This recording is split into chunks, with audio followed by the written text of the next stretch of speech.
once again to kindly settle down in your respective seats. We'll be starting with the event in a very short span of time. It's a humble request to everyone to kindly settle down. We shall be starting with the event shortly.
It is rightly said by Charles Darwin, it is not the strongest of the species that survives, nor the intelligent one.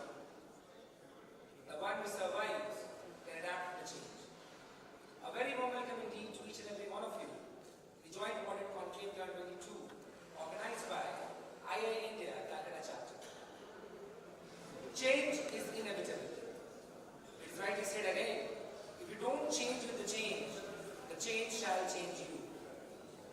A very warm welcome everyone. One thing is very clear, in this dynamic corporate world, if you want to exist, if you want to survive, if you want to grow, you have to change, adapt and transform. And that is the theme of today's event. Moving on with the event, I will now invite the dignitaries for the inauguration session. To start with, I request Mr. Subhashish Nag, Global Service Line Leader, Enterprise Risk and Compliance ERC Genpact, to kindly come on the dais. I request the House to kindly give a big round of applause for Mr. Subhashish Nag.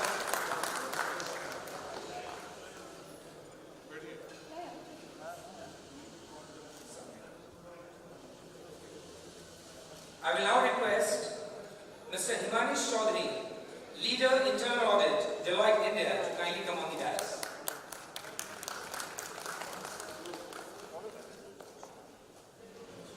I will now request Mr. Subrata Bagchi, Senior Managing Director and CEO, Allied India Talent.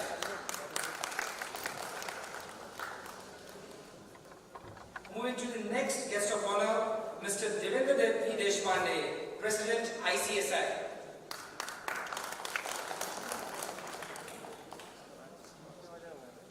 The next guest of honor, Mr. Manish Gupta, Vice President, ICSI.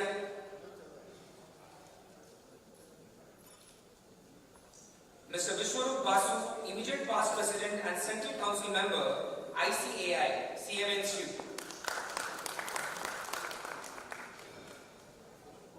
Mr. Ravi Kumar Patwar, Chairman, IRC, ICAI and former President of IIA India, Calcutta Chapter. Mr. Anthony Crasto, Leader, Accounting and Internal Controls, Deloitte India.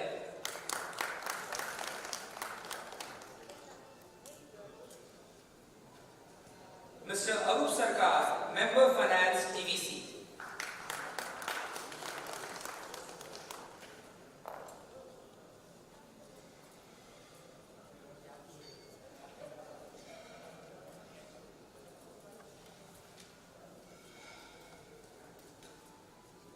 I will request now Mr. Suman Chaudhary to kindly come forward and present a flower bouquet to Mr. Subhashish Nag, Global Service Line Leader, Enterprise Risk and Compliance ERC Genpact.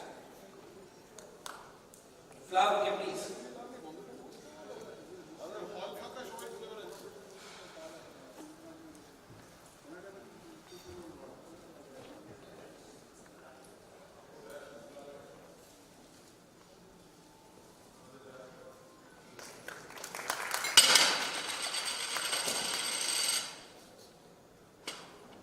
I request Suman sir to kindly stay back on the stage and present another flower bouquet to Mr. Himanish Chaudhary, Leader, Internal Audit, Deloitte India.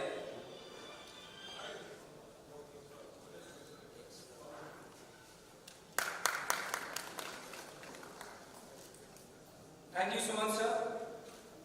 I will again like to invite the guest of honor from ICSI, Devendra V. Deshpande sir, President ICSI, and Manish Gupta sir, Vice President ICSI on the dais.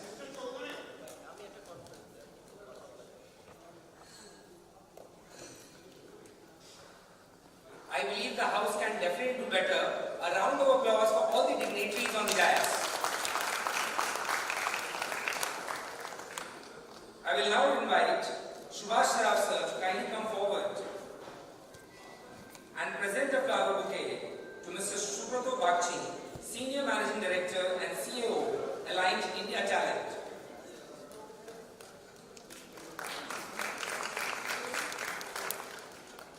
I'll again request Subhash sir to kindly stay back and present another flower bouquet to Mr. Devendra V. Deshpande, President ICSI.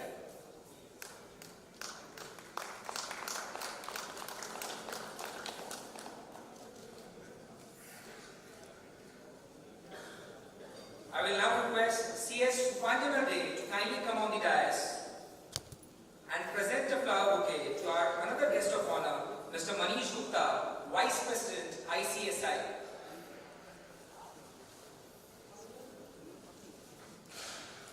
I know few of us have not had the coffee in the morning, but I think still we can give a round of applause for the guest of honor.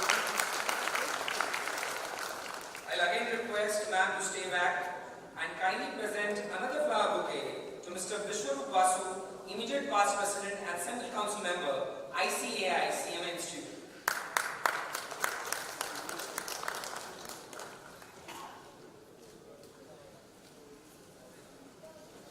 I will now request Mr. Abhin Mukhopadhyay sir to kindly come on the dais and present a flower bouquet to Mr. Ravi Kumar Patwa, Chairman EIRC ICAI and former President II India, Calcutta Chapter.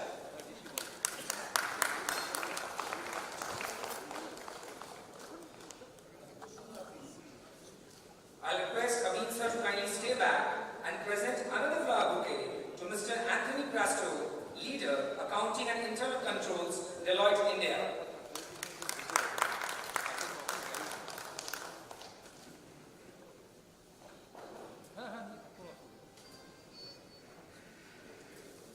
I'll request, and I will definitely disturb Mr. Subhash Saraf sir, to kindly come on the dais again and present the flower bouquet to Mr. Arup Sarkar, Member Finance GVC.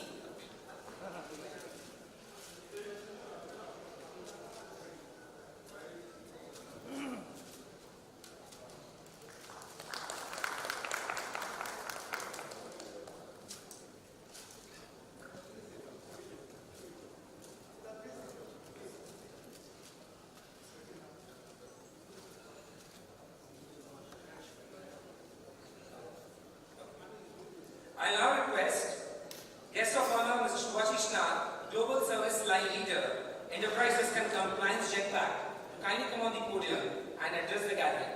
Over to you, sir.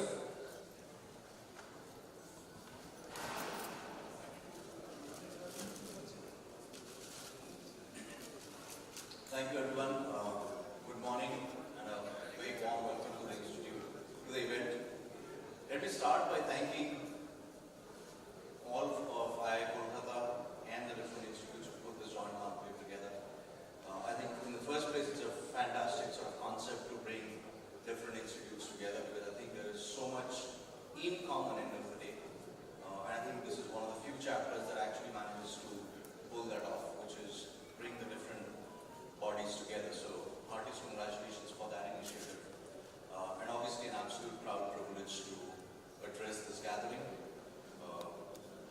As an organization, we've obviously been closely associated with everything that IIM does at a national scale without having been too deeply interested in the India market. And honestly, that's only been because at a very personal level, I've always believed that knowledge is something that you only enhance by sharing. And I think that's one of the things that I want to leave everyone behind with. That if each one of us professional actually agrees or sort of truly starts believing that they only become better professionals by sharing, I think our overall community can sort of hugely benefit. So as the anchor in the morning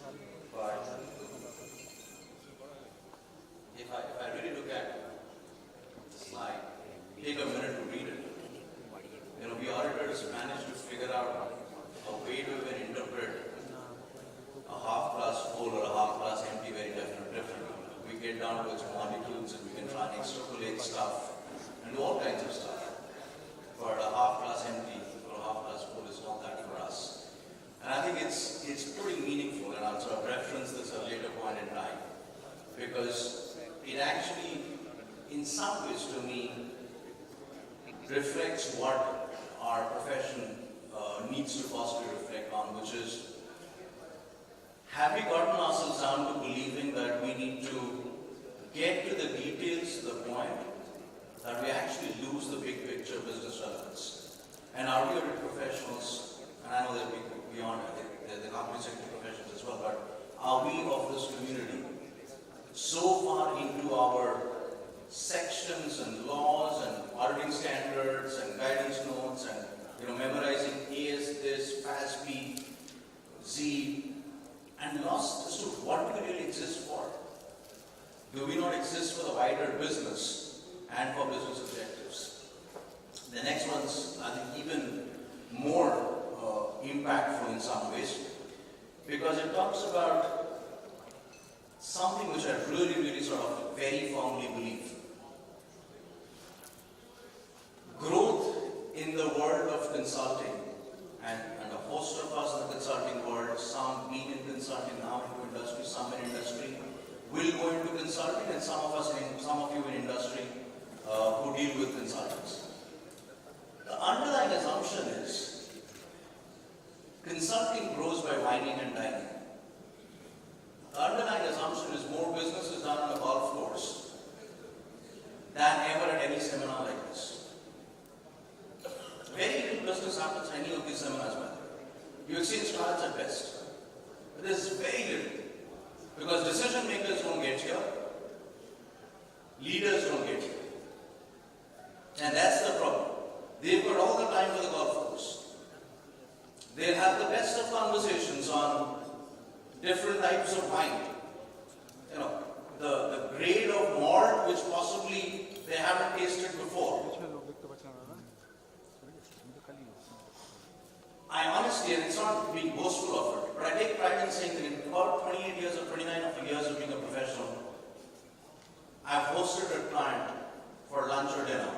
Other than when they visited our office, that's very different. Twice in 29 years. And both times, there were individuals who were either on the way out retiring or were leaving the job that was relevant for us. So with complete clarity that it had nothing to do with the next project that we were doing. And that's why I found this slide so impactful, that you talk about controls, talk about everything, but finally all you want to do is do your lunch and dinner. Think of how do you grow as a professional by getting respected for who you are, getting respected for the content that you bring, getting respected for the disruptive thinking that you can bring, getting respected for challenging status quo at every stage, getting respected for having the courage to stand up and say, sorry, this is not right. I am going to speak up no matter what that means. Having the backbones, as I say, I keep telling my team, don't, and I've learned this from my father, don't leave your backbones back home when you leave for work. Many do. Another phrase I never forget is, be a tiger in front of your boss and a sheep with your subordinates. Exactly the reverse of what most of us do. All of us are tigers in front of our juniors. Because what the hell, they don't have a choice, they better listen to you. But it's when you are a tiger in front of your boss, that's when you know you have the ability to speak up and stand up. And all of this, I believe, is universally applicable for our professions, all of which are represented in the room over here. I'm going to quickly go to one slider, which I think I'm using it now, and I usually never use slides. Firstly, two, I never almost repeat. But this is something that's just become so dear to me that I've now actually made a slide of. I presented this a couple of times, once on an international forum and once more recently with a large India business house where I was addressing the audit group. To me, these 8 words, and we find a little acronym around it. If you think of it, it's riddle square. And riddle, you can there's a pun intended, it would be R-I-D-D-L-E, but it's actually R-I-D-L. So it's really the riddle square that I believe that's going to define successful professionals going forward. The reality is that COVID taught one thing, and I don't think it's going to ever change again. You need to be able to work remotely. And that's a fundamental tectonic shift that I think most people haven't yet figured out. It just means so many different things for this profession. It means today I can get talent sitting in Dublin with 30 years of experience of that particular country's alcohol industry. Find a consulting firm or a company that can hire that expertise. You can't. COVID taught us that you actually can work with talent from even there. COVID taught us that if life events require your team member to move from wherever they are to a Toronto, to a Brisbane, to a Dalian, to wherever, you don't need to lose talent. Find ways to retain them. Find ways to continue to work with them. That's one of the things, and I love that actually the words have embraced this because this is exactly the model that we started about 18 years back, which was India for Global. As an organization, 98.7% of our revenues come from global clients, and 90% of our people sit in India. So we established the fact that remote was for good, and I think R is going to remain forever. Respect. And I very consciously put that right up there. We've got to recognize that the world's kind of coming in to be such a small little entity now, with all boundaries broken, geo boundaries and everything else broken. We all have to deal with phenomenal different cultures. You know, if we thought India with its multiple states is multi-dimensional, multicultural, I don't think any one of us professionals any longer have a choice of saying I only work with India. Now, most of you I'm sure don't. And therefore, you have to understand that working with a Japanese culture is very different from Chinese culture. Just because they happen to be East Asia, they're not seen like a distance. And dramatically different to a West Coast US, to a Texan, to a New Yorker, dramatically different to a German or a French, or a Brit or a Finn. You've got to learn to respect that culture, to learn to figure out what those nuances are. There are ways to learn that. There's enough out there for you to know what those cultures are. And you've got to embrace culture if you want to truly become a globally accepted professional who, as I said, people sort of look up to. Independence, I can't sort of talk enough and more about. Integrity, sorry. I can't talk enough and more about it. I think each one of us believes integrity is a given. But I truly believe that if you really, really look deep down inside, how many of us have it on us to demonstrate integrity when it's the most freaking difficult thing? When you've got a multi-crore client who says, you will drop this and this will not get reported to on my board, how many of us have the integrity to actually walk out of that mandate and say, so be it, I am happy to walk out of this mandate, it doesn't make a difference. That's where integrity gets questioned. And I'm not going to get into other legal structures, that's too political. But as professionals, integrity actually is one of the things which each one of us takes us so much for granted that I am 100% convinced that we don't even ask ourselves, are we truly sure that we can take it for granted? Inquisitiveness is the other one I'll obviously talk about, which is, it's fine to say, oh, I am only concerned about my domain, my space. I'm a tech auditor. I'm a process auditor. I'm an analytics person. I'm cyber. I'm whatever. I'm procurement. I'm sales. I'm telecom. I'm banking. Sorry, there's nothing called I am this, that. There isn't. A truly global professional, a truly multi-dimensional risk professional is not someone who can have that output. Because there's so much to be learned across industry, and you can't be an all-rounded professional if you don't understand all those elements. And unfortunately, that only comes from inquisitiveness. The constant thirst for knowledge, the constant view that I'm going to become a better professional tomorrow morning when I wake up. Because I learned something new yesterday.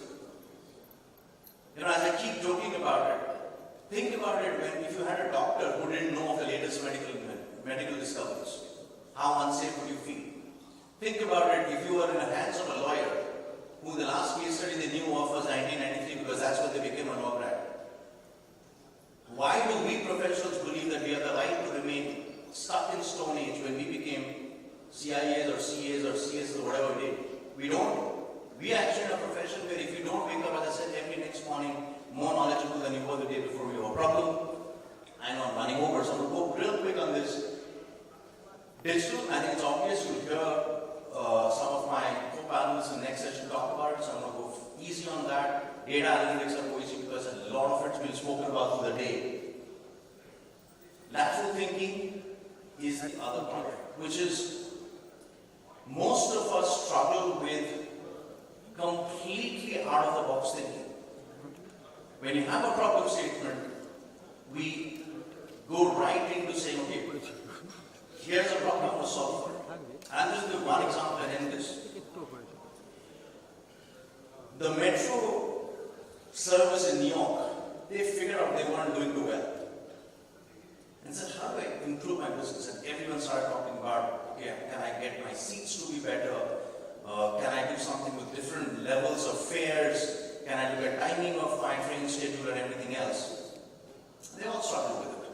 Finally came this leader who sort of obviously had an ability to think much bigger. They said, no, I want to solve for the problem from the time the person thinks of taking a train, booking, transportation from home or office to the station, navigating through to the train, then everything inside the train, and guidance on where they go when they get to the station. That is lateral thinking of solving for a problem and not saying I'm solving for by fares and others. I think most of us professionals, if we get to think laterally, what you'll realize you end up doing, you will connect with the business objective of our customer, or where we're in a company, business objectives of our business leaders. Wish all of you a fantastic day with all the rest of the panelists and the speakers and everyone else that's going to keep you engaged for the day. Thank you once again, everyone. An absolute delight and pleasure to be with you all once more. Thank you.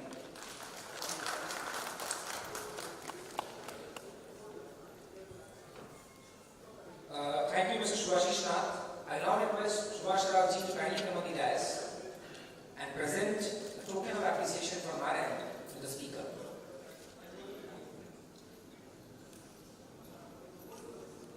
Please give a huge round of applause to the first speaker of the introductory session.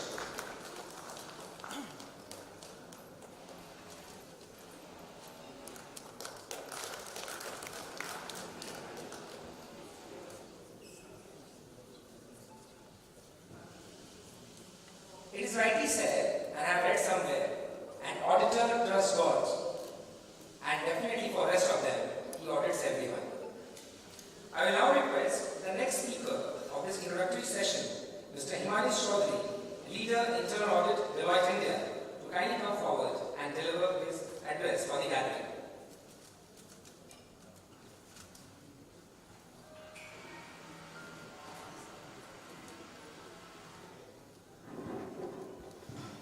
Good morning, everyone, and a very warm welcome to all of you today, and especially a warm welcome to all the esteemed speakers, the IIA organizing committee. I think it's tremendous to see such a gathering of professionals, audit professionals across various sectors in the East, and I can't thank the organizers enough for putting this together.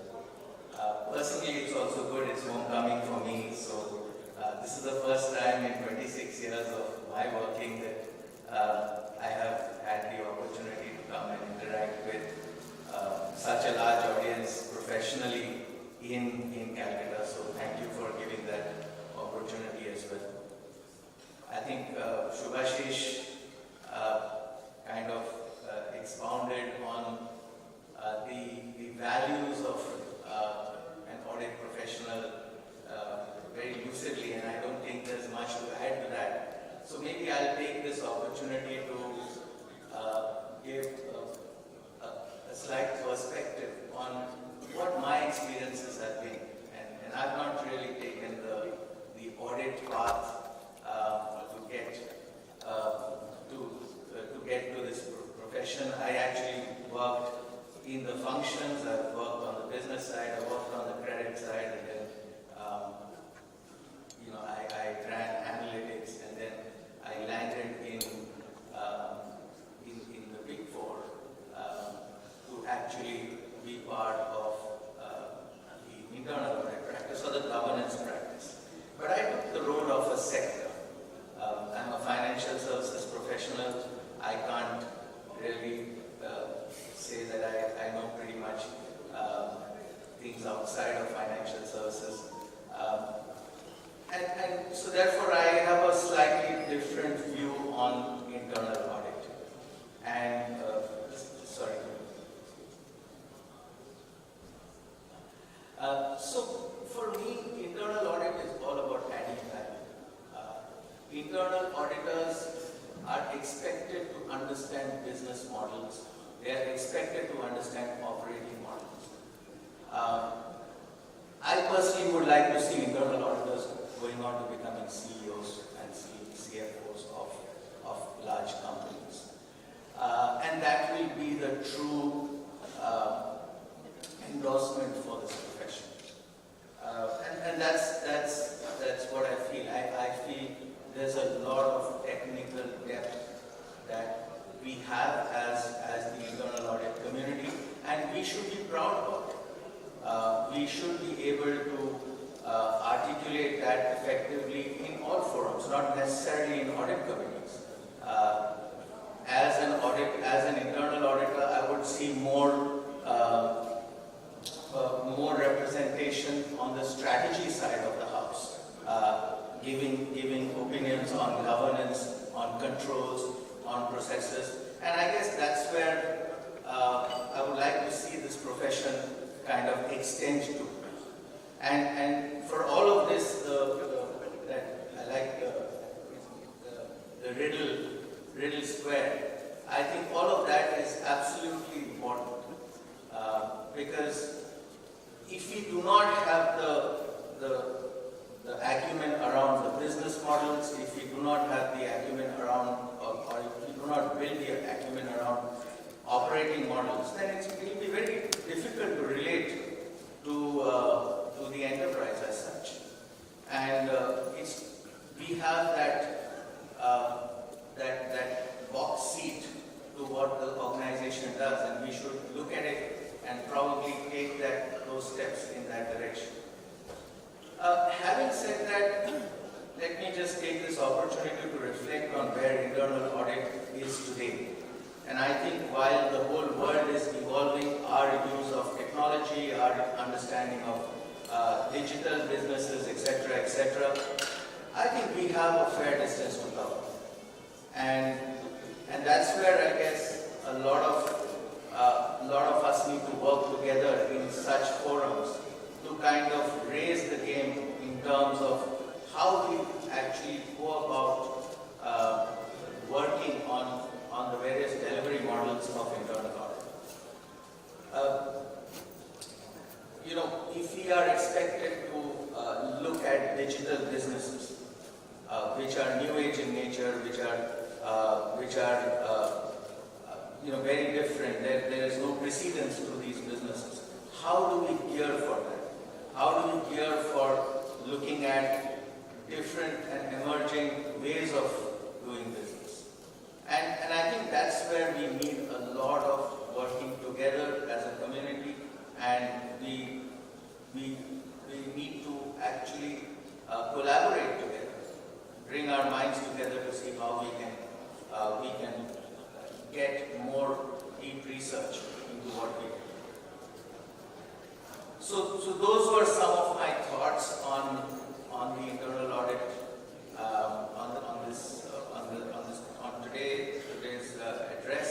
But to me, it's something that helps me learn every day, and I think it's a learner's delight being an internal auditor, and I wish each one of you happy learning, enjoying what we do, and also a very happy and successful careers ahead. And with that, I'll just end my note today. But thank you very much for giving me the opportunity to come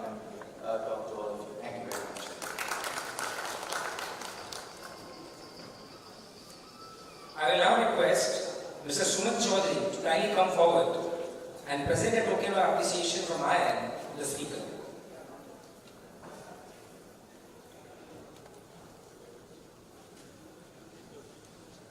A huge round of applause for the speaker.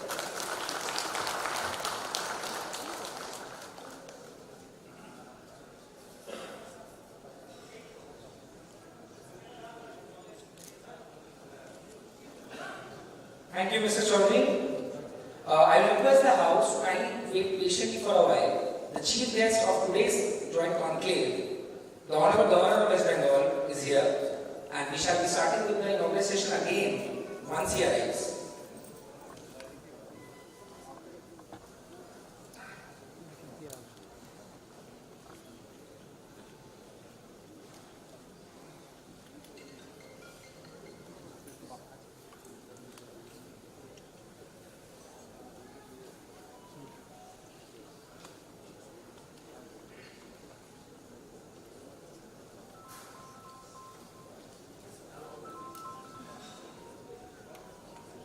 বলো হ্যাঁ হ্যাঁ হ্যাঁ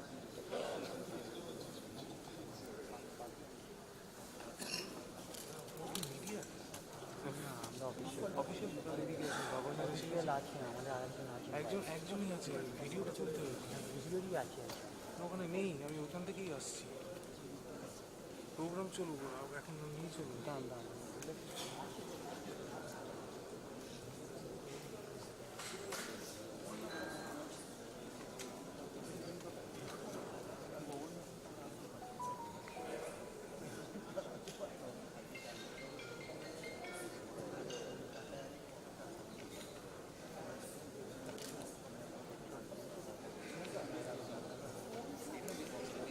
I request everyone to kindly keep your respective cell phones in silent mode.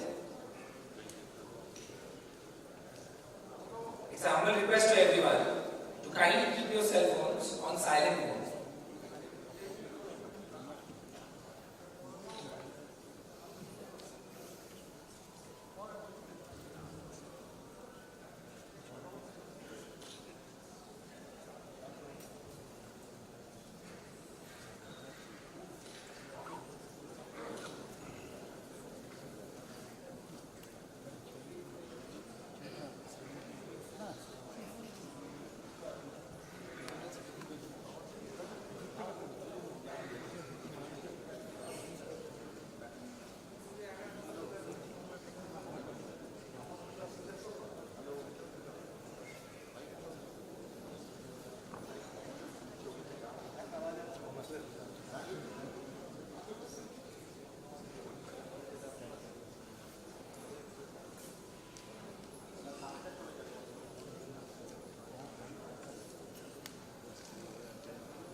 A humble request to everyone as well.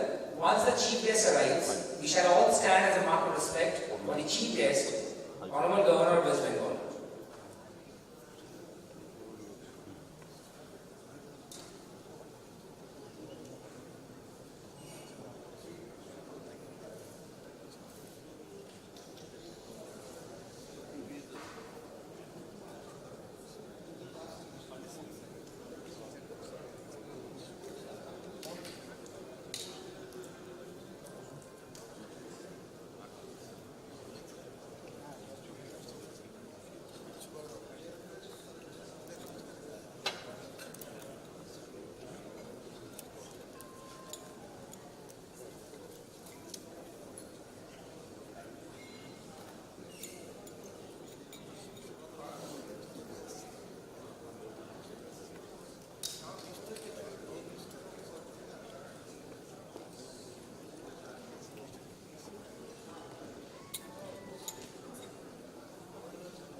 স্ট্রিমটা তো সামনে ঢুকে যায় না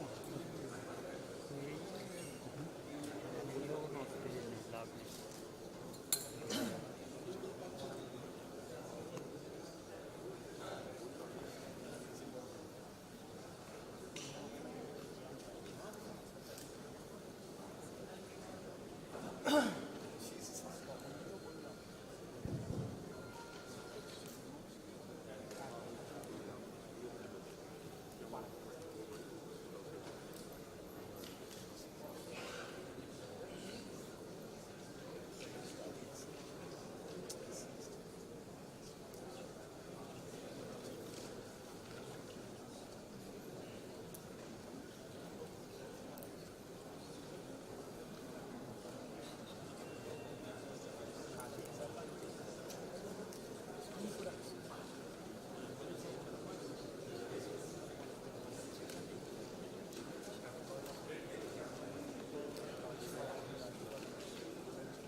Since we have time in hand, and I forgot to introduce myself, my name is C.S. Dr. Mohammed Shah. I'm supposed to be the master of ceremony for today's conclave.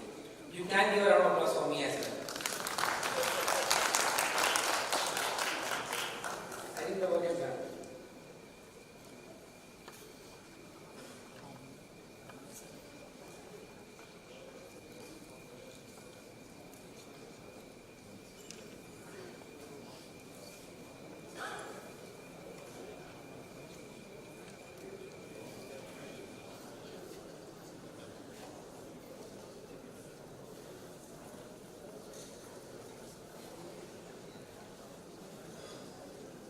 I think the chief guest is here.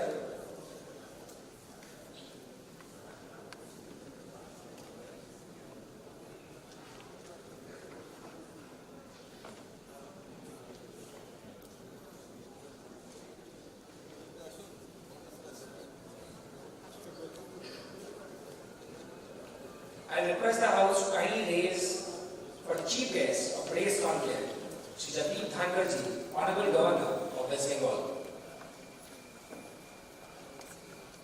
দাদা দাদা দাদা এইখান থেকে করুন না আরে আপনি চলে গেলে সামনে অসুবিধা আছে আর দাঁড়িয়ে গেলে কি হবে আপনি ওইটা এখনই নিন না পুরো 1 মিনিটের জন্য তো আসবে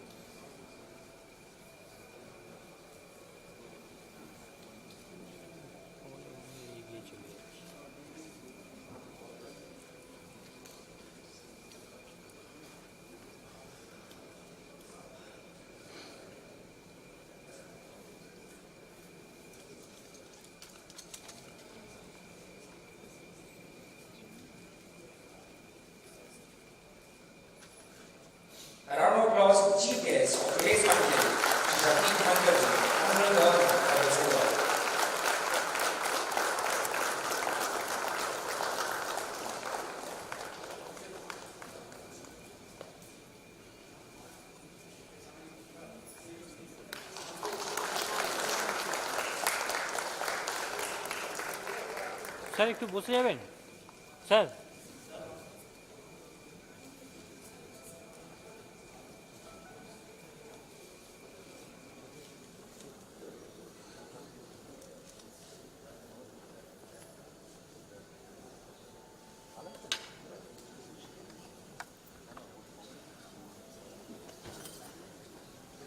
I will now request Mr. Arijit Roy, Aditya Bhatt, Devshish Ghosh, and Uma Prakash ji to kindly accompany the governor on the left-hand side dais.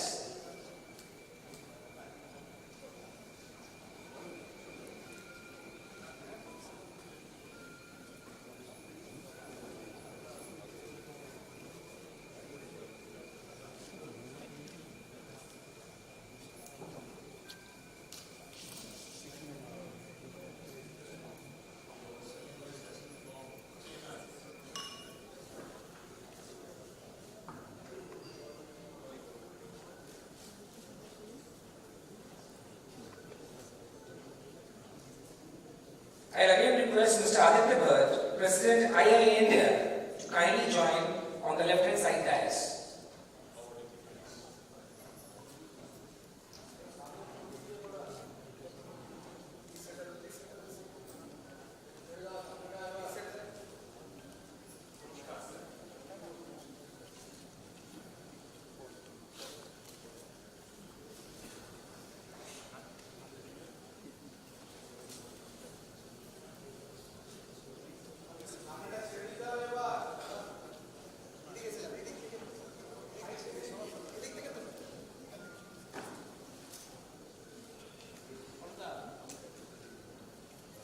I will now request C.S. Supanjana De to kindly come forward and present the flower bouquet to the chief guest of today's conclave, Sri Japit Dhankarji, Honorable Governor of West Bengal.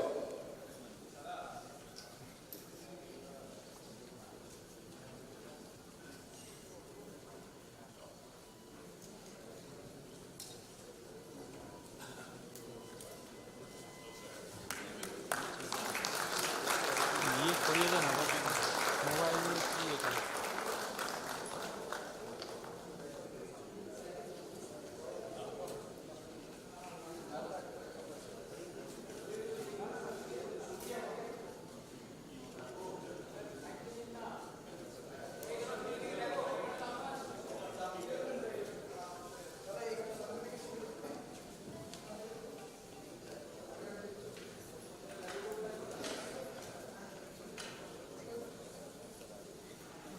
I will now request Mr. Subhashish Nath, Mr. Anthony Crasto, Mr. Subrata Bakchi, Mr. Himanish Chaudhary, Mr. Devendra V. Deshpande, Mr. Ravi Kumar Patwa, and Mr. Aditya Bhatt to kindly come forward for the lamp lighting ceremony.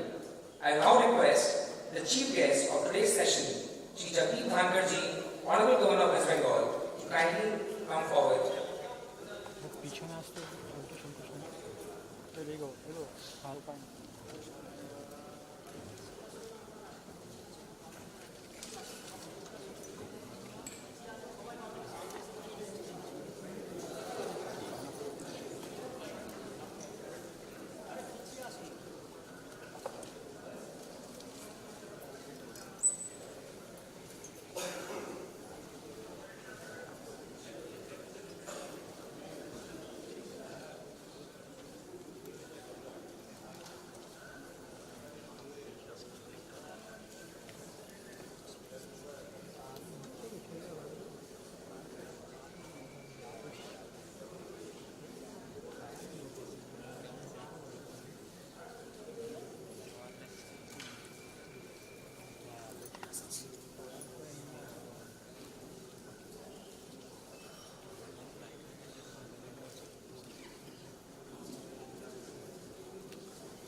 এটা হলে ঠিক আছে এই জন্য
hello হ্যাঁ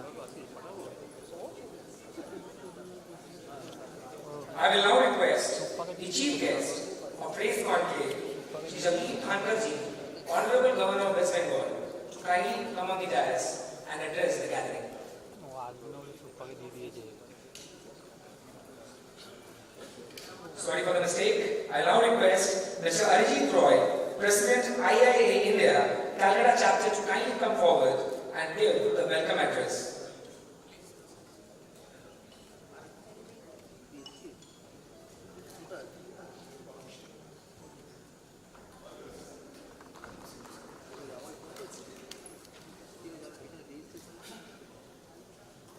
Good morning to all. Warm welcome on behalf of IIA India Calcutta chapter. It is a matter of great privilege and immense pleasure to welcome you all on this auspicious occasion of Joint Audit Conclave 2022.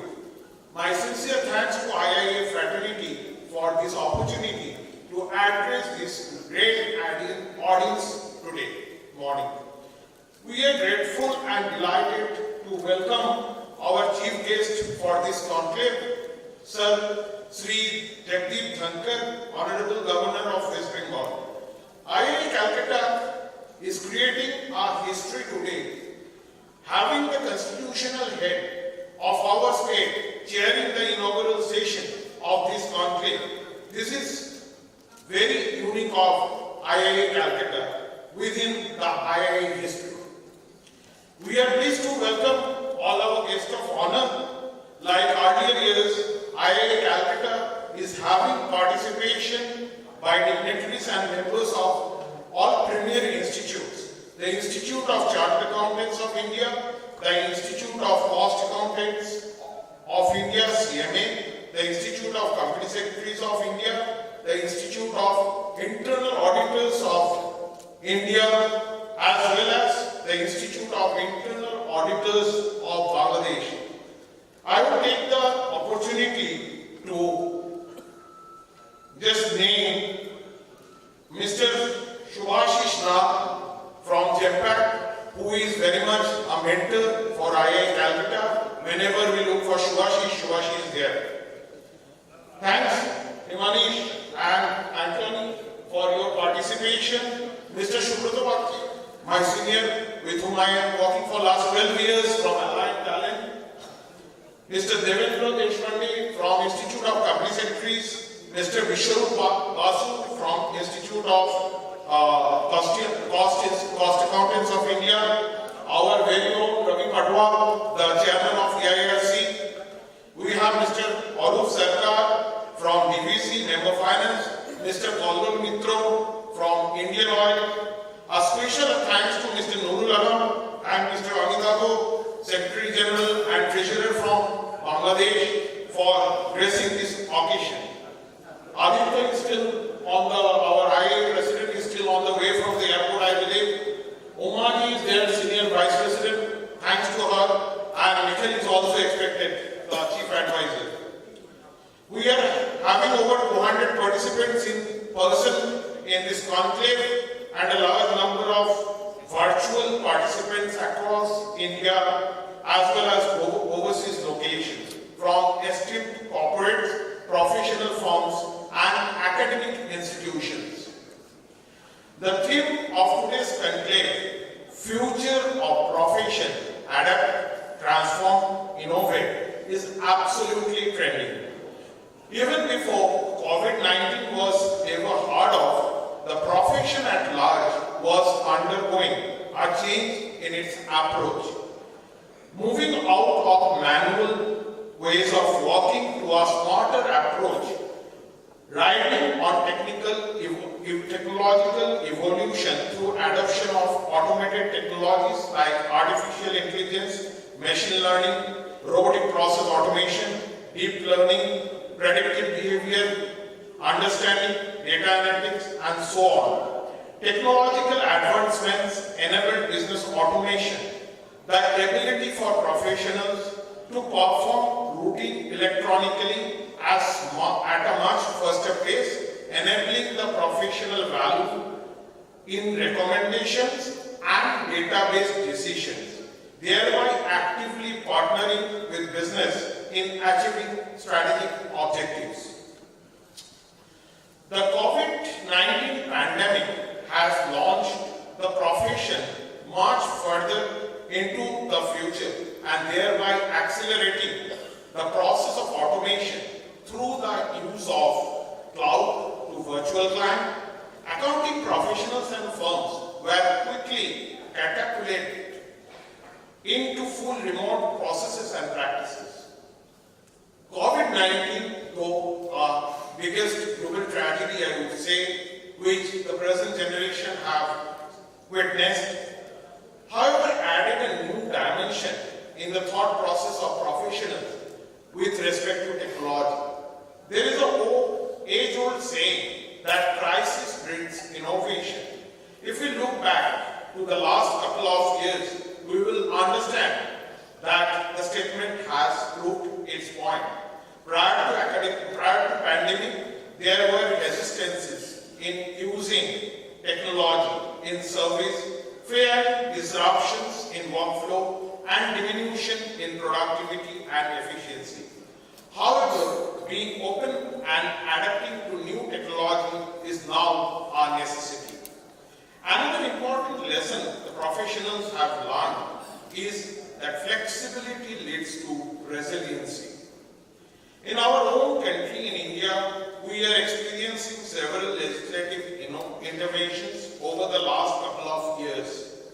Amendments to Schedule 3 of Companies Act leading to enhanced disclosures in the field of accounting, introduction of environment, social, governance, ESG, reporting to select categories of companies are some examples.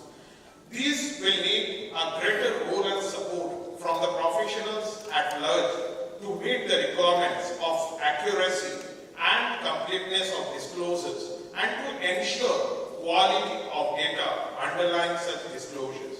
Professionals have to quickly gear up for these new challenges and hone their skills to be an enabler for such compliances.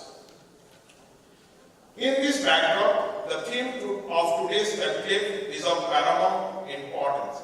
We shall never go back to the old ways of working. Rather, we have to adapt to a new normal, transform the ways and methods of our work, and innovate continuously to remain pertinent in years to come.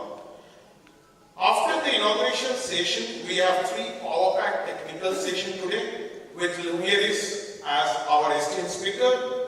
Technical session 1, Enterprise Risk and Compliance, ERC from JPAC, will hold a fireside chat on technology and analytics-led forensics.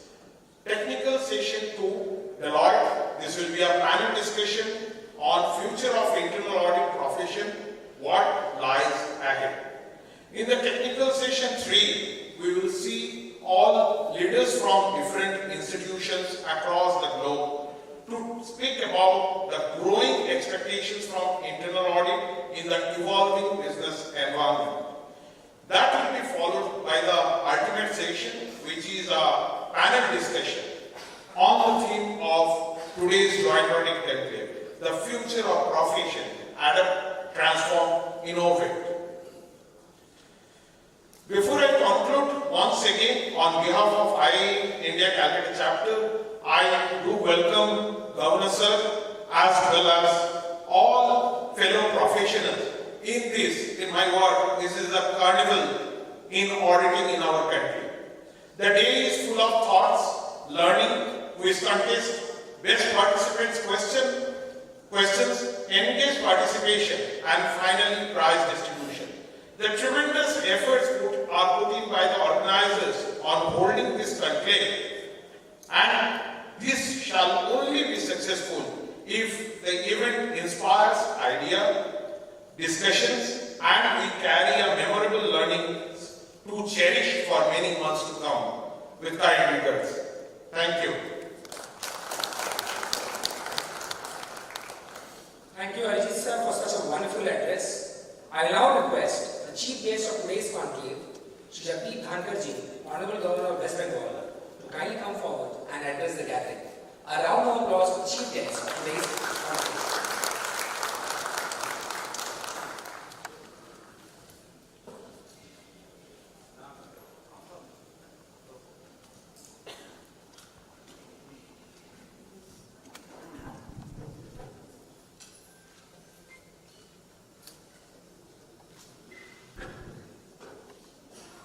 Very good afternoon to all of you, because it will be in the afternoon where real brainstorming will take place. In the pre-noon session, which normally is a ritualistic and formal part. My greetings to everyone present here, the dignitaries on the dais, on my right and of the dais. One thing that stands out here in the Committee of Nations is its rich human resource. Wherever an Indian has gone,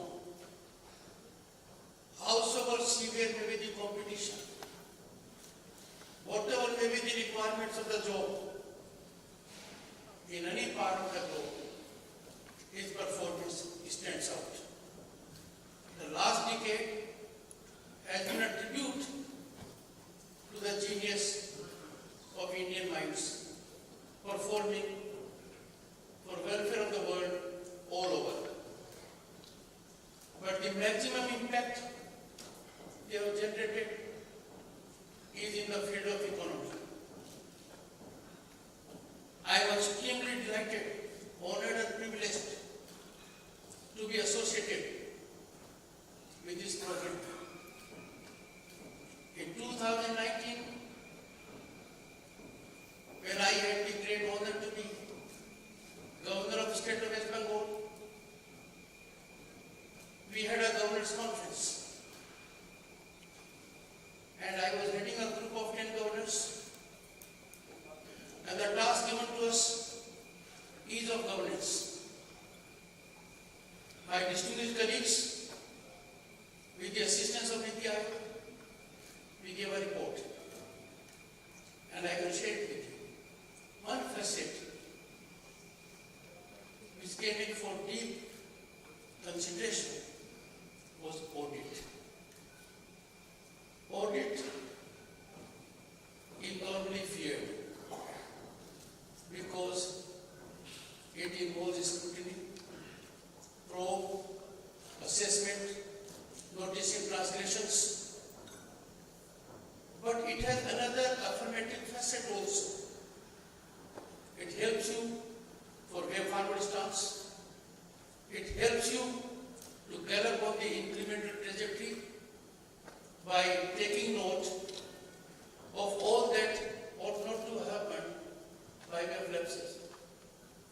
So as a matter of fact, if you see it in the context of human body, it is virtually your MRI. And the moment you have MRI, the diagnosis is complete. And once diagnosis is there, treatment is never difficult. I am yet to see an institution that finds auditors attractive. No. Because you engage into an activity where even the top management comes into sharper focus. And where there is failure, where there is indecision, where there is according to the tune of the person whom you are auditing, you have seen more than I the fate of such organizations. One of the world's greatest organizations, eclipsed, I am referring to Arthur Andersen, on this counter now. Let me tell you, this highly representative body in physical form here and in virtual connect, that your job will bring about wholesome results. You are, as a matter of fact, friends to all those who believe in accountability, transparency, high ethical standards, and ever keen to improve. And that, according to me, is need of the hour. Our country, which is on rise, which is a land of opportunity, we are asking for more because much is being done. In the last few years, India has been recipient of talent, fiscal resources from outside, given the changes which we are seeing. In my modest career, I recollect a situation when 32 years ago, I was a member of parliament and a union minister. We had a tough time because our expertise there was how best to create a problem, how best to generate an extra step of compliance. We have come a long way. I am a strong voter that unless the system and the government pay highest regard, highest respect to the professionals and to those who are entrepreneurs, those who are in business, trade and industry, things will not move. They cannot be taken to be a category who have to play to the tune of বলবো কি আবার decision সামনে makers. চলে যাচ্ছে লোক আছে দেখতে পাচ্ছেন না They have to be in synergical connect. And I am therefore extremely delighted to learn that 4 of the prestigious institutions in the country, chartered accountants, company secretaries, internal auditors, cost accountants, হ্যাঁ ঠিক আছে ওখানে দাঁড়িয়ে তো our neighboring nation, are in sync with each other to address the theme which, according to me, is need of the hour. There is no way but to adapt. There is no escape but to transform. And if we really have to move ahead, we have to innovate. So the theme, according to me, is in line with contemporaneous needs of our society. India as a nation has set a target. The size of our economy in years to come will be in a particular slot.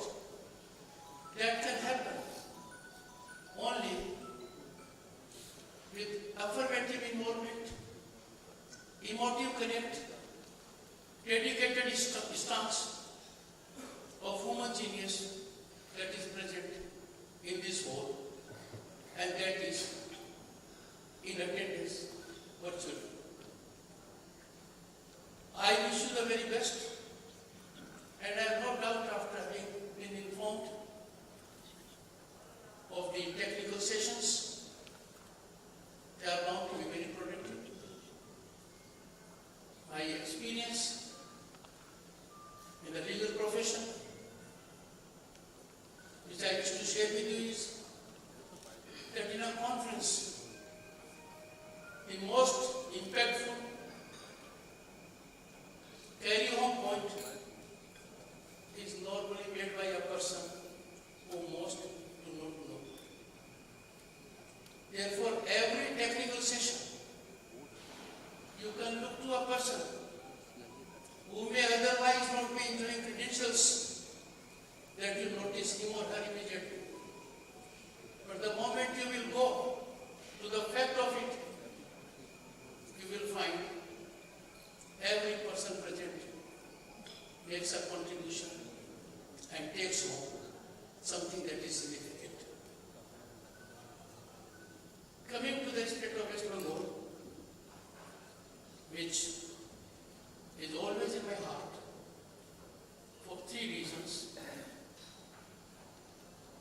We have unparalleled status in culture, infrastructure, history.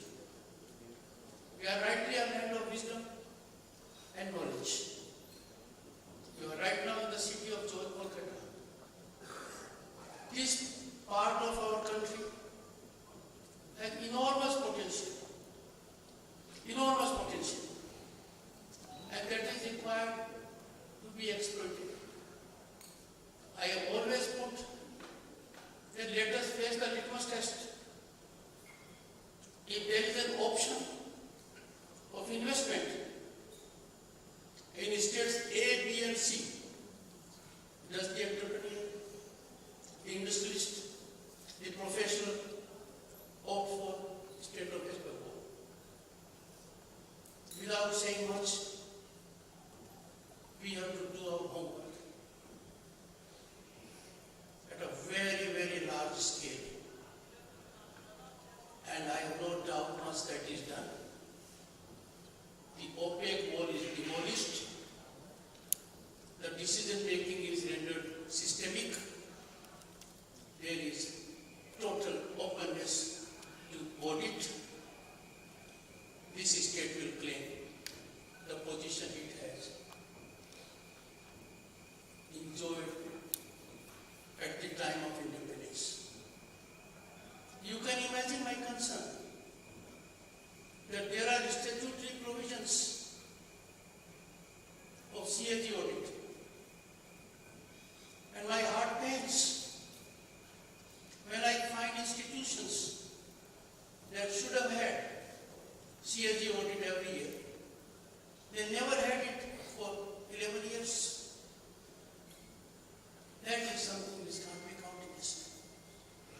I therefore appeal to all of you, in whatever form you can contribute to the welfare of this state, in whatever form you can generate an environment of transparency, of systemic working, that will be extremely helpful to the people of the state who presently, and I am concerned at it, we have flight of capital from the state, we have flight of human resource from the state, and I face input from people who tell me city of joy is fast turning into city of retirement. We, in togetherness, will change it. The change will happen. The state is recipient in bountiful measure of nature, natural resources, excellent human resource, and people stand out for their sublime qualities as compared to the rest of the world. I am sure you will take my plea in earnestness and in your own way make a contribution to the growth of this part of the country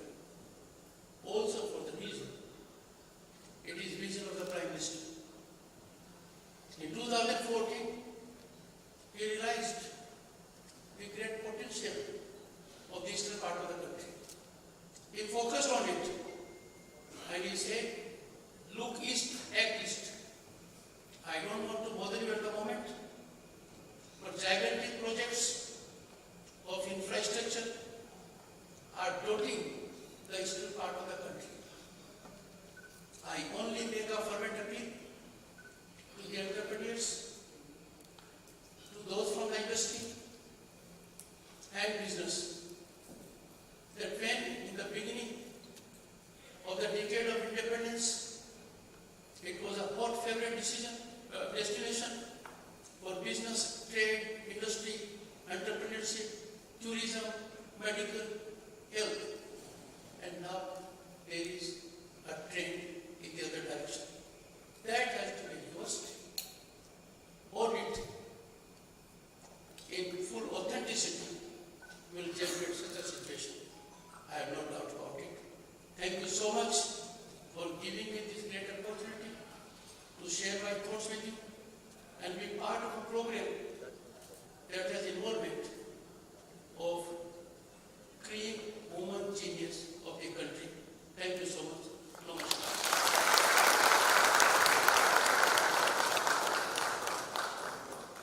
Thank you, Governor sir. I will now request Mr. Devashish Ghosh, Treasurer IIA India and Chairman Conference Committee IIA India, Calcutta, to kindly come forward for the vote of thanks.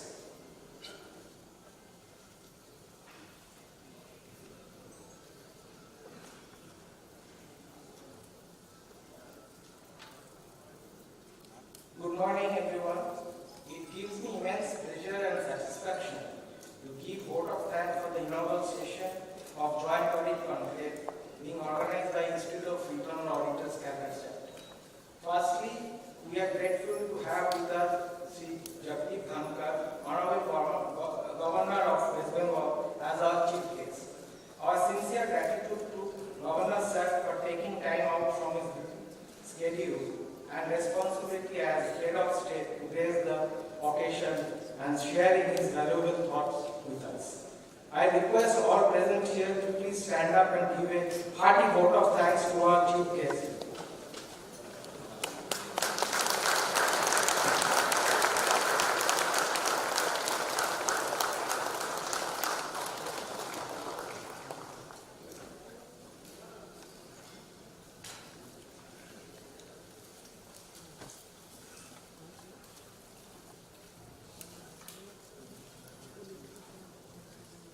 A huge round of applause for the chief guest, Grace Conclave.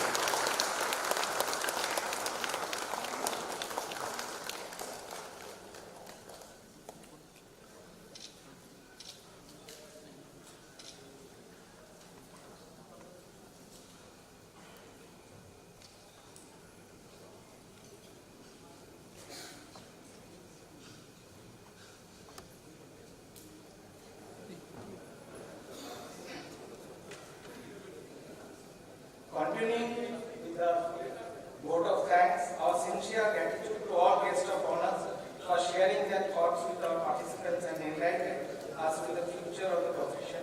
We are grateful to all of you.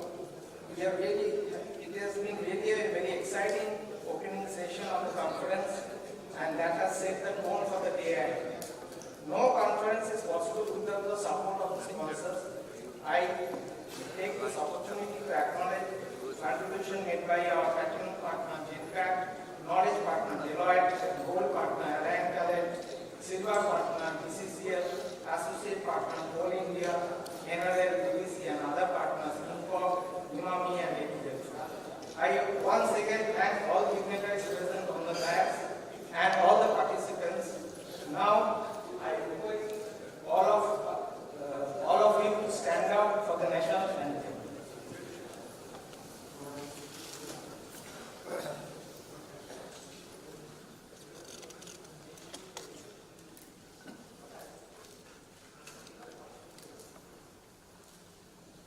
Jana Gana Mana अधिनायक जय हे।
You can settle down now.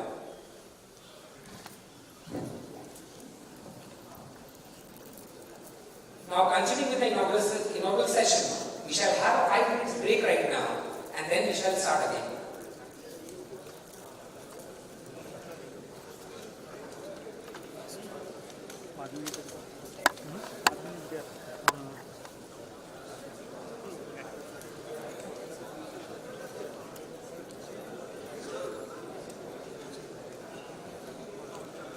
Disruptive technologies are transforming organizations.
Disruptive technologies are transforming organizations.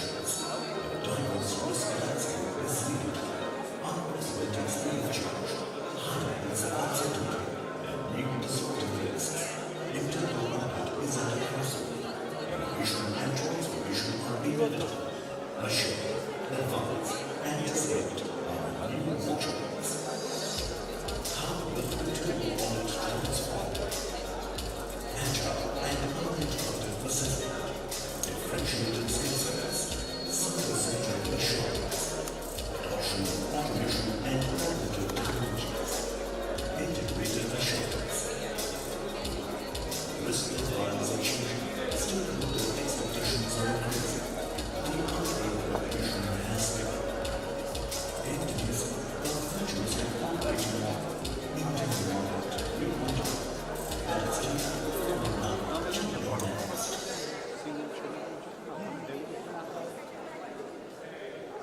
Disruptive technologies are transforming organizations. A diverse risk landscape is leading to unprecedented speed of change, high levels of uncertainty, and new disruptive risks. Internal audit is at a crossroad. Innovation and transformation are inevitable. Assure, advance, anticipate our new watchwords. How will internal audit transform? Agile and uninterrupted facility, differentiated skill sets, service-centric assurance, adoption of automation and cognitive technologies, integrated assurance. Risk profiles are changing, stakeholder expectations are increasing, the revolution has begun. Introducing a futuristic operating model, internal audit, remodeling. Let us take it from now to your next.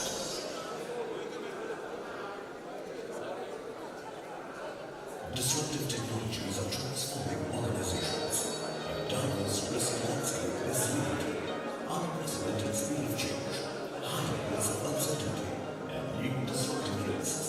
Internal audit is at a crossroad. Innovation and transformation are inevitable. Assure, advance, anticipate our new watchwords. How will internal audit transform? Agile and uninterrupted facility, differentiated skill sets, service-centric assurance, adoption of automation and cognitive technologies, integrated assurance. Risk profiles are changing, stakeholder expectations are increasing, the revolution has begun. Introducing a futuristic operating model, internal audit, remodeling. Let us take it from now to your next.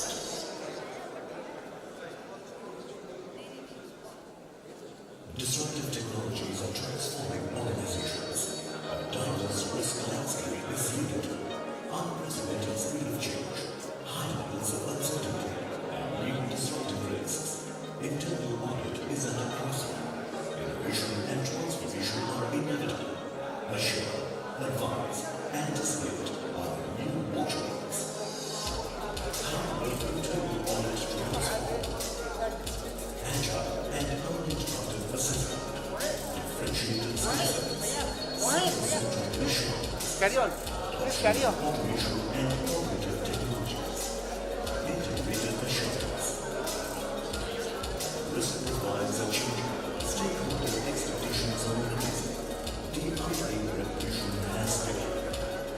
Introducing a futuristic operating model, internal audit, reporting. Let us take it from now to your next.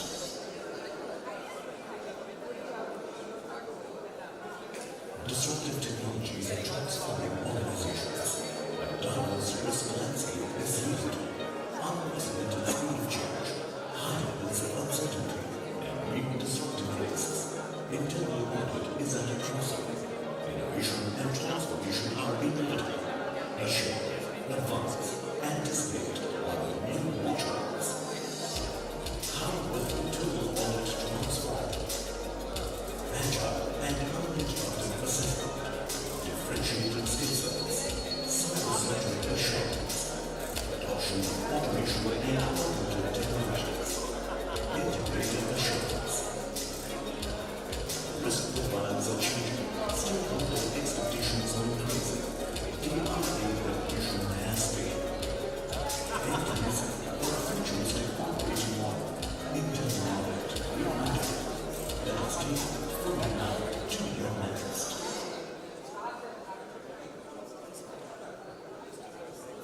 Disruptive technologies are transforming organizations. A diverse risk landscape is needed. Unprecedented speed of change, high levels of uncertainty, and new disruptive risks. Internal audit is at a crossroad. Innovation and transformation are inevitable. Assure, advance, anticipate are new watchwords. How will internal audit transform? Agile and uninterrupted assessment, differentiated skill sets, cyber-centric assurance, adoption of automation and cognitive technologies, integrated assurance. Risk profiles are changing, stakeholder expectations are increasing, DIA revolution has begun. Introducing a futuristic operating model, internal audit, reporting. Let us take it from now to your next.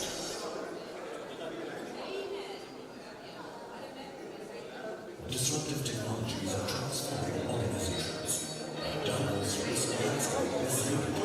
Unprecedented speed of change, high levels of uncertainty, and new disruptive risks. Internal audit is at a crossroad. Innovation and transformation are inevitable. Assure, advance, anticipate are new watchwords. How will internal audit transform? Agile and uninterrupted assessment, differentiated skill sets, cyber-centric assurance, adoption of automation and cognitive technologies, integrated assurance. Risk profiles are changing, stakeholder expectations are increasing, DIA revolution has begun. Introducing a futuristic operating model, internal audit, reporting. Let us take it from now to your next. I request all the delegates to kindly settle down so that we can start with the session. I request everyone to kindly settle down so that we shall start with the session. Speed of change, high levels of uncertainty, and new disruptive risks. Internal audit is at a crossroad. Innovation and transformation are inevitable. Assure, advance, anticipate are new watchwords. How will internal audit transform? Agile and uninterrupted assessment, differentiated skill sets, cyber-centric assurance.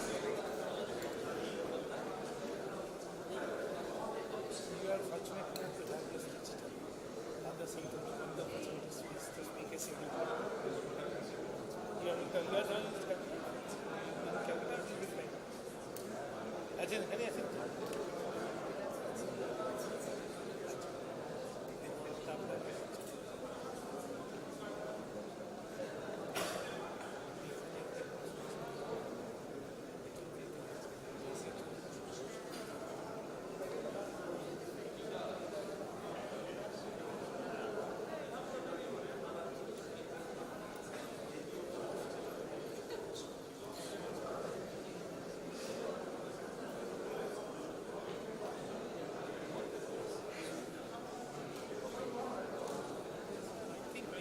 I'll request everyone to kindly settle down so that we can start with the session. It's a humble request to all the delegates and guests to kindly settle down in your respective places so that we can start with the session.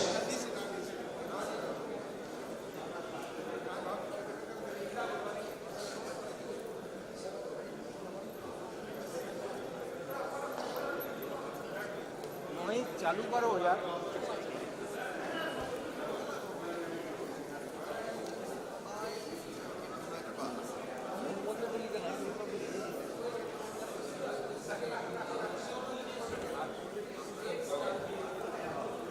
I'll request to all the guests of honors to kindly come on the dais.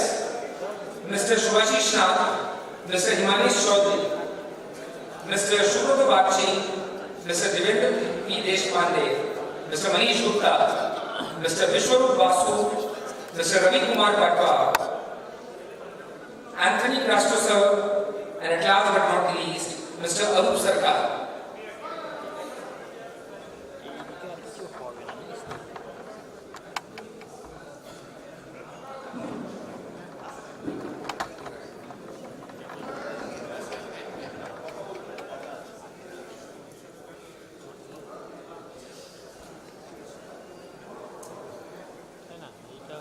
I'll request Mr. Manish Gupta, Vice President of ICSI, to kindly come on the podium and deliver his address. Thank you, Mohit. Dignitaries present on the dais, ladies and gentlemen.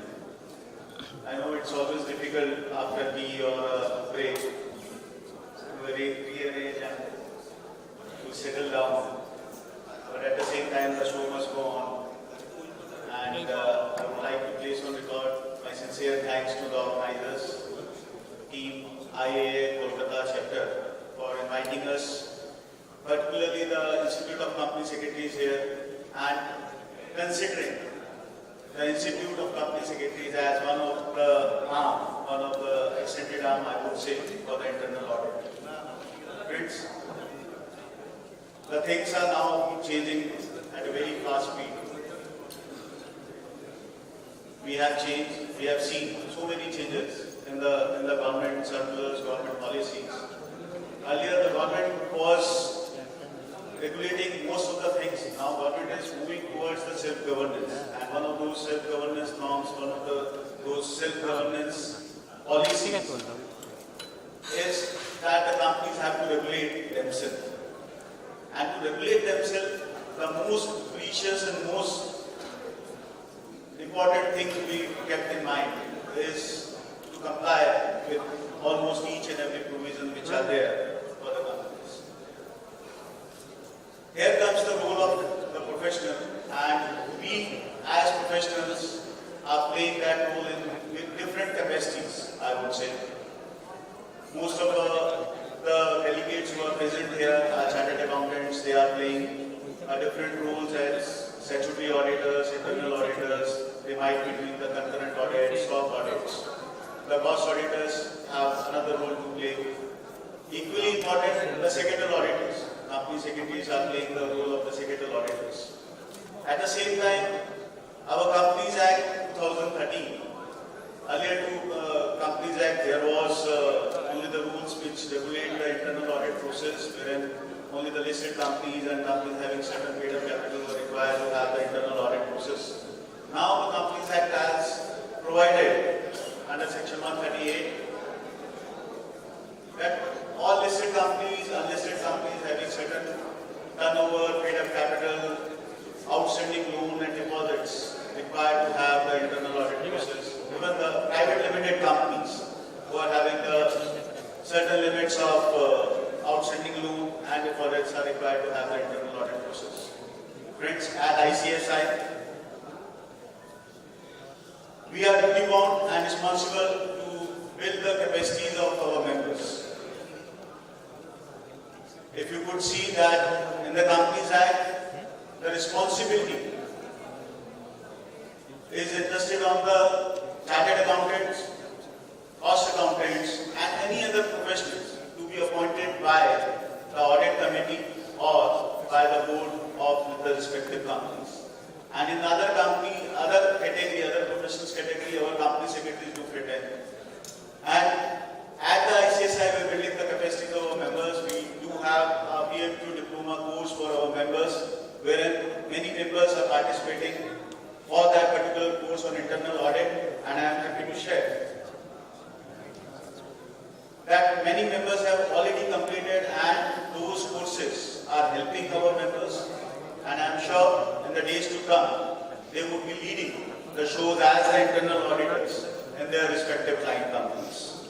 Friends, once again, I would like to thank all the organizers for inviting me here and giving me this opportunity to interact with you all, and I am sure that deliberations which are going to take place in today's joint conclave will help us to build our capacities in the field of the internal audit. Thank you very much. Thank you.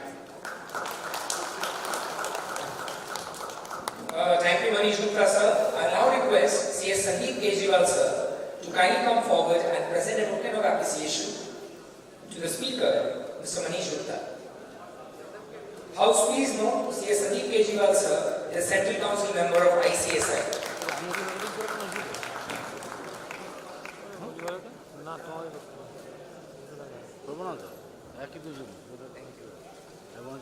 Before we move on to the next speaker, I request all the delegates standing near the gates to kindly settle down so that we can proceed with the ceremony further.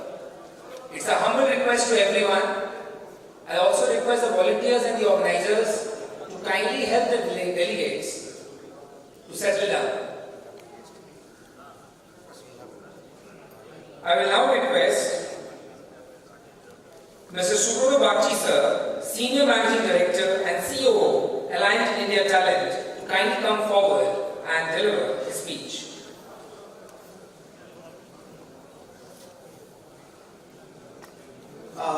Good morning, everybody. Thank you for inviting me for this occasion. Being a septuagenarian, let me talk about a little bit of transformation. The Master of Ceremonies today started with talking about transformation and surviving the ride of the transformation, the journey. Well, very few of you probably would have heard what a optometer was. So it's like optometer to quantum computing. That's the transformation I have witnessed in my career. And I don't know how many of you have seen Gilander's Kalamazoo ledgers. Okay? It used to have a little lock around it. You have to turn the lock to open the ledger. And from Kalamazoo to Kubernetes, which is one of the container that is extensively used, has been the width of transformation in the last 40 years or so of auditing and accounting profession. In this whole transformation piece, two things have remained constant. One of them is, of course, technology. And internet kind of fast-forwarded the transformation and quantum leaped into what we are today and what we want to leverage. The second constant piece is the talent or people. However, the great transformation that is happening on the people front, because we are all consultants and advisors, people are assets, people is what our business is all about. The X-Gen doesn't want to do audit or work the way we have been trained. Their thinking and psychology approach towards work and approach towards life is completely different. And that has been exacerbated by the great resignation trend that US is seeing and we are seeing. Resources, particularly on the advisory space, has been a nightmare for all consulting professions, big or small. Therefore, the profession, and this is the profound change that's going to happen, is not going to go away anytime soon. I've been working exclusively with the CPA firms in the US for the last 3-4 years. The certified public accountant trends is dipping. Nobody wants to become an accountant in the US. Nobody. And probably this trend, and that's why they are holding examinations in India now. So proctoring has started for the last couple of years in India to attract talent from India. This is going to happen soon. So how do we serve business? And this is something which is troubling most of the consulting firms today, particularly on the advisory on internal audit, or you talk about those who have been doing control function. Therefore, the need of kind of marrying both. Long back, Bill Gates said when he started with Microsoft that I'm going to give a computer to every person. And I think the time has started now, and I think we need to act fast, is that for every profession there has to be 5 bots. So you have a 5x leverage when you deliver. And I've been associated with some transformational changes that my organization has been working on, particularly on tax returns. We don't have anybody who fill in returns anymore. It's completely automated now. We are moving to the next stage of transformation, which is review. Therefore, the two ends of the spectrum, which is people and technology, are so very critical. And for the accounting profession today, the biggest challenge is how do we marry the two to leverage? I will stop my speech at this and leave this as a food for thought. Thank you.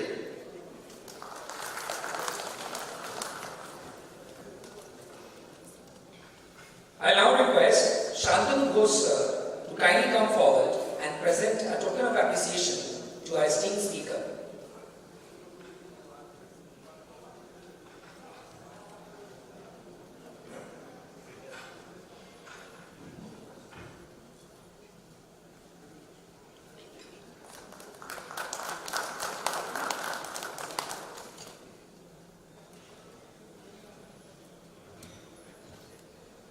Now, it's indeed a proud moment for me. I think being a member of ICSI, it's indeed a golden privilege and being a proud member as well. ICS Dr. Mohammed Shah now welcome the president of my CHIP, my alma mater, CS Devendra V. Deshpande sir.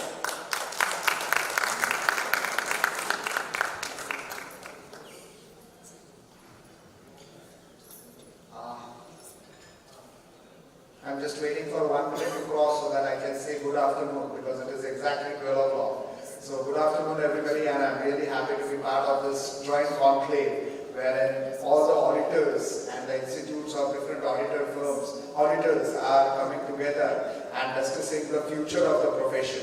I'm Devendra Deshpande.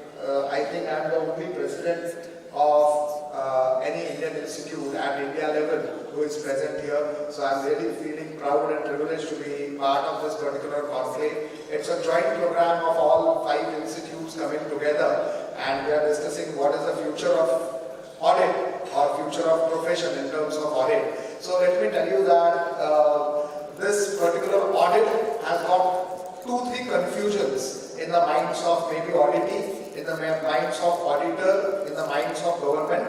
So let me tell you that the first thing which I always believe, that when we talk about audit, there are 2 views which are possible. One is the client or the auditee always believe that we as auditor, we are working for the government.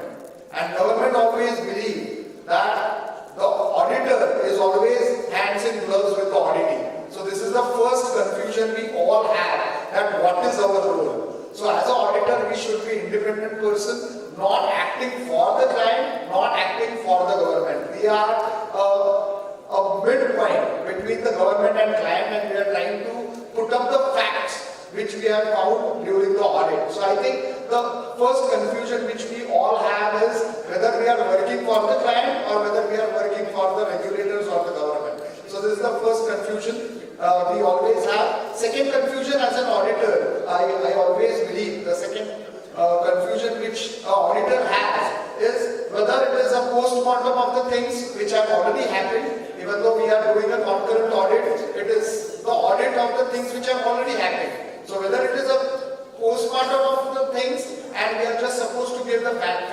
findings, or the way government is asking us to do, whether it is an investigation. So when section 447 and 448 in Companies Act came into picture, which required the auditors to put the details about the frauds or probable frauds in a corporate, our role has changed from auditor to the investigator now. So I think we as an auditor has got a lot of big role to be played in the years to come. When we talk about future, I think we have adopted ourselves in COVID period where we were forced to do the audits in a hybrid mode. We were earlier doing the green tick mark audit, but now the entire system of audit has changed. As company secretaries, we are supposed to do secretarial audit and governance audit, corporate governance reports. So we are more into non-financial audits, but still our role has completely changed before pandemic and after pandemic. So we have adopted to this particular change. When we talk about transformation, yes, we have transformed ourselves not only as auditor, as secretarial auditor. Maybe there are few audits which will come up soon. Like CSR audit will come up soon. It is on the way. Social audits, because social stock exchanges will be running everywhere, so there will be social audits. And one more most important thing which is globally happening is ESG audit. So company secretaries per se, I think, are the people who could be doing non-financial audits. Internal auditors are there, cost auditors are there, and our chartered accountant friends are there who could be doing the statutory audits and cost audits and internal audits. But company secretaries have got a niche area for working in this audit scenario. So I think Institute of Company Secretaries of India has also come out with auditing standards for strengthening the audit processes for our members, and we are doing a lot for our members. Last but not the least, I would just keep food for thought for all of you. Everybody has spoken about innovation and artificial intelligence coming into picture. I think I have got one information for all of you, that artificial intelligence is going to compete with you in audit terms also. Because I will give you one example. In US there was one application which was made by an IT company for studying different documents like legal agreements. The application was given 20 documents and they were supposed to find out faults in non-disclosure agreements. And parallelly, the same agreements were given to 10 lawyers who were into business for 20 years plus. And the survey was carried out. And they were supposed to find out mistakes. You would be shocked to know that the average time taken by a lawyer for finding out the mistake was 86 minutes. And what was the time taken by the artificial intelligence based application? It was 92 seconds. So this is the future which we are thinking about. And as a human being, we will always find how we are superior. So the next survey which was carried out, what was the accuracy? So accuracy of a lawyer or a human intelligence was around 85%, whereas the accuracy of the application was again 96%. So in years to come, we are really going to change our thought process, how we do audit and what we do in the audit. So as professionals, I think we would be a person who would be actually developing the audit tools, audit mechanisms, audit applications, artificial intelligence based audit applications, or the blockchain based applications which will help us in doing the audit correctly. So I think we need to think today that what is our future may not be an immediate future, but 5 years or 10 years down the line, there is going to be a change in the way we work, change in the way we perform audit, change in the way we report our audit reports. So I think this is the best day wherein we can discuss all these things. I think you have 2-3 technical sessions wherein you would be discussing these technical topics, and I hope that it would be a wonderful and successful conference. I wish all the coordinators, first I should thank them for inviting me here, and I wish them all the best for a successful program and a tenure ahead. Thank you very much. Thanks a lot. I will now request CS Sudhir Kumar Banthia, immediate past chairman of ICSI ARC, to kindly come forward and present a token of appreciation.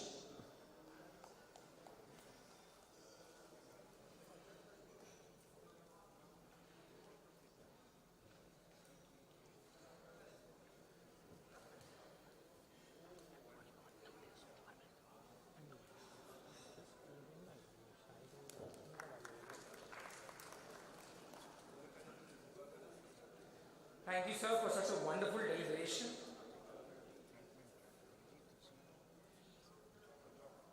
I will now request Mr. Vishwarup Basu, immediate past president and central council member of ICAI CMA Institute, to kindly come forward and deliver his speech.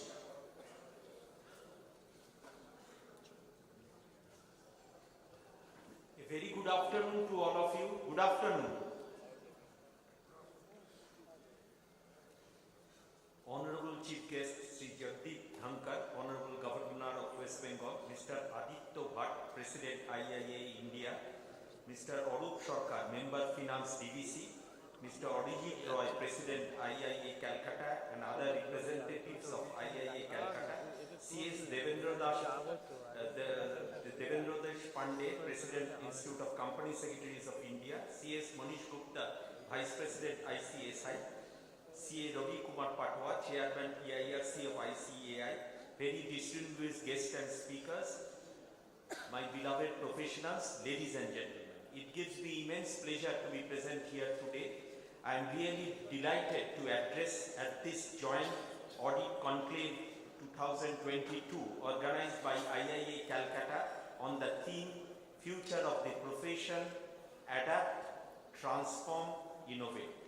Friends, our country is one of the fastest growing economies of the world, and there is a need to make India further excels in every field to transform the lives of a billions plus Indians. The government policies, strong partnership of industry and proactive role of professionals like cost accountants is required to enable these areas to be the next growth drivers of the country. Indian government has continuously taken several major steps to boost manufacturing sector. Friends, government intends to mitigate any disruptions in global supply chains by enhancing availability of goods and services. Friends, India has the potential to emerge in an international trade. CMA professionals has a major part in the nation building in the domains of de-risking economy by ensuring transparency and efficiency in the corporate sector of the economy, strengthening the execution of national initiatives such as Atmanirbhar Bharat, Make in India, Digital India, Skill India, Swachh Bharat, and Smart Cities through superior resource allocation and performance tracking. Friends, technology is evolving at an unprecedented pace. Change is the essence of human civilization. There is a proverb, old order changes, yielding place to new, and God fulfills themselves in many ways. So we need to change fast. We, just as an engineer should know what is artificial intelligence, what is blockchain, what is cyber security, so also a cost accountant, a chartered accountant, and company secretary should be acquainted with all these processes. Today, the rapid changes in the work environment are changing the whole portfolio of CMA professionals. Industry is looking at CMA professionals who do not only possesses a certificate but also a dedication to further improve themselves to meet the future challenges. The skill set of professional accountants needs to quickly adapt to the technological environments and to enhance their data analytics and strategic management skills. I firmly believe that the organizing event like this provide an opportunity to the participants to enlighten themselves with the emerging issues and trends. I am confident that the conclave will enrich the professionals' knowledge of the participants with all-round deliberations. Before I conclude, I pay my tribute to Rabindranath Tagore, where the mind is without fear and the head is held high, where knowledge is free, where the world has not been broken up into fragments by narrow domestic worlds, where words come out from the depth of truth, where tireless striving stretches its arms towards perfection, where the clear stream of reason has not lost its way into the dreary desert sand of dead habit, where the mind is led forward by thee into ever-widening thought and action, into that heaven of freedom, my Father, let my country away. Thank you very much. Thank you, Vishwarup sir. I will now request Ladri Datta sir to kindly come forward and present a token of appreciation to the speaker.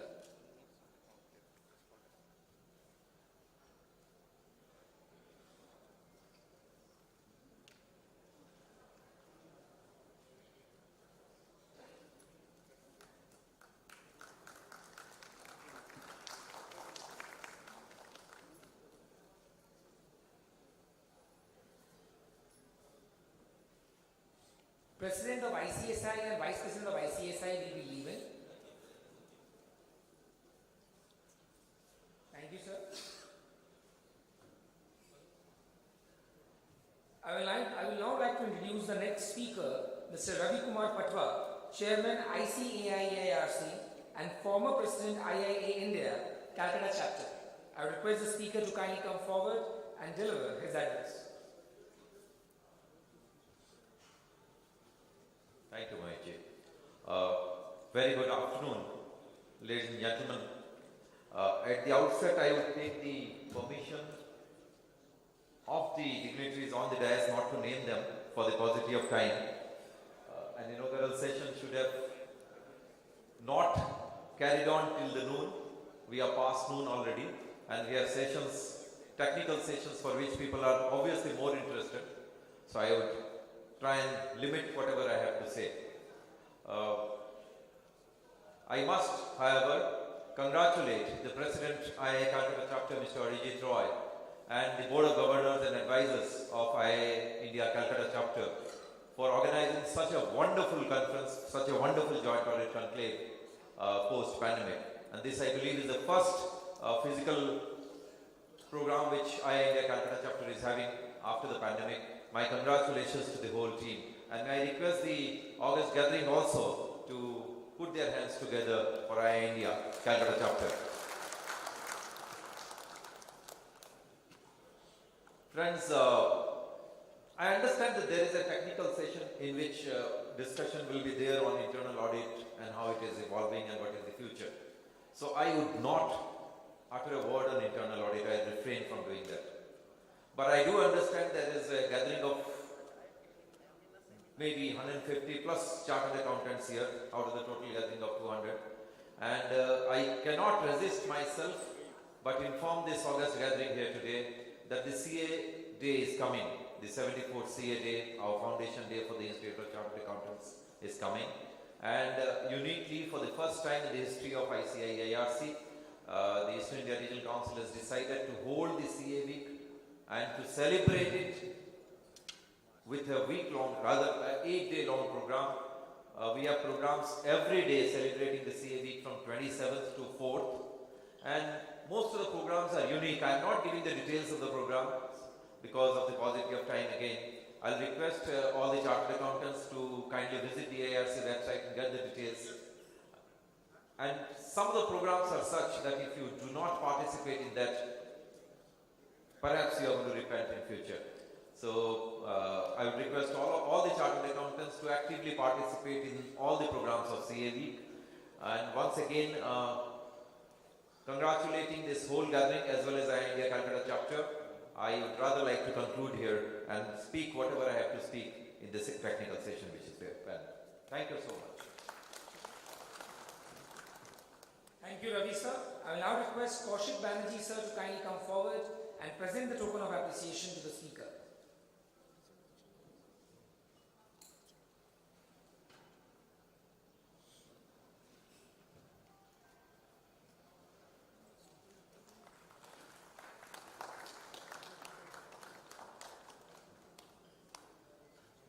I will now request Mr. Arup Sarkar, Member Finance DVC, to kindly come forward and deliver his deliberation.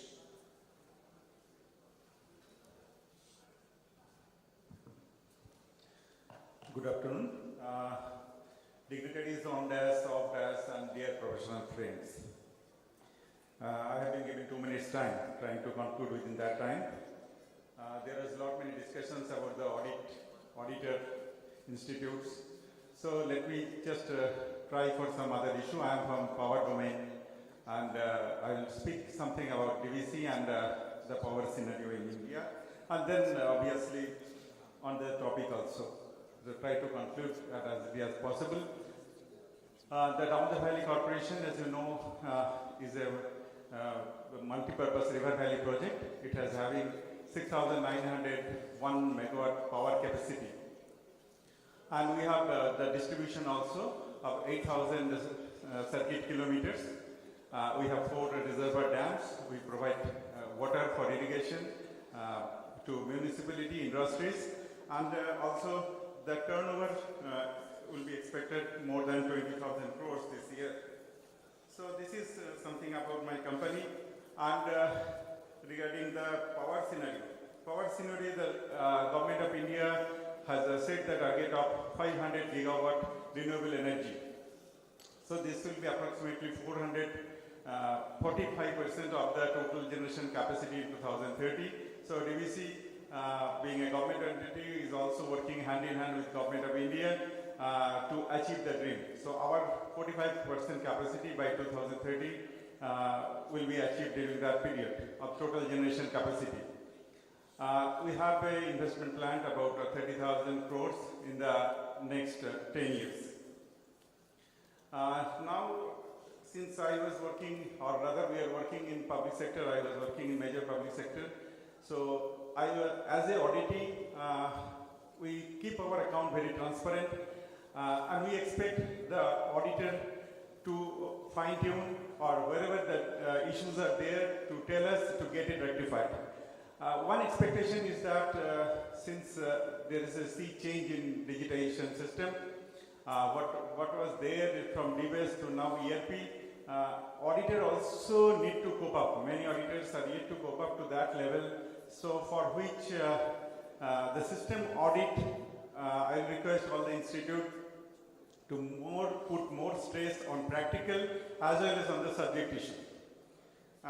Coming to the subject of today, this adapt, transformation, innovation. For me, innovation comes before transmission anyway. The transmission last few years it is taking mostly in digital area. So there is a lot of changes because which is forcing us. Then we converged to, during the COVID period, many persons were talking about the change. During the COVID period, we got everything audited, sitting at home, not an office, to auditors sitting at their home. So this is the transformation. Major changes have taken place. The lawyers, they are pleading from their home to different courts. So change is inevitable, as the master of ceremony was telling. Change is inevitable. We should adapt the change, and all these things will change to adapt and accomplishment. The professional must take a constant endeavor to hone our skills, to learn new thought, and be always ready to adapt to the changing time. We must always be student to adapt the changes. Thank you. Thank you, Arup sir. I will now request Sandeep Dey sir to kindly come forward and present the token of appreciation to the speaker.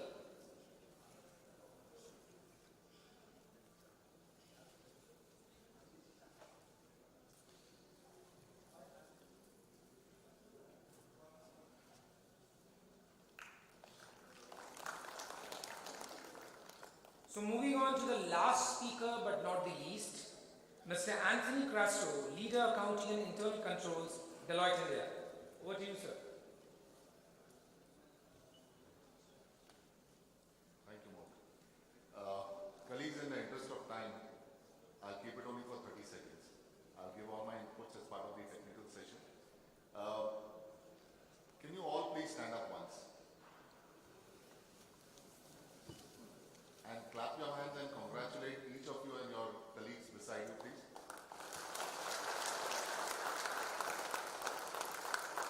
And the reason why I say so is, we are individuals who are superhumans. Please sit down. We are individuals who are superhumans, right? You heard all the speakers, we are multidimensional, we have so many skill sets, so many more skill sets to achieve. And hence we are individuals who run the functions for corporate India. And I think we need to be proud of ourselves. We need to be proud of what we have achieved. And as we go through this journey in life, working in corporate India and holding our conscience and pride high, I think we are going to be the individuals who are going to take this country forward. So congratulations to each of you, and thank you for joining the conclave today. We'll touch upon all the technical matters in the technical sessions, and happy to answer any questions during that. Thank you very much. Thank you, sir. I'll now request Somnath Sengupta, sir, BOG member, to kindly come forward and present the token of appreciation to the speaker.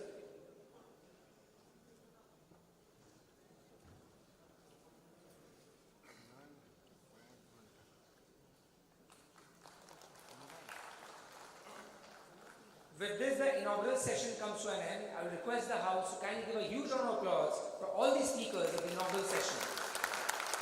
Thank you, sir. So moving on to the next, that is the first technical session, Enterprise Risk and Compliance ERC Impact, Fireside Chat, Technology and Analytical-Led Forensics. For this particular session, we have with us Mr. Satvik Nishant, Partner Enterprise Risk and Compliance ERC Genpact, Ms. Priya, Compliance and a Service Leader Genpact, Ms. Garima Lakhanpal, Director Enterprise Risk and Compliance ERC Genpact. A huge round of applause for all the speakers.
Ladies and gentlemen, kindly settle down in your seats.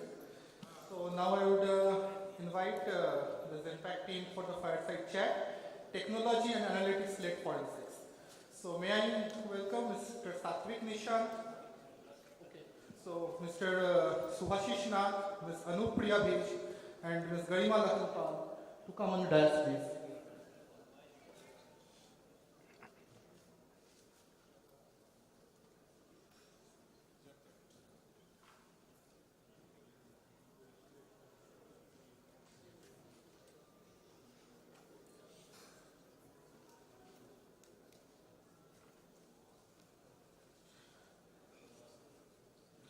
So please join me with a big hand in welcoming the Genpact team.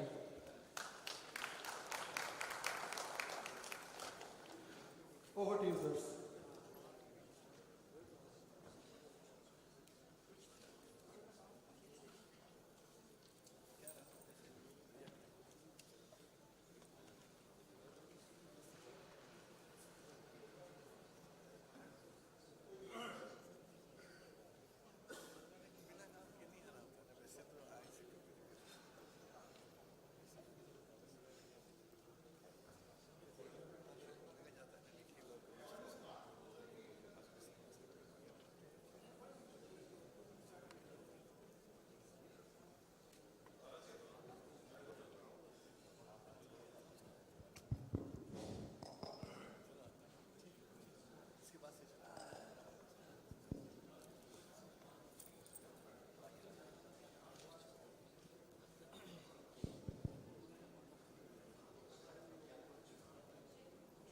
check.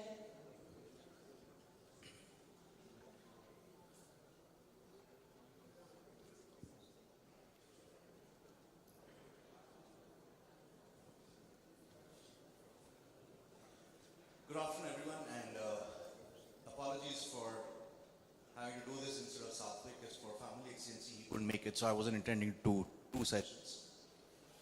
But always a privilege again to be with this group. Delighted to introduce 2 of my panelists. To my left, our digital magician, as I call her, Garimana Kumpa. She's been with us now for a while. Prior to that, with one of the big fours I prefer not naming, because it's not about where you come from, but it's about the talent. And again, sort of engaged in multiple digital interventions that we've been doing for many, many of our global customers. To my right, I guess a reasonably familiar face for many of you, Anu Grevich. She leads up our compliance as a service practice, which demystified means everything of fraud, forensics, anti-bribery, anti-corruption, third-party risk management. She's been with us for, I guess, all of now about 15 years. And again, brings a host of global and relevant credentials. So delighted to have 2 panelists who actually kind of represent what the topic is that we're trying to cover today, which is really driving digital analytics to be able to do more of new age forensics. I don't want to take any thunder away, but just want to start by saying the reason we picked up some of this is it's actually somewhat linked to what I spoke about earlier in the morning, which is this profession needs to start adapting itself in every sphere. So, forensics has for the longest time been about, oh, so are you a CBI director? Can I get a retired CBI director to lead up forensics because he knows how to investigate, how to interrogate? How can you get someone to jump off the building by scaring the hell out of them during the interrogation? Because then you're a great forensics investigator. Because if you're one of those, then the person either admits or jumps. Only 2 choices, right? But unfortunately, forensics is not meant to be that. There are far better forms of forensics, far better forms of investigation. So, Anu, let me come to you first by saying, how are you seeing the environment evolve, more obviously in the global scene, and everything else that's happening around, which is resulting in an environment which possibly lends itself to higher risks of fraud? Thanks, Ashish. So, typically, organizations across the globe have been losing 5% of their global revenues to fraud, which is, a standard practice that has been happening over the years. But what we've seen over the last few years, especially in light of COVID, is that the number of cases or the number of fraud and ethical misconduct cases have risen from 33% in 2012 to 50% of the total fraud cases in 2022. And that's a big number.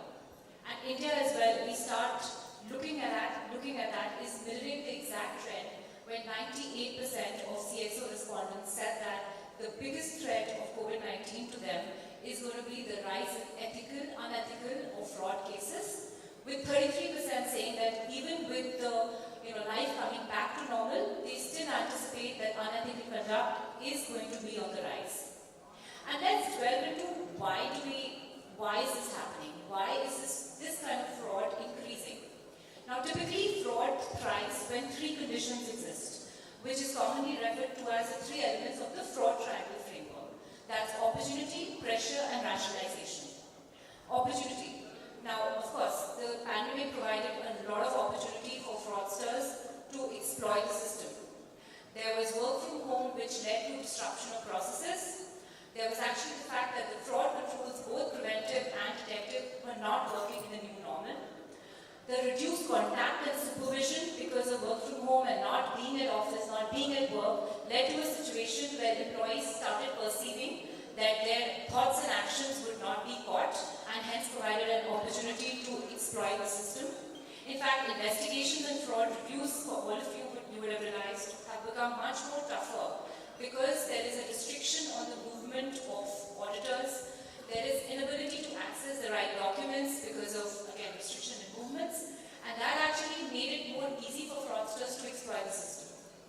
There were also supply chain risks, and this is because, again, because of the disruption, companies were forced to find new suppliers or change supply or change their locations of suppliers, and as a result of which employees got an advantage to actually put in one-time suppliers without vetting them or getting their due diligence process done.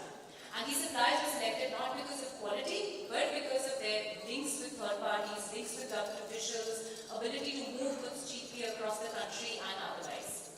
So there were a lot of situations, and lastly, yes, the opportunity was also because con artists started taking advantage of the emotions of people. There were a lot of people who at this time wanted to contribute to victims of COVID or even recently victims of the Ukrainian crisis. Now, instead of, they started exploiting the system by actually creating fake websites where employees and people could donate, and they got access to these funds which were for a legitimate purpose. So in essence, there was a lot of opportunity that employees got because of these changes, which led them to exploit. Now, moving on to the second element, which is pressure. I think all of us have felt it over the last few years. As organizations, we know that we need to meet our financial numbers, meet our financial targets. On the other hand, demand has dried up. Supply is not there because of restrictions in movement, labor shortages, first lockdown, second lockdown. However, the ability of companies, and they still need to meet their numbers. How do they do that? Let's resort to something, but we need to get the numbers right. On the other hand, for employees as well, furloughs, reduced job security also led employees to believe that yes, it is okay to do something wrong in order to get a financial benefit. And lastly was rationalization of the mind. Now this is more, it's not an auditor concept, but it is more of, it's a human touch and feel aspect which is very, very important in today's day and scenario. What was happening is the lines between work and work from home, the lines between work and office were blurring because of work from home. There was an increased stress in employees because there was no time off from work, there was an increased pressure of managing your personal lives with professional, and that led us and employees to sort of rationalize the wrong intent by saying, it's okay in these circumstances. My employer will fail if I don't do this wrong thing. Or, it is a one-time thing that I'm doing, and it is the larger good for me as a family to, get some unethical practice to get the money flowing. So these three conditions and elements of the fraud triangle absolutely thrived because of the pandemic, and that led to more and more fraud scenarios coming up, and which is something we are going to see in the near future as well, because the effects of COVID, the new normal, are going to stay with us for a very long time. Thank you, but terrific to have both of you flank me on both sides, but looks like the audience can't see you because you're right behind the podium, so if you don't mind, that side. Why don't you just move to back and sort of turn around? People know you, so you don't need the name tag anymore. Thank you so much, I guess, thank you for that as well to the audience. So I guess coming to you, Garima, what are some of the sort of evolving fraud risk trends you're seeing again from a global perspective?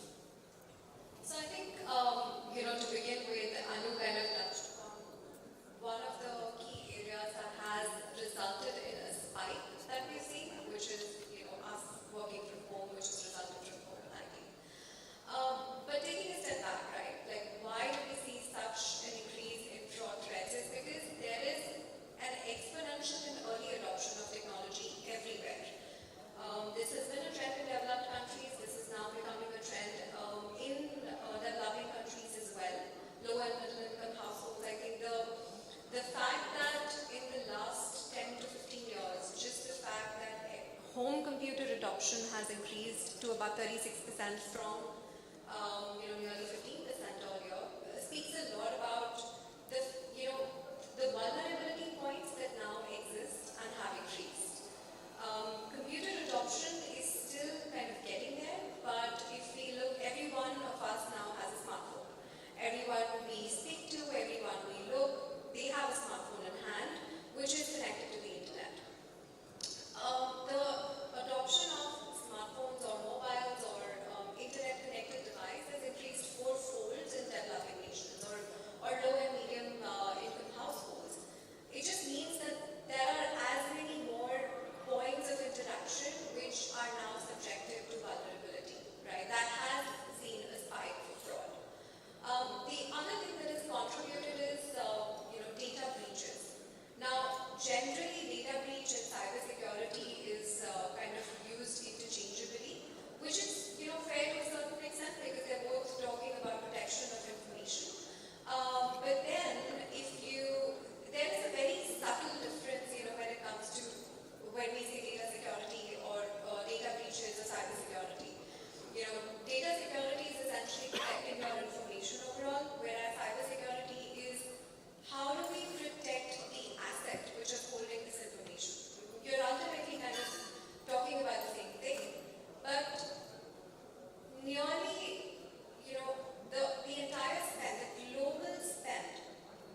First and foremost, that I think all of you would have witnessed at some time during the reviews currently is employee embezzlement.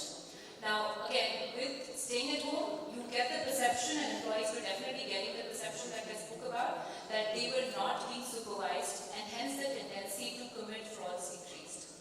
So there were situations where employee submissions were having things like a purchase of a television, a purchase of sound system, or even TV subscription like Netflix, etc.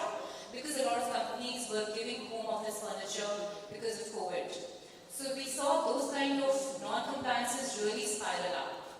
The other big one is, and we all talk about it, companies across the globe were forced to embrace digital transformation because of staying at home. And this actually was a silver lining for employees again as well, because for the new age organizations, suddenly the employees were able to do document frauds.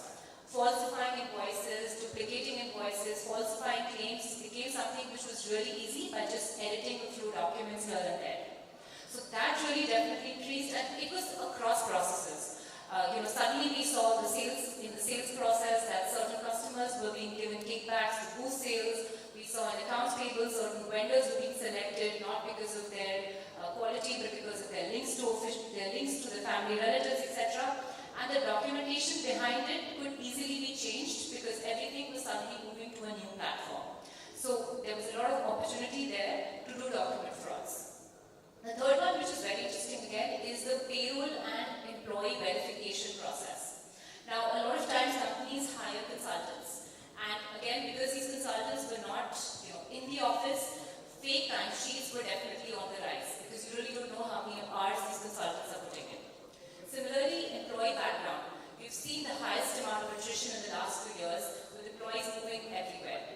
Now, what this actually led was a situation where false certificates, false background checks, false documents were being submitted by the employees. There were relieving letters which were fudged, and we've actually identified situations where employees were doing dual employment and nobody was able to figure out because the relieving letters were still not in process or a fake one was submitted.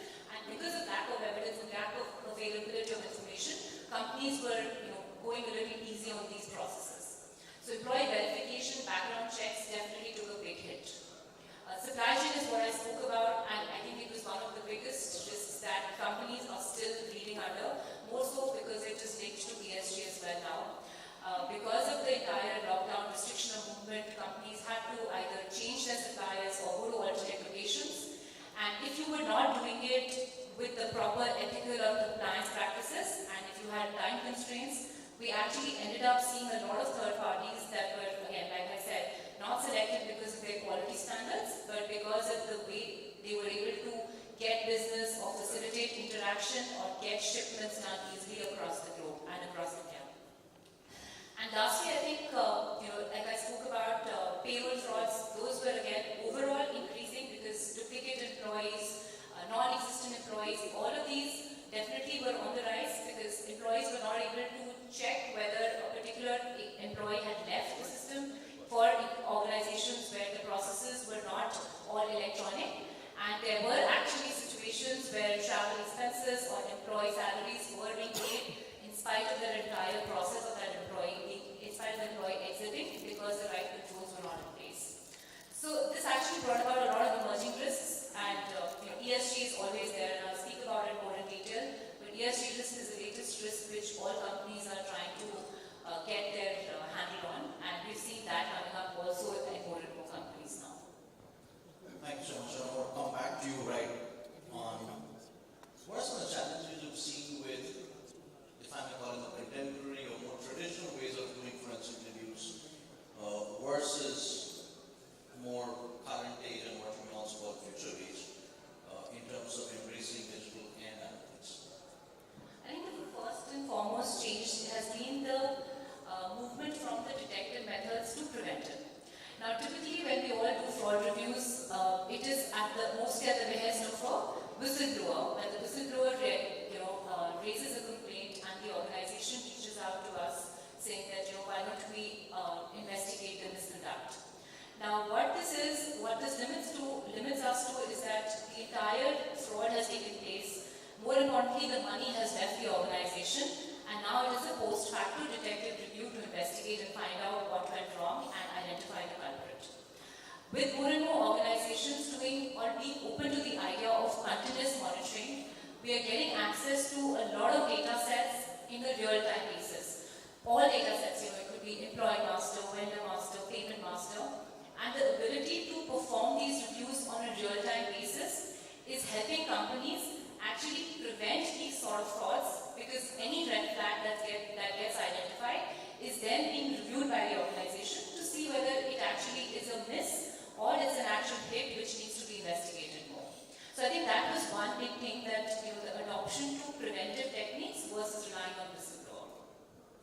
The second big one was, again, getting access to 100% of your data versus doing the sample-based review. Now, in India and across the globe, organizations were forced to go digital, and that actually has become a silver lining for us auditors.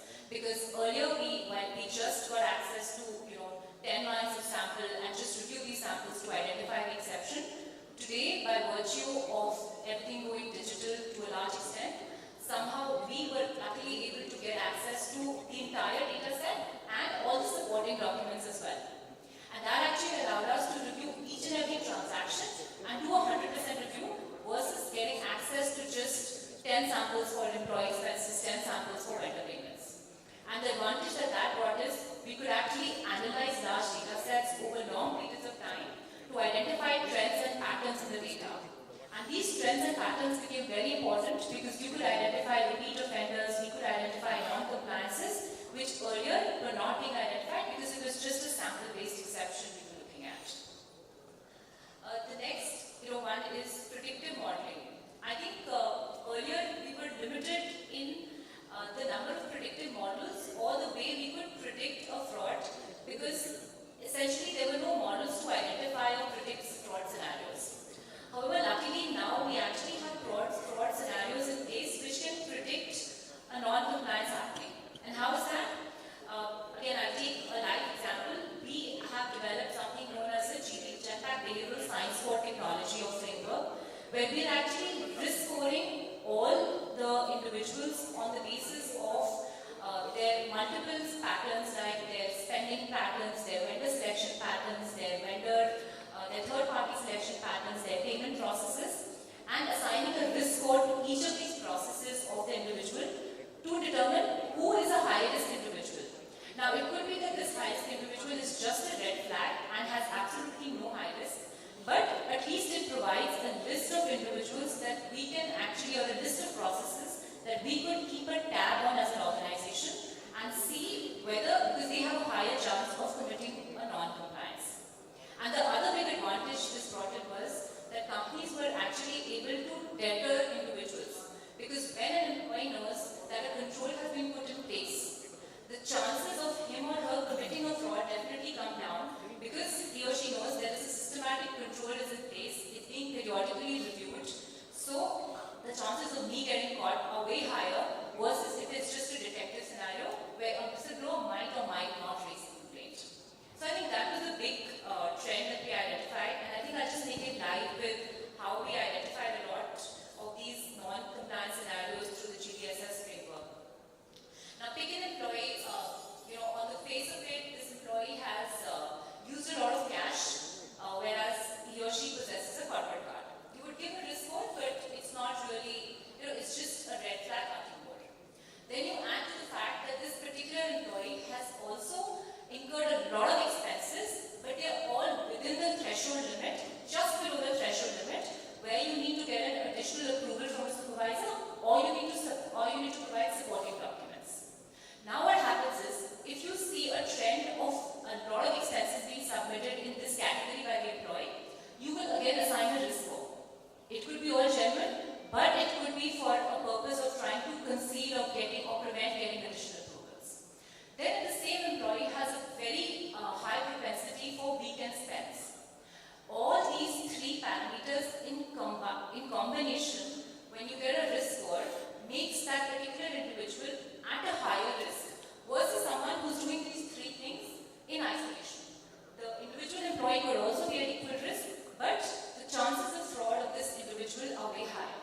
So that's a way through which this methodology is actually assigning risk scores, combining it to corroborative analytics across data, and assigning risk scores so that you know where your risks lie as an organization. It's like looking for a needle in a haystack. You need to find a method. And this is a way that, it's a method. It's not foolproof, but it definitely has helped companies. It's also applicable in the accounts payable process, where, again, in isolation, if you see an employee who's not gone through the AP process but has used the expense process to select a one-time vendor, why would that employee do that? The employee did it because they wanted to circumvent the entire third-party due diligence process, or the employee wanted to circumvent the PO process, or the employee wanted to circumvent getting additional checks done on the vendor, or the 3-bid process. Now, all these aspects, if you combine together and see, okay, this employee seems at a high risk because there are a lot of breaks in the AP process that this employee has done, versus a one-time exception, which definitely could be a human error, could be a human oversight, and you need to forego.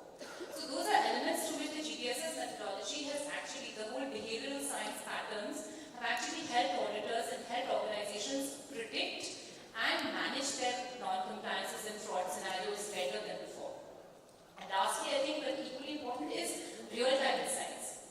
Earlier organizations were getting, issues which were 6 months old, so remediation was also happening of issues which were in the past. Now with real-time reviews and real-time access, they're able to remediate issues as and when they're coming up, and that is providing a lot of flexibility, and the added advantage is you can actually review them across the globe and ensure that your entire health of the organization is remaining consistent, because the entire practice can be replicated because of availability of electronic information.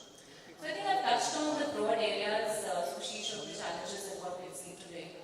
Terrific, thanks. Then if I can bring you in on how you seeing this play out more on the technology side of life. I think Anu spoke like a true auditor, like dividing everything into preventive, detective, and the auditor in me is kind of wanting to do the same. I don't think the lines are very clear right now when it comes to business or IT. You talk digital, you talk AV process, you talk P2P process. At the end of the day, the heart of it is data, and what processes it would be your applications. So, just kind of taking on what Anu just spoke about, essentially, all of these fraud reviews and areas. As an auditor, we would want to look at it from two different lenses. How can we achieve the optimum balance of having the right preventive controls, but not as strict as to impact operations, and at the same time use the abundance of data that's available, put it through analytics, and actually get real-time meaningful insights through some detective algorithms as well. So let me take it up one by one, right? Let's talk about preventive mechanisms first. We're talking about fraud reviews, but one of the things that we would want to ensure while we're doing fraud reviews is to minimize false positives and actually identify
Once we touched on some of the stuff that you see on the accounts payable side, the side of it, but feel free to add on to it.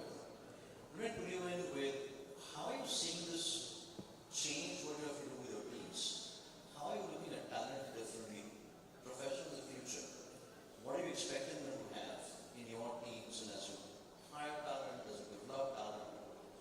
How is all of this actually making life very different from what possibly you were as a professional 15 years back? So when I started obviously as a professional, I think I had done my MBA and had absolutely zero idea what I was getting into, honestly speaking. But what I had and what is the base which always you need is an analytical and a logical process, bent of mind, and the thinking of what can go wrong. So I think those are broad principles which we apply even today, what can go wrong. However, having said that, I think what has changed drastically is the lines between a process and an IT audit have blurred. I cannot no longer say that, okay, I have the right experience in doing a process audit, but when it comes to running analytics, when it comes to embedding data algorithms in my day-to-day working, I will have to rely on someone like the Garima's team always, who's an IT risk professional. It's a combination of all the skill sets that today we're looking at as auditors. It need to be that we need to know all the right codes, the right process, the right ways of writing the algorithm, but the logics of how the analytical bent of mind of how can things go wrong, apply, how can you merge different data sets across processes. It's very easy to say that you can apply this algorithm, but how do you actually devise that algorithm which is picking up some data from the accounts people, some from vendor master, some from employee master, having that corroborative analytics thinking process, how do you link the entire data sets? I think that's the kind of logical bent of mind we're looking at today. That's the talent that's the talent that auditors need to have. The other skill set that auditors definitely need to have is continuous evolvement. Now, when we started off, accounts payable, purchasing, sales register reviews, these were typically the main processes, inventory review, fixed assets review, those were the 4-5 processes that we were reviewing. We've actually transformed in the way we are doing the reviews with newer risks always evolving. There is the whole ESG risk, which is not there, which is there. I mean, the top 1,000 companies of India also need to adopt an ESG framework by 2022. So the constant learning that auditors need to do to stay up in the game is always there. And that's the kind of skill set we're looking at, that an ability to think beyond the box, analytical thinking, meshing IT risks and process risks, and adapting to the future. You need to have all these in your auditor skill sets to prepare for the line ahead. And then how do you think you try to do that in the technology space, which is just that bit more disparate? Technically sounds like you can only be experts in a FICO module within SAP is how it used to be earlier. Now you got cloud overall. So how are you sort of seeing that in the tech space? I think 2 words to summarize what Anu had mentioned, which is fungibility and upscaling. I think all of us as professionals need to absolutely 100% be fungible across multiple teams, across multiple technologies, across different areas, and at the same time keep upscaling ourselves. The lines, in fact, are not just getting blurred between, a process auditor or an IT auditor. It's getting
question. Just before I come to question, can I ask request someone to shut the door?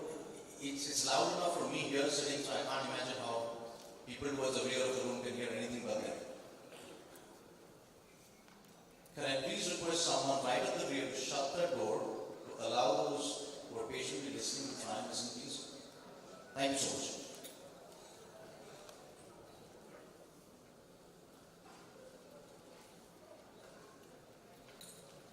Apologies, audience member.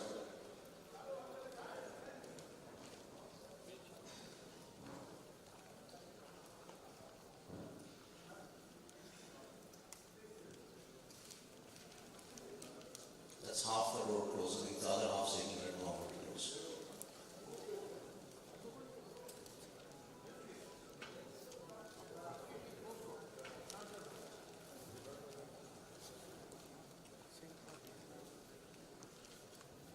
Hopefully there will be AI someday which will figure out audio levels outside being higher than inside and it automatically shut doors. Hopefully we'll get to that stage when you don't need to do it sitting at the stage. So to leave a little bit of time for questions, I'll come to you, sir. One last round with both of you. Where are you seeing as your emerging fraud risks, fraud areas, threats? Anu, you want to go first? Microphone. Yeah, sure. So, like I just briefly touched on, I think the area that we really need to focus on as fraud auditors and as auditors is going to be ESG risks, because, like I briefly mentioned, that's going to be a big one.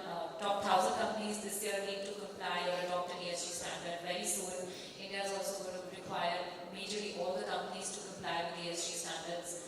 Now, what does it actually mean in practicality? How will we as auditors start gathering the information? Now, if you think of it, if you think of the biggest element of ESG risk, which is global when we do these reviews, the supply chain practices across, how are we going to tackle those? Forget compliance, how are we going to gather the evidence in India?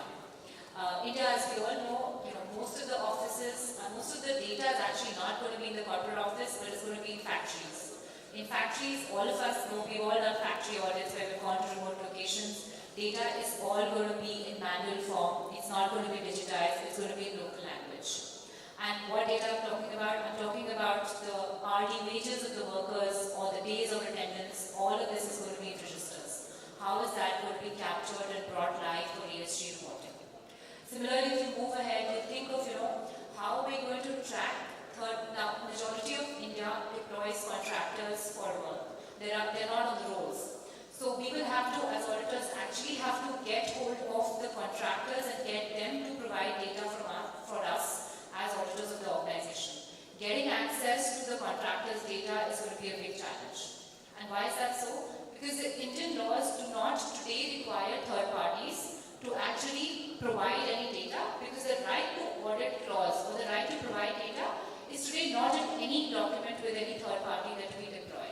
And why is that so? Most of the suppliers, when we do a review, most of the suppliers of companies today are actually going to be working on a PO basis. And that PO basis is not going to have these details around lack of audit, the audit rights, etc. So getting that information from third parties for the subcontractors is going to be a big challenge. And then how do you collect that, assimilate that, report that is going to again become a big challenge. The other thing that third parties, and we've already started getting a sense of, is going ahead and saying, mentioning is confidentiality. That we work for competitors, so we will not disclose this data to you. We will not give you this data. How are we as auditors going to tackle all of this to provide the right data for reporting for ESG, let alone audit? I think it's going to be something that we really need to start thinking of together, because that's actually going to become a big area of focus in the coming years. So that's my take. ESG audits are going to be a next big thing, and we need to think through right away. Thank you so much, Karan. A quick word before we go to the audience. Just to summarize what we've also spoken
Thakur. So please. Thank you. Actually, thanks for the lovely presentation and discussion about the fraud audit.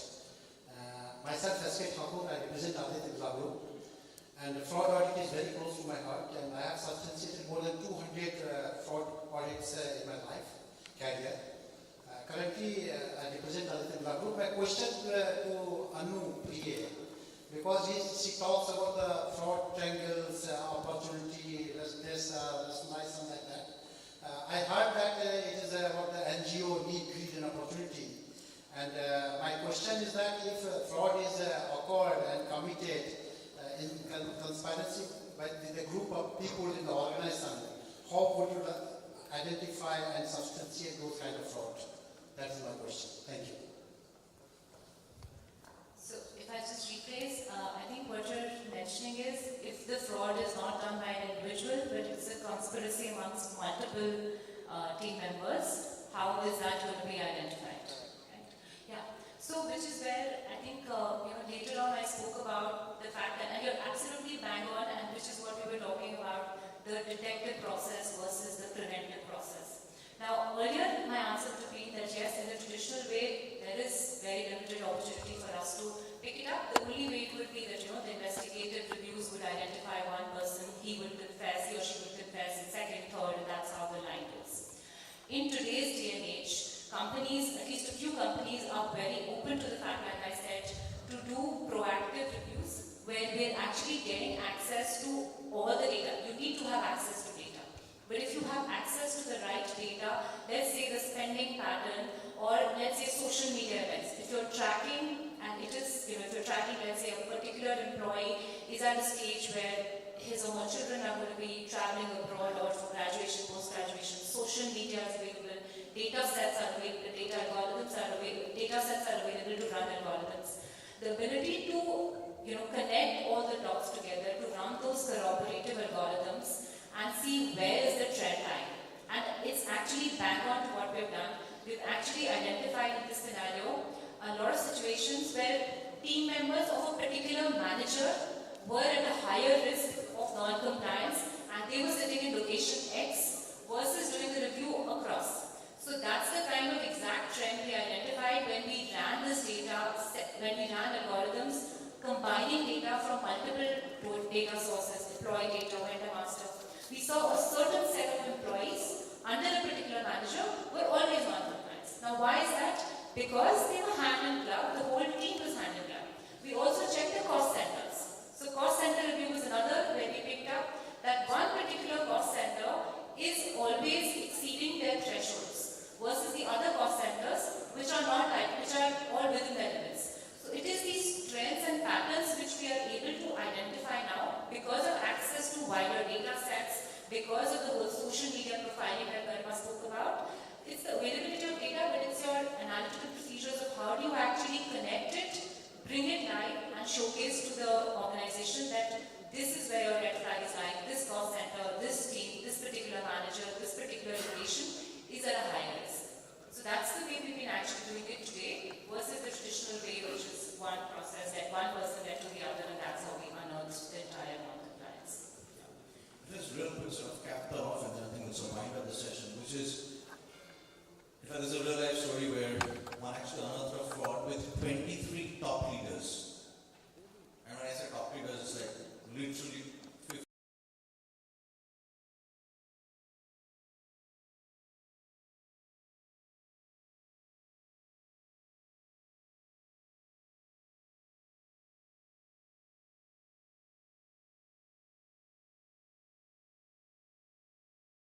Find it difficult to hide behind data.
numbers speak to you, most things can be figured out. I'll just wind up by saying again, it's time that we get to leveraging what's out there in social media. There is a ton of stuff. And people think of social media ordered as sentiment analysis. It's not about sentiment analysis. There's much more out there. And you've heard Varman talk about everything that goes into process, that goes into technology. Thank you so much to your audience for being patient listeners, and hopefully that's some takeaway for each one of you around the room. Thank you once again, and thank you so much, Aman, for just being aware also of information. Thanks. Pleasure hosting you.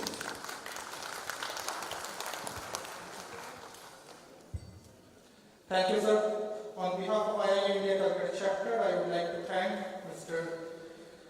Shubhashish Nath, Ms. Garima Lakhanpal and Ms. Anupriya Vij for the very engagement interactive session. Now may I please welcome Mr. Nilati Dotto, past President IIA India Calcutta chapter, to felicitate Mr. Nath by presenting a flower bouquet. Can we have a big hand please?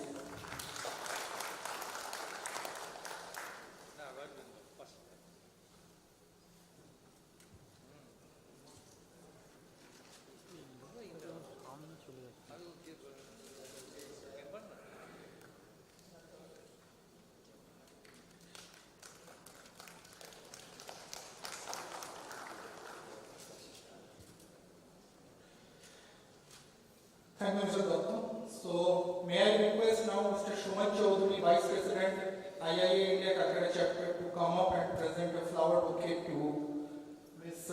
Garima Lakhanpal.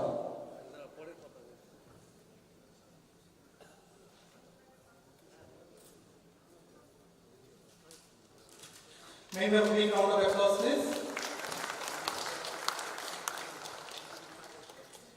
May I request Ms. Rupanjana Dev, BOG member, to please come up and present a flower bouquet to Ms. Anupriya Vij.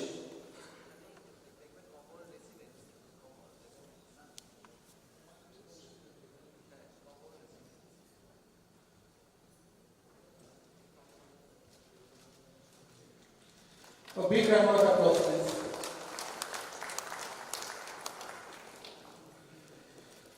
So, ladies and gentlemen, that concludes technical session 1. We are a bit tight on schedule, so we will quickly proceed towards technical session 2, which is a Deloitte session and a panel discussion on future of internal audit profession.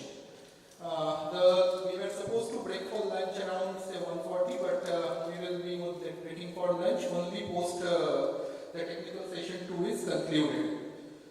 So, may I request the Deloitte persons to please grace the stage. Mr. Arup Singh, partner Deloitte India. May we have a big round of applause for Mr. Arup Singh.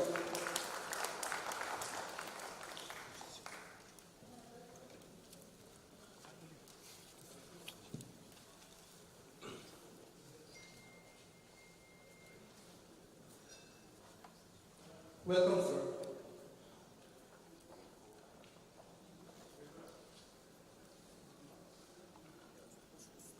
Now may I request Mr. Anirban Sanya, CFO Usha Martin Limited, to please grace the stage. A big round of applause to Mr. Sanya.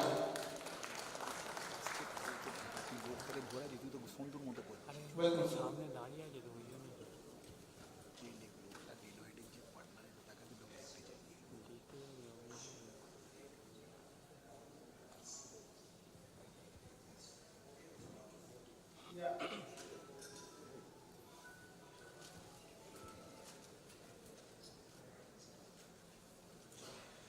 May I request Ms. Neha Agarwal, WPD and Head Corporate Strategy, Vikram Solar Limited, to please grace the stage. A big round of applause to Ms. Neha Agarwal, please.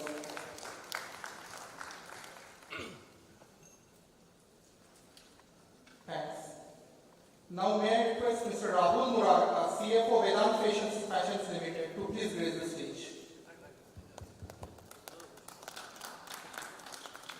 A big round of applause to Mr. Rahul.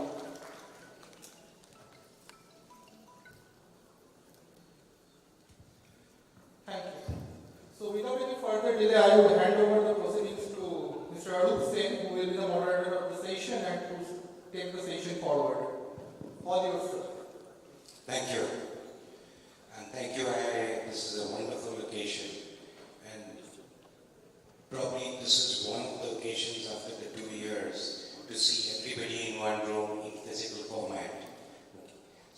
we really owe ourselves a big clap that we can sit next to each other physically other than digitally. It probably sets a context because digital risks we have been hearing, and that's the reality, okay? But the topic today is what lies ahead of internal audit. You know, in last 2 years, if you've looked at it, the core definition of risk, which we learned a long time back, were 3 elements: hazards, uncertainties, and the third one I will hold back. So what lies ahead with a very, very in-term, which is more quickly used as new normals, which is becoming every new normal is a daily normal. Okay. So it becomes very difficult to adopt. Okay, but the fact still remains is our future which lies ahead is uncertain. Okay. And we have seen it in last 2 to 3 years. The pandemic, the geopolitical issues which has hit us, the markets which keep moving in and out. But here, I don't want to do this conversation for probably get truncated now, not 1 hour, 45 minutes.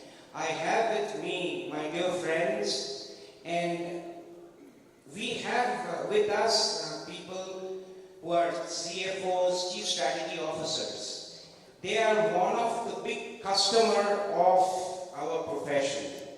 And let me take this opportunity to say that Anirban, Neha and Rahul, while they have really now hold the CXO suit, somewhere down in their career, some even in recent past, actually headed internal audit and or internal audit reported to them.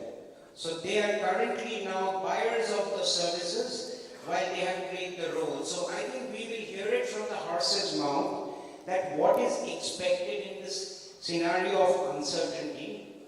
Having said that, they have represented they are representing companies, and they have been in part that they've turned these uncertainties into opportunities, and that's wonderful. And we should be very proud in this room. All 3 of them represent companies from this city, which we should be extremely proud of. Okay, they are icons in Indian industry in whichever place they hold.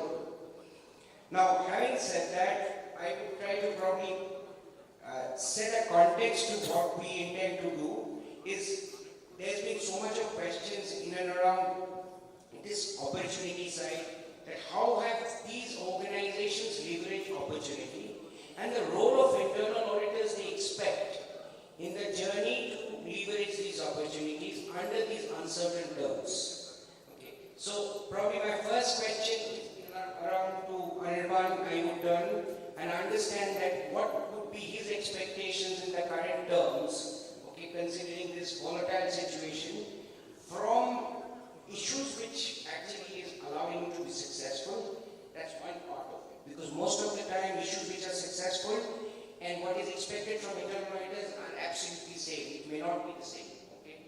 So issues which are making you successful, and what do you expect from internal audit as far as internal auditors are concerned. Okay. A similar question would be to Neha as to how I will not repeat the paucity of time. So we hear it from individual what has been their point of view, that what is expectations from them. And my last part would be that since they have always, in past they have added the role of internal auditors, it's always easy to want. But how do we sort a problem? And maybe the bias itself would have a point to address that if that is what internal auditors are supposed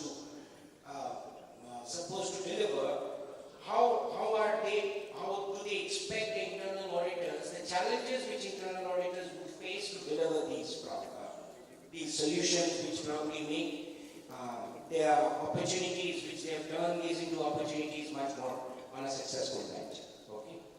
So over to you. Yeah, good afternoon everyone.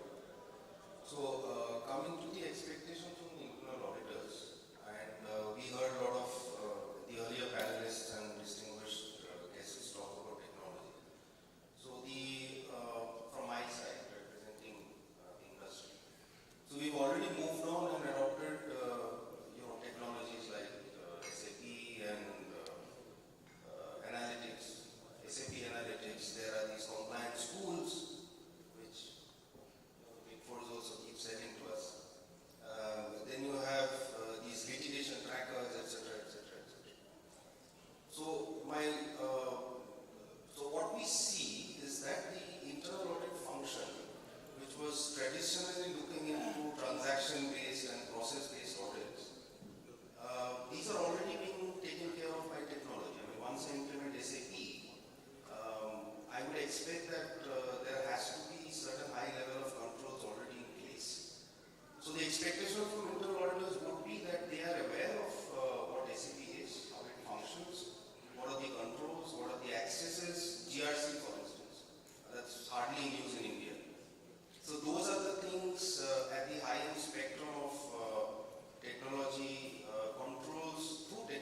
correctness of the data and the evidence, and it's sanitized. The controls are in place where it enables the management to rely on the data. So that's my first point.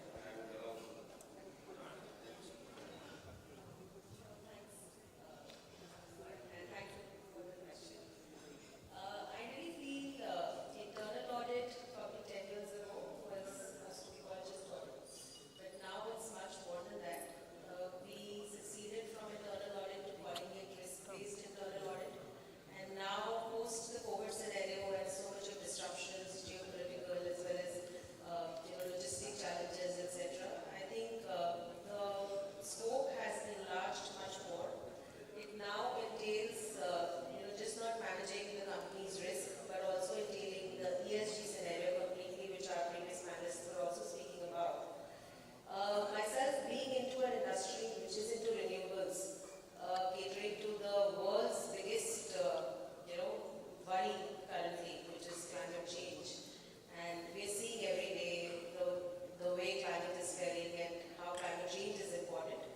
I think internal audit has to play a much more bigger role to help the government and the society achieve this goal through ESG, through more process-based, risk-based reviews for us.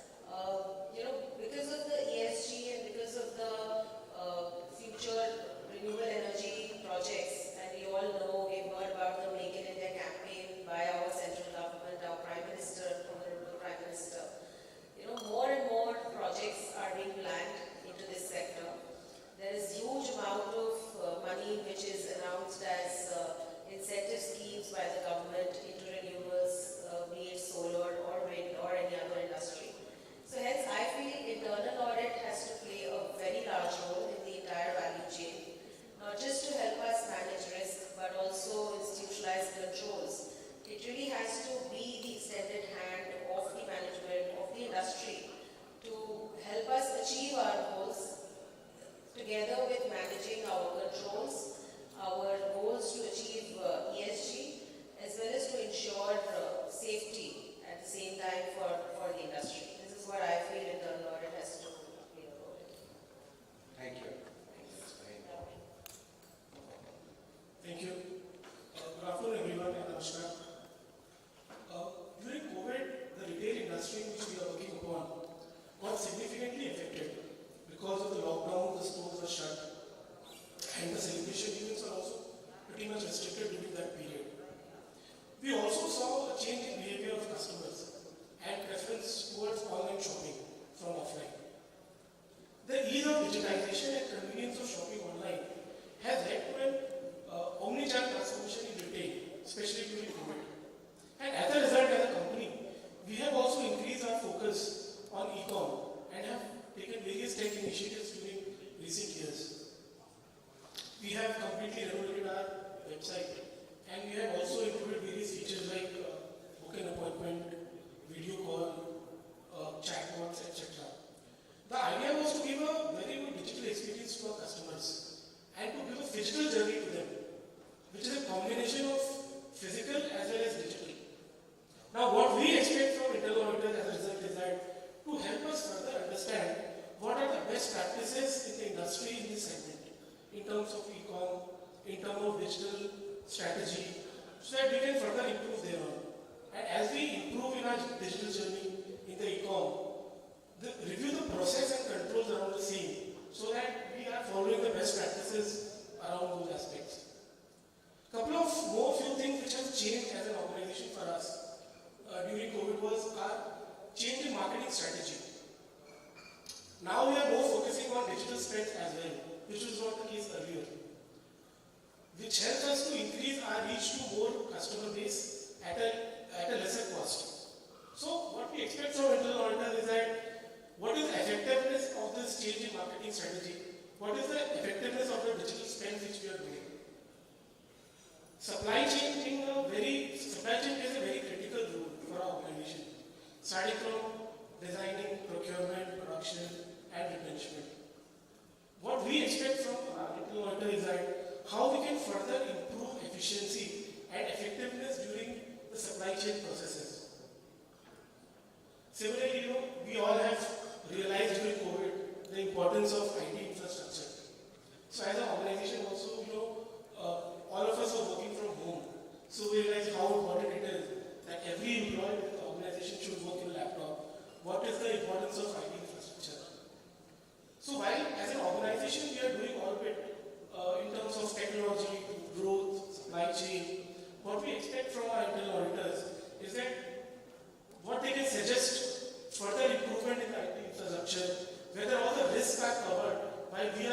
in our IT environment. I think these are the points in discussion. No, it's very interesting, but as you said, you are in B2C business, okay?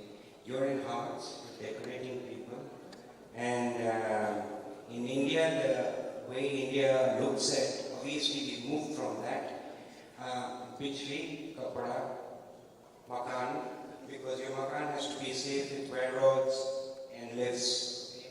And wire ropes. You're giving alternate clean power and kapda. So we have it here, or inherited it.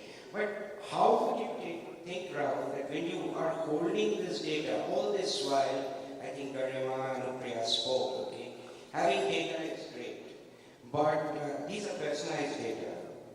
And keeping them, retaining them, wishing people on their happy birthdays are your probably business connects, okay? Or your marketing strategy, how you actually build that relationship. But would you not think that data privacy would be one of the key issues your organization would need to look at specifically? Not saying that in B2B it's going to be made public, okay? But specific to, because of much larger data your customer base would have. So what would be your views? No, absolutely. I think we have a lot of customer data with us, and we perform a lot of data analytics around the same to understand customer taste and preference across regions, states, cities. So it also becomes very important, the data protection, data privacy, as you rightly pointed out. So we as an organization, we have taken steps. We have formulated SOPs around how we can prevent our data, how we can ensure security of data of customers, which we are having, not only customers, employees, and everyone. Now this is one more thing where we feel that input and suggestions of internal auditors will play a very, very important role in terms how we can, what more we can do in order to protect our data, what more we can do to ensure data privacy. And that is about review of the IT infrastructure. What is also important is that the relevant team members of the internal auditors, they get involved during audit, because these are all specialized functions. So what we also expect is that the relevant team members, the IT specialists from the relevant auditors, they review our IT processes, the data prevention related processes which we have, to ensure that can be really more and more strengthened to ensure lack of data leakage in future. That's extremely interesting. Yeah, so data privacy, we've discussed quite a lot of times, is very, very critical for any organization, because we all ultimately are dealing with customers. There's a lot of confidential data about customer preferences, and not just customer data, the entire organization data, data of supply chain, production, how we build efficiencies, everything is confidential. Where internal audit can play a very big role is, like Rahul also mentioned, I think to help us give an assurance on the controls that we have institutionalized, on various systems that we have, for example SAP or Salesforce, which is used for our CRM and many such softwares.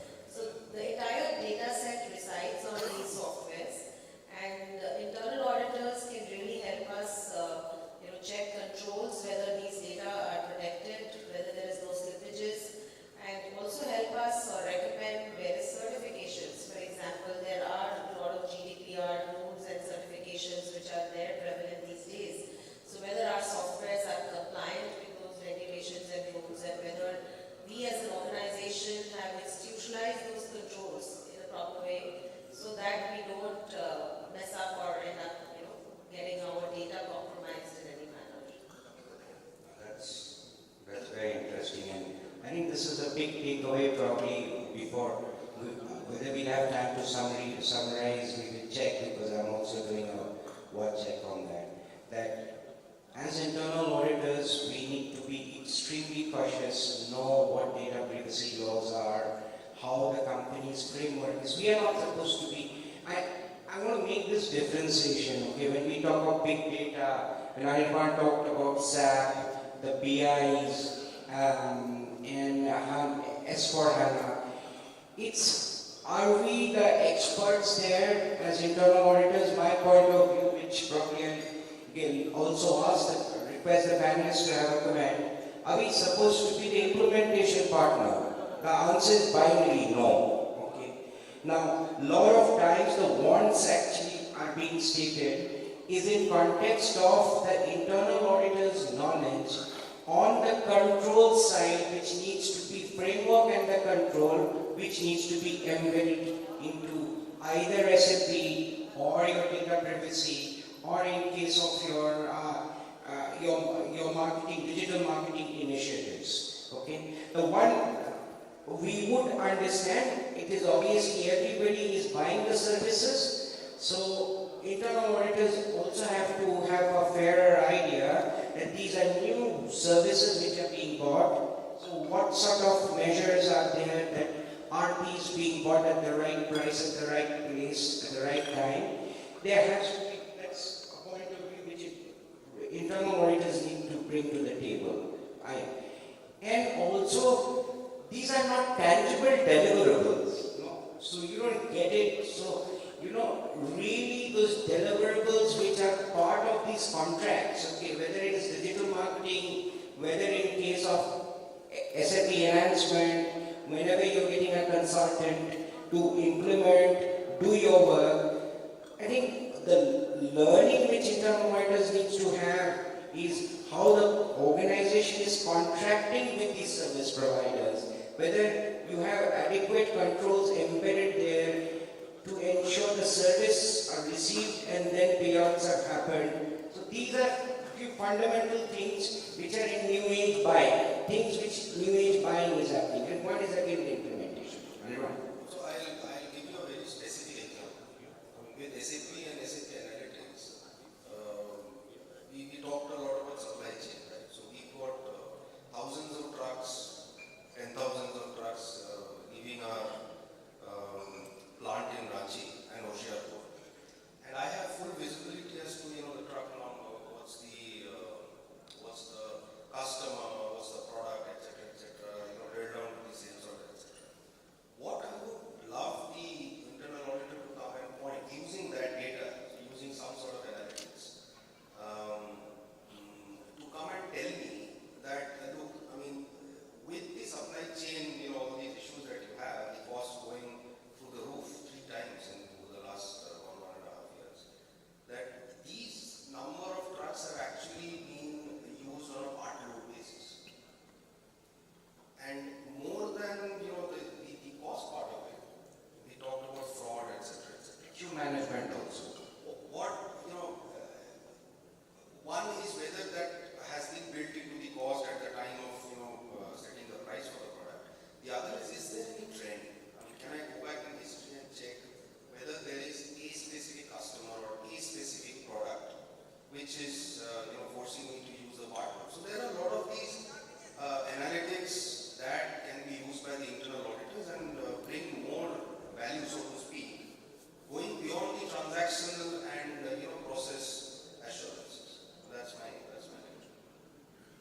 That's I think with large amount of data, and everyone pointed out some absolutely sanitized, because we are not in a smart environment in completeness. Our factories are not a complete smart factories, and I can say that for all, because you will have people doing manual things to finish off your best of kurtas.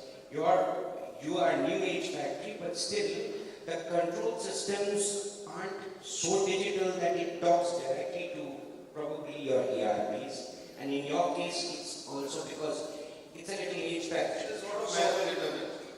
So the data through which you make the analysis itself has to get validated through certain amount of ground checking, okay, whether it physically exists.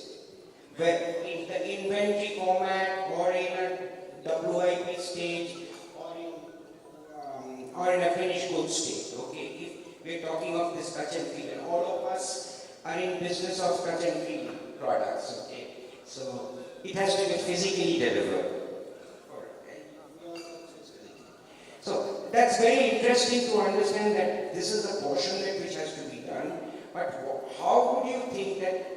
One is the sanitization and existence of things. But what would be your point of view that you are getting data at a lightning speed, but when you want it to get physically verified, does the internal auditors come up with a one-day report giving you comfort? It's not possible for the simple reason that to verify such large physical inventory, it takes a lot of time, and by the time the data comes to my table, it's basically just put in as file records.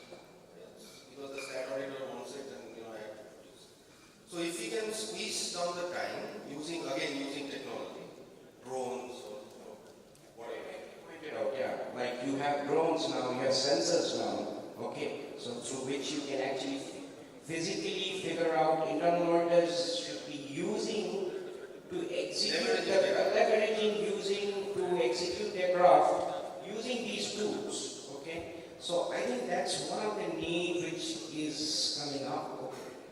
That in today, that what is the data part of it? Okay? Data we've had conversation.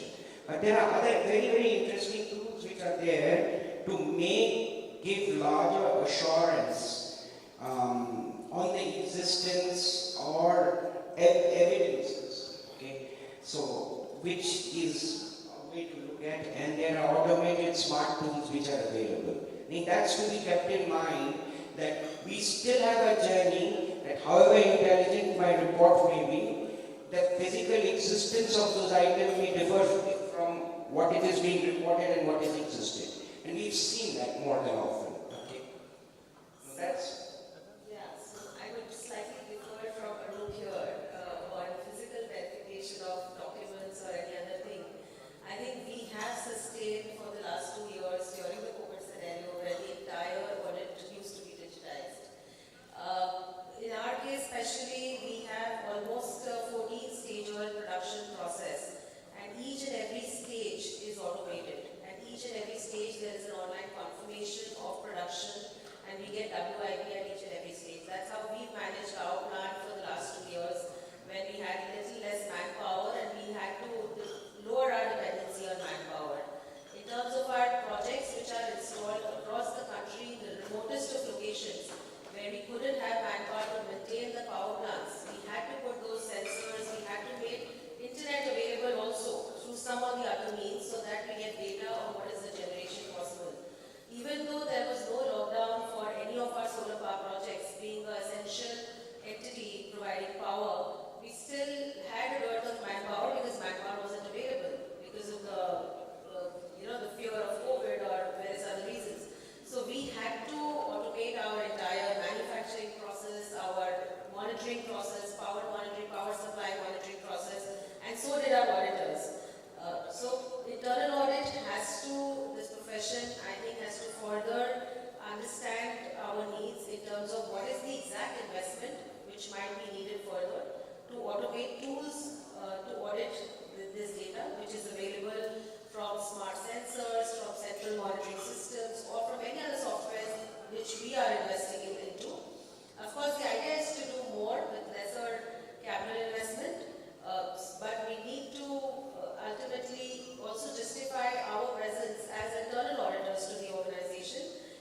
When the organization is ready to provide everything in an automated, digitized manner, the internal auditors also have to equally invest into automation to see how best they can evaluate, they can analyze, license the data, and then provide their inputs to the management. So I feel embracing automation is no more a luxury, it's a dire need that the profession has to go for. Extremely, that's fair. Absolutely rightly put, and that's the need of the hour, because there has to be, other than data, there has to be other tools and I would say animations, okay, with internal auditors, ability to use drones, ability to use sensors, ability to use certain things to execute the portion of their work, okay. Scanners which integrate, not all documents. We still have primary evidencing document into not on digital forms, okay. If you have government documents and other documents, which is mostly getting digitized, but it's still in the standard format, okay. We just heard, okay, the precision at which our machineries are contract, or and 3 lawyers, very eminent lawyers, right, and the machine read it more correctly. So these are tools which are there, available, and these are tools which will enable us to be much more proficient internal auditors, I presume, and these things we need to adopt as quickly as possible. Okay. Now, one thing, and it's largely all of you have a large international business, okay, and she is in business of sustainability. You are in business where a large amount of workforce, and you create entrepreneurs, okay, from your supply chain or from your forward.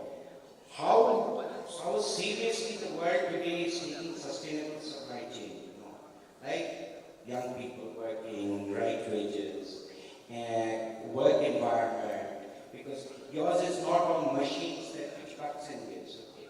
That's the point of view I think we need to be very, very cautious of. Specifically the social media being so active. Within 2 seconds a photograph can throw you off the orbit. Okay? And first you get your markets behave badly with you, although your intrinsic value is very good, and then you have social media flag plan. Okay. So now, some point of view on your sustainable supply chain. Sure. So in case of our industry, our supply chain is typically pretty much unorganized. We are working in Indian celebration fair everywhere. We work in an environment which is completely unorganized. Maneva has a pan-Indian presence, it's a market leader and a creator. The competitors are local people who are there, the local players. They are competing us. They are competing Maneva. There's no second brand which is there compared to Maneva at a pan-Indian level. Maneva, over the period of 2 decades, have been able to organize a completely unorganized supply chain to make it very much system-driven and process-controlled. Our entire supply chain, starting from procurement, production and replenishment, is pretty much system-driven and automated, despite of the given environment. Our entire replenishment at stores is automated. It is all system-driven. So there is no manual intervention at all. System tells us on a daily basis how much product, which design, which color needs to go to which store, based upon the selling performance of that product in that particular store. So everything is automated in our case. Now that is something which is unique and we have been able to develop that. Now when we talk about expectations from internal auditors, we want that there should be an auditor who can challenge that also. We have defined logics in the system based upon which we feel that it's working very well. But we want them to also go through that logic, understand and how good or bad that auto replenishment is working for us. It's something which we feel that internal auditors can act upon. You will not believe that in case of our designing, we follow a scientific designing method, which is a combination of art and science. So there is one team who is constantly working towards the art part, creating the art towards designing. And there's one more team which is constantly working on data, doing data analysis, what is selling well, which helps us to understand which are the designs which are on trend, which are the designs we should produce. So data analysis system driven is something which we apply in each and every process, whatever we do, especially the supply chain as Arda was also mentioning, including procurement, production, everything. What we expect is that how further we can improve our efficiency, bring in effectiveness, and further optimize our processes. That is something which we look forward from our employees as far as supply chain is concerned.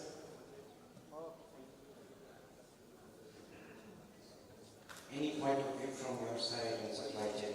Everyone obviously has translated a business which got its main product as an extended factory. From there, he had to buy it out. So his supply chain was, although it became very, I would say asset light. Okay, the company moved asset light. Okay, but his final product and inventory the whole process had to get changed, because now you buy something which was getting manufactured. Yes, no, so coming back to sustainability, if you look at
is where I would expect the internal auditors to come in and advise the management, update the management as to what are the changing risk profiles, or even advise us as to whether that is there any other I mean it sounds like consulting, but to be frank, when you are updating the risk registers, these sort of nuggets of information also helps. It's an interesting thing that while internal auditors stand alone, okay, these enterprise risks, there are different repositories from which an organization captures and keeps and holds its risks. So when internal auditors comes in, it's very, very important for an internal auditor along with management to sit and understand what are these different baskets, repositories through which. It's very easy today to call ICOFAR, but I have personally been in meetings where the top risk of ERM does not reflect into an ICOFAR register, whereas internal auditors, and it's a non-mitigated risk, and internal audit report has given a clean report. If that happens on the same board day, you can understand what sort of an embarrassment. So we need to really understand as internal auditors that at different pockets where different risks are being captured and kept at the company. So before we are able to issue those reports, we need to actually reflect on those and ensure the completeness and comprehensiveness. Okay. Now, I think we are running short of time and we're standing between lunch. Okay. So, and then we don't want to take much time, but one thing is very close to the heart with our Honorable Prime Minister's whole intent. And we've seen that, okay, with this geopolitical of COVID, that borders can get closed at overnight. Okay. So, import substitute and make in India is absolutely going to be the reality if we're looking at 5 trillion in next 3 years or 4 years time. So capital projects have become a way of, that's a business as usual. It has become as expansion. Capital projects for Rahul is probably in a different sense. It's a business as usual because he keeps opening hundreds and thousands of shops, but and through a franchising model maybe, but still you have to be very aware of things that where you give benefit. For you, it's both. You are expanding and you are also getting into large contracts, okay, where you are taking things, okay. And yours also is a separate line of business where you are taking turnkey projects on a full scale. So, I would say putting goes onto a framework that there will be certain civil work, mechanical, that supply will come from you.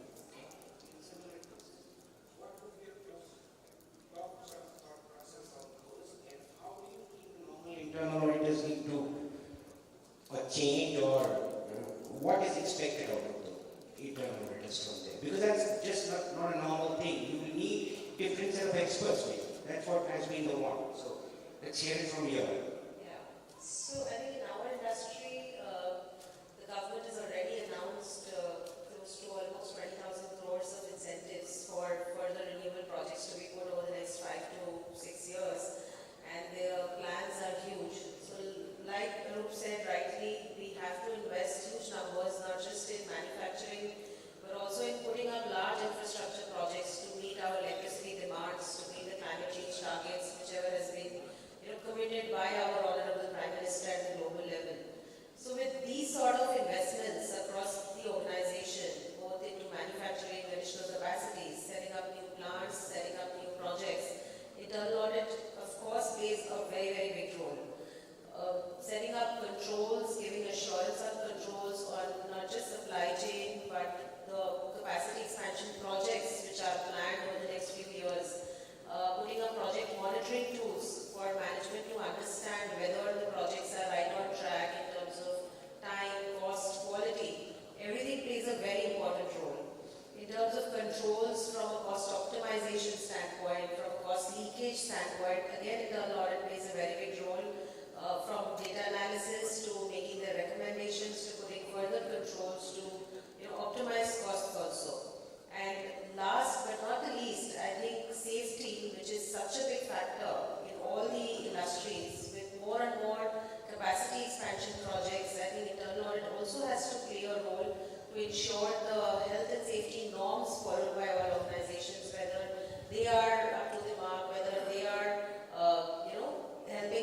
pretty insightful. Actually, I'm trying to jot down things because if I have to summarize quickly.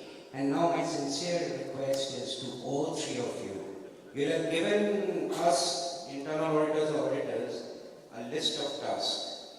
So how do you think, it's not so easy, no, for us to deliver. So you have also put on an hat, you've seen that. Okay.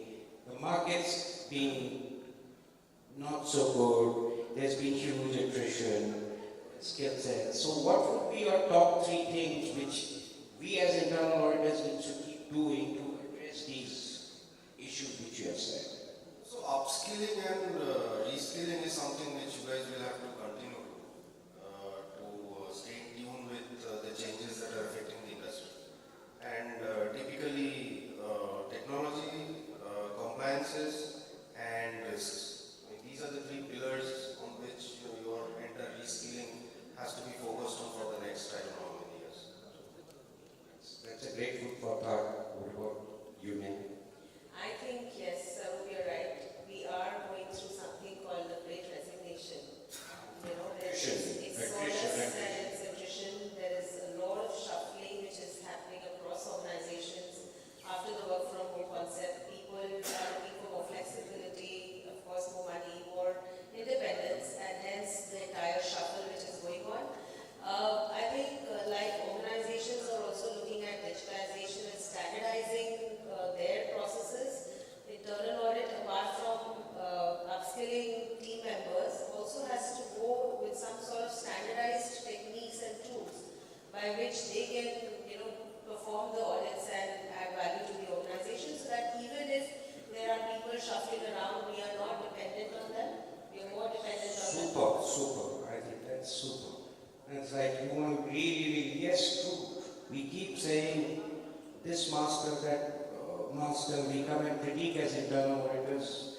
We as internal auditors, how much of repositories do we have of the same client and same data to do repetitive work and then come to all these predictive analysis and stuff like that? I think that's becoming a need of the hour where the people dependency seems to be constantly shifting. The new normal is people are going to be very, very fungible. That's the truth. But that's a very, very, very, very insightful thing. That we need to warn ourselves to have something which is, we can call it whatever by whatever name. I think statutory auditors have gone a long way to do that, okay? Because they have to keep themselves safe. But as internal auditors, do we have certain standard repositories which we hold to give standard reports? Reports would be different, but standard reports across different companies. Any point? Sure. So, as we discussed, the scope of internal audit in today's world and what is expected is much beyond reviewing process, control, risk, and suggesting controls around the same.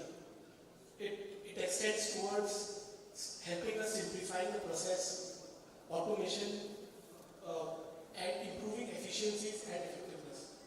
So with these expectations, it is important to have a very detailed and intelligent scoping of work, which is required before start of audit, which sets the background, which sets the initial tone very clear in terms of expectations from audit. It is very important that when the audit is started, a proper understanding of the existing process, controls, what is the expectation of HODs, what is the expectation of stakeholders, and accordingly have a detailed audit plan and properly write down which are the key areas, which are the key aspects which needs to be reviewed from audit aspect, so that it becomes very clear focused audit when it comes to execution. Well, thank you very much. I think we've been summarizing during our course of conversation, but so we would leave it to the floor that if anybody has one or two questions, we can take it, or we can take it over lunch. We are all there, we are not going hungry, surely. So we can break for lunch, you can come and we can take the question. But a quick sort of summary which I was trying to figure out, things which got called out, that is internal auditors, how do we chisel or come with specialized skills? In no order of thing, I think. Digital marketing, which was new, okay, how do you handle digital marketing and spends? Safety, got repeated multiple times, safety reviews, and it's going to be part and parcel of our daily life. Capital projects and infra, which is going to become extremely important in our, and the business as usual, and we need certain skill sets. We probably need more mechanical, electrical, structural engineers in the team to do these sort of works and deliver. Okay. ESG I will not repeat, but it's becoming an absolute essential. Okay. Because these are good to have. It's having a straight impact on your top line and bottom line. Okay. You will get cheaper funds if you have better managed ESG. You will have customers who wants to get associated with you. You will have suppliers who wants to get or not even work with you even if you are not there because you are part of that chain. Compliance framework, okay, everyone spelled it. It's not good to have, it's an absolute necessity, and this compliance we always had that. I think historically internal auditors had that. Take the list from the company and do it, but those days are gone. Everybody seems to be very hungry. So, and data privacy and social media monitoring. And what we need to actually hone up and quickly do is the skill gaps which we need to cover. Okay, that's required. Training needs, upskilling is something which is very, very important. She told, Neha pointed out that as internal auditors, how do we structure ourselves and have more content into more like some technology stack to do more standard way of doing things. And Rahul very importantly pointed out managing expectations of your customer through right scoping. So thank you everyone, and thank you my panelists, okay, for giving this time, and we really appreciate you coming down here and spending time with us. Thank you very much. Thank you. Thank you, Mr. Arun Singh, Mr. Animal Samia, Ms. Neha Agarwal, and Mr. Rahul Murata for a very insightful and interesting session on future of internal audit profession that lies ahead. We'll be breaking for lunch now, but before we do that, may I please welcome Mr. Manoj Agarwal, past President IIA India Calcutta Chapter, to please felicitate the panel with flower bouquets, please. A big round of applause.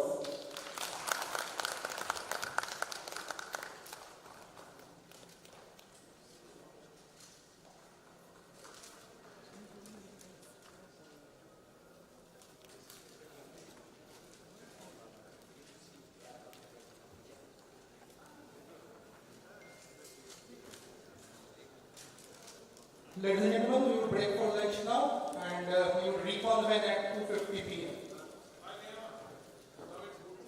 So we have a power pack second session post lunch. Let us all reconvene at 2:50 p.m.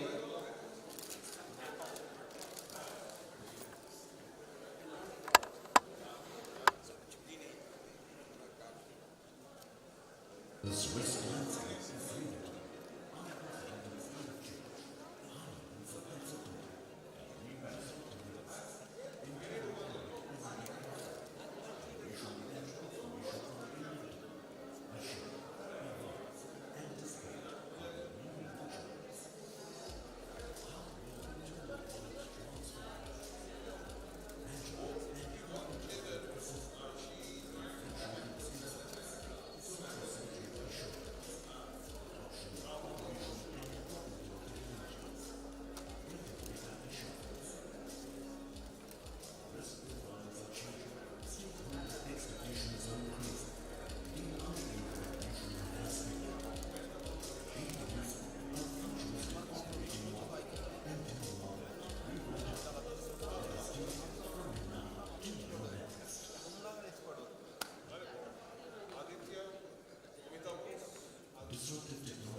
Banerjee, please come. Mr. Banerjee.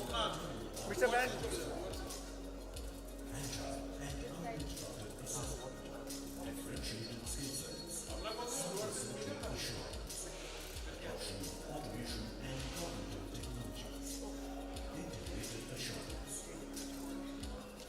Risk profiles are changing, stakeholder expectations are increasing, the unseen revolution has begun. Introducing a futuristic operating model, internal audit, remote. Let us take it from you now to your next.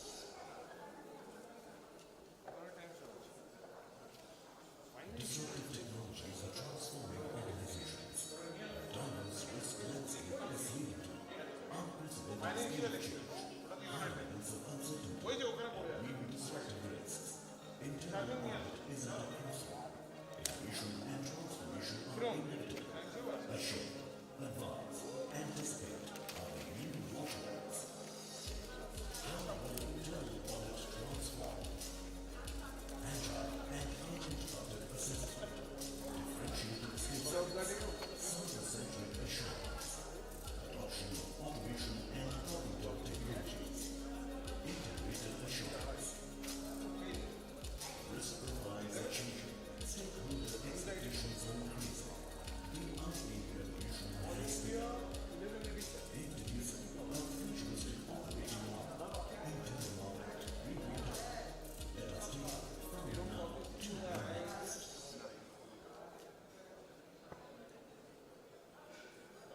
Disruptive technologies are transforming organizations. Diverse risk landscape is leading to unprecedented speed of change, high levels of uncertainty, and new disruptive risks. Internal audit is at a crossroad. Innovation and transformation are inevitable. Assure, advance, anticipate are the new watchwords. এটা হচ্ছে work from হোমের কাজ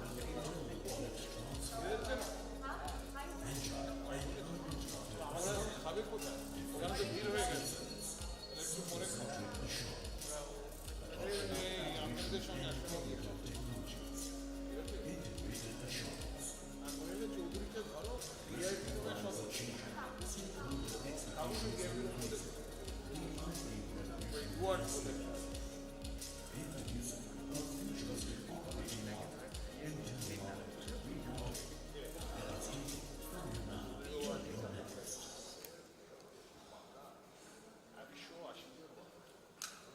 Disruptive technologies are transforming organizations. Diverse risk landscape is leading to unprecedented speed of change, high levels of uncertainty, and new disruptive risks. Internal audit is at a crossroad. Innovation and transformation are inevitable. Assure, advance, anticipate are the new watchwords. How will internal audit transform? Agile and uninterrupted assessment,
Disruptive technologies are transforming organizations. A diverse risk landscape is leading to unprecedented speed of change, high levels of uncertainty, and new disruptive risks.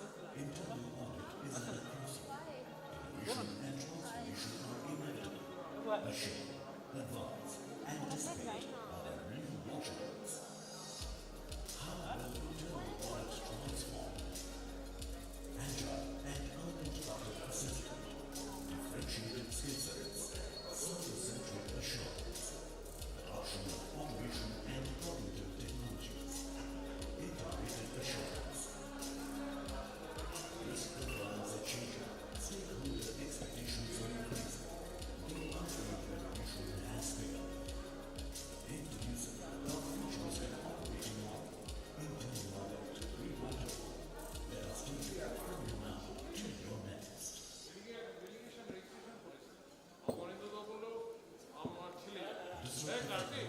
ওদের একটু নিয়ে খাওয়া দাওয়া গুলো দেখ খাবার কোথায় তাও আমি জানি না ওই দিকে High levels of uncertainty and new disruptive risks. Internal audit is at a crossroad. Innovation and transformation are inevitable. Assume, advance, anticipate are the new watchwords. How will internal audit transform? Agile and uninterrupted assessment, differentiated skill sets, service-centric assurance, adoption of automation and cognitive technologies, integrated assurance. Risk profiles are changing, stakeholder expectations are increasing, the unfair evolution has begun. Introducing a futuristic operating model, internal audit, remote.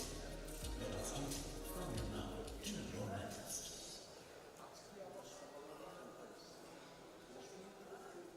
Disruptive technologies are transforming organizations. A diverse risk landscape is leading to unprecedented speed of change, high levels of uncertainty, and new disruptive risks. Internal audit is at a crossroad. Innovation and transformation are inevitable. Assume, advance, anticipate are the new watchwords. How will internal audit transform? Agile and uninterrupted assessment, differentiated skill sets, service-centric assurance, adoption of automation and cognitive technologies, integrated assurance. Risk profiles are changing,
Disruptive technologies are transforming organizations. A diverse risk landscape is leading to unprecedented speed of change, high levels of uncertainty, and new disruptive risks. Internal audit is at a crossroad. Innovation and transformation are inevitable. Assure, advance, anticipate are new watchwords. How will internal audit transform? Agile and uninterrupted assessment, differentiated skill sets, cyber-centric assurance, adoption of automation and cognitive technologies, integrated assurance. Risk profiles are changing, stakeholder expectations are increasing, the unsafe revolution has begun. Activities of futuristic operating model, internal audit, rewind. Let us take it from now to your next.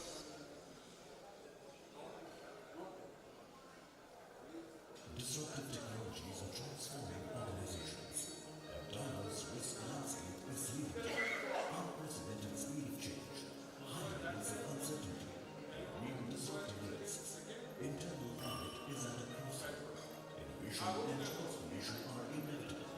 Assure, advance, anticipate are the new watchwords. How will internal audit transform? Agile and uninterrupted assessment, differentiated skill sets, cyber-centric assurance, adoption of automation and cognitive technologies, integrated assurance. Risk profiles are changing, stakeholder expectations are increasing, the unsafe revolution has begun.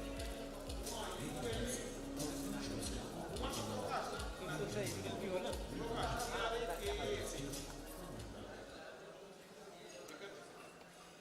উনি হচ্ছে senior vice president IIT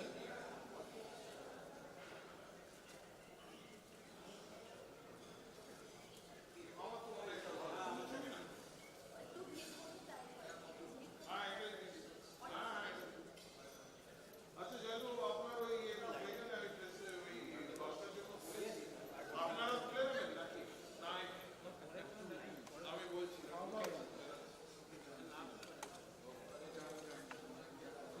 এইটা জরুরি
session. So, seeking your kind support, if you can just settle down in your seats, please.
Ladies and gentlemen, if you can kindly sit down on your seats, please. We are about to start the technical sessions.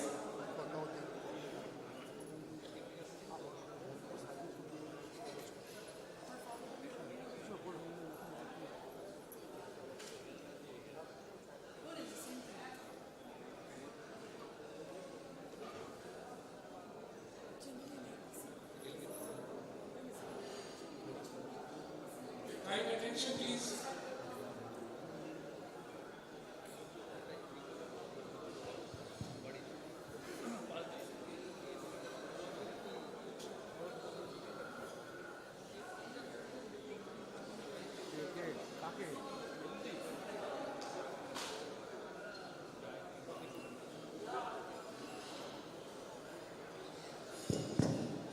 Hello, hello. We are about to start the main session, so I request you to please join. Please come inside.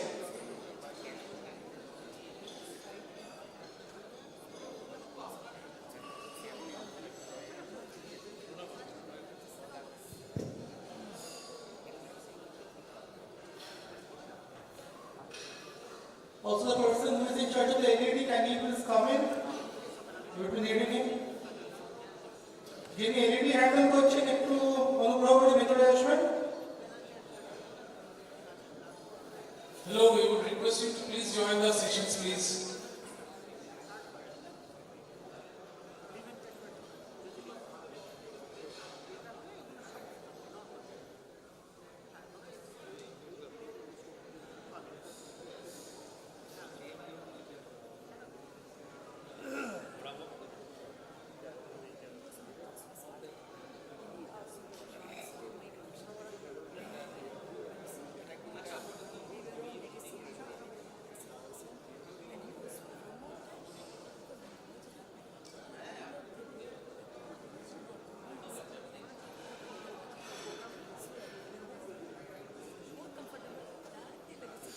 ওখানে যাবে তারা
Ladies and gentlemen, if you can kindly settle down in your seats, please.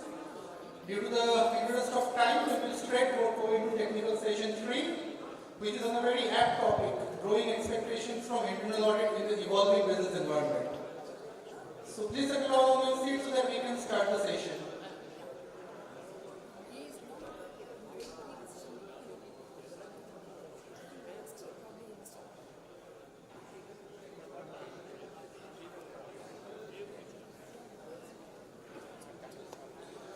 So technical session 3 will be addressed by an august group of speakers, so whom I will be inviting one by one to the stage, and then they will take up their deliberations one by one. To begin with, may I welcome Mr. Audit, President IIA India, to kindly grace the stage. Welcome, sir. May I welcome Suma Prakash, Senior Vice President IIA India, to please grace the stage. Welcome, ma'am.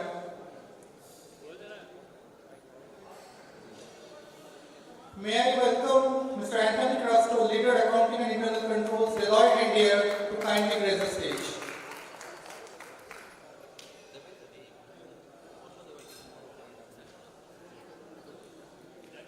May I welcome Mr. M. Nurul Alam, Secretary General IIA Bangladesh, to please grace the stage.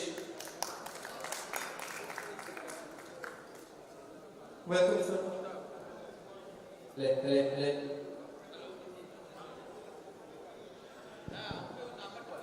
May I welcome Mr. Ravi Kumar Patwa, Chairman AIFC ICAI and former President IIA India Calcutta Chapter, to please grace the stage. Welcome, sir.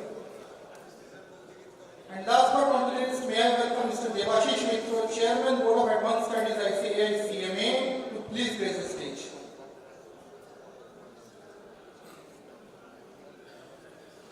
Mr. Mitra, are you here?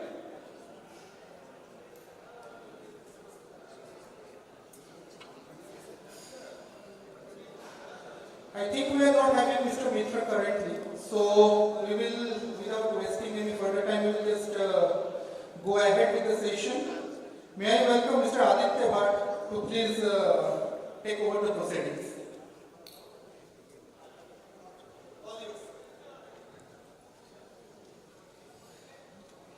Thank you everyone.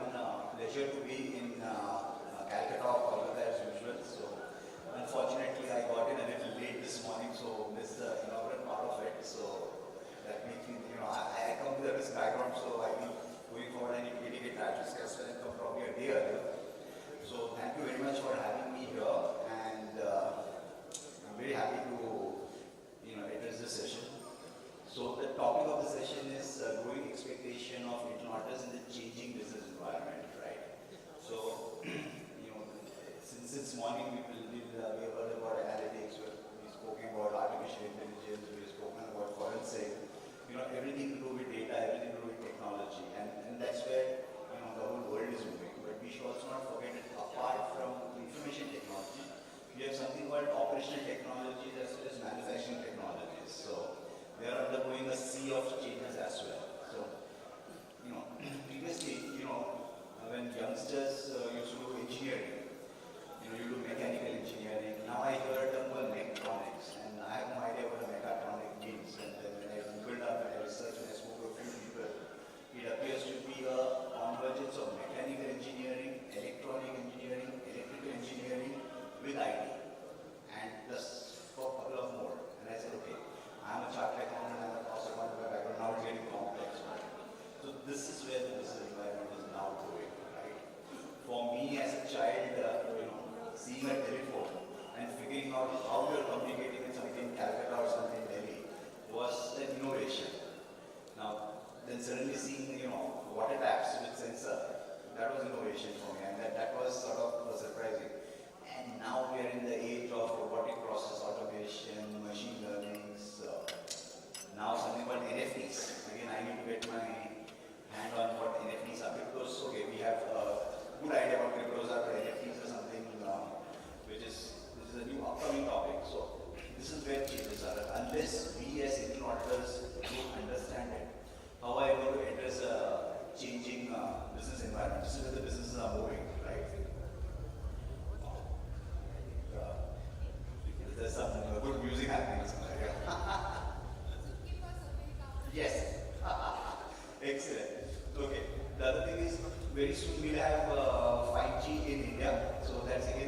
technology is coming.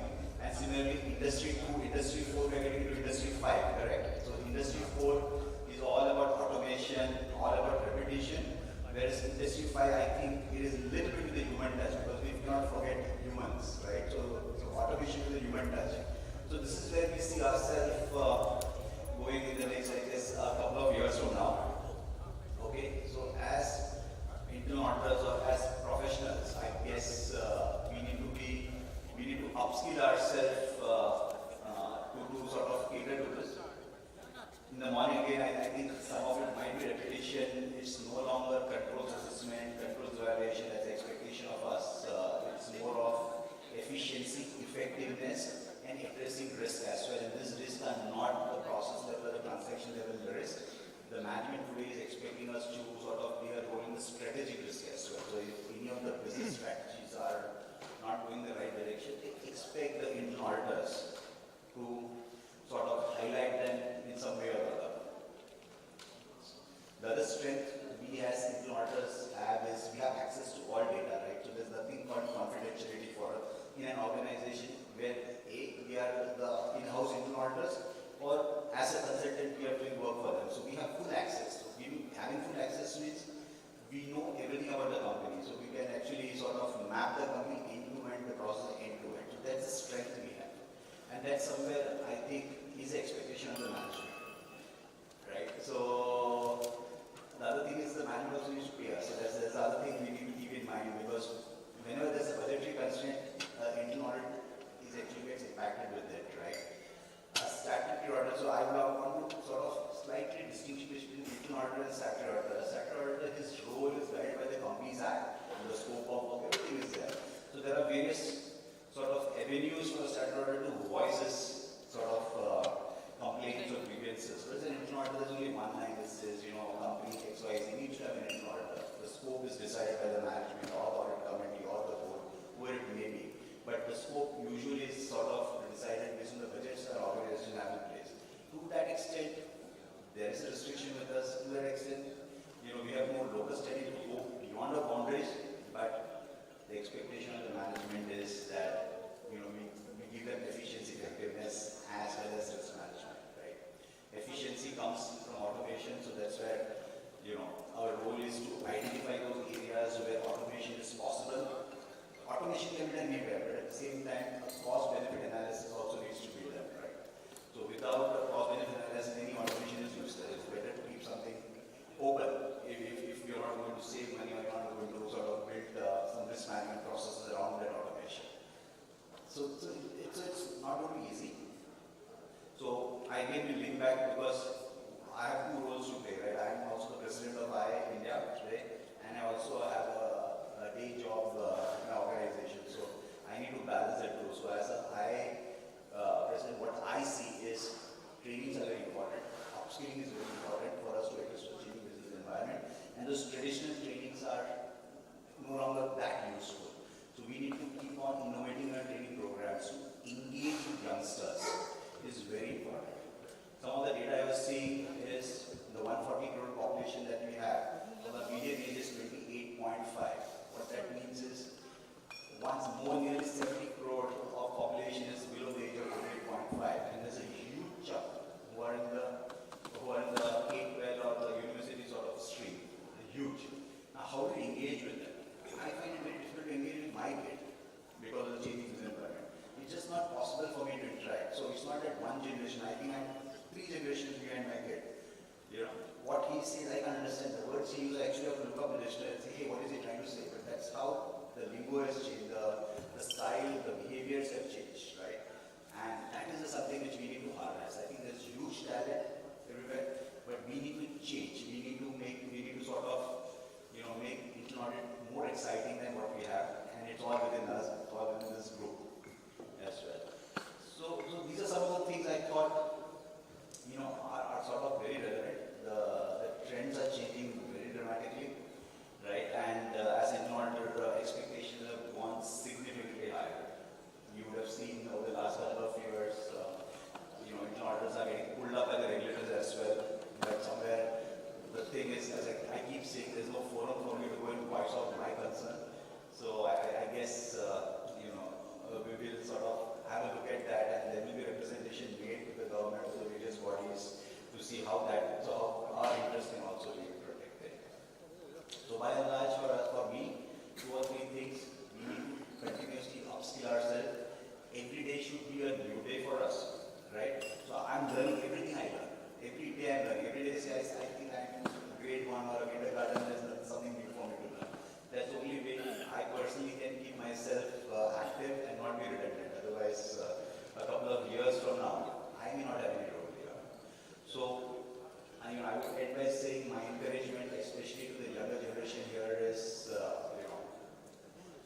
discipline back into you.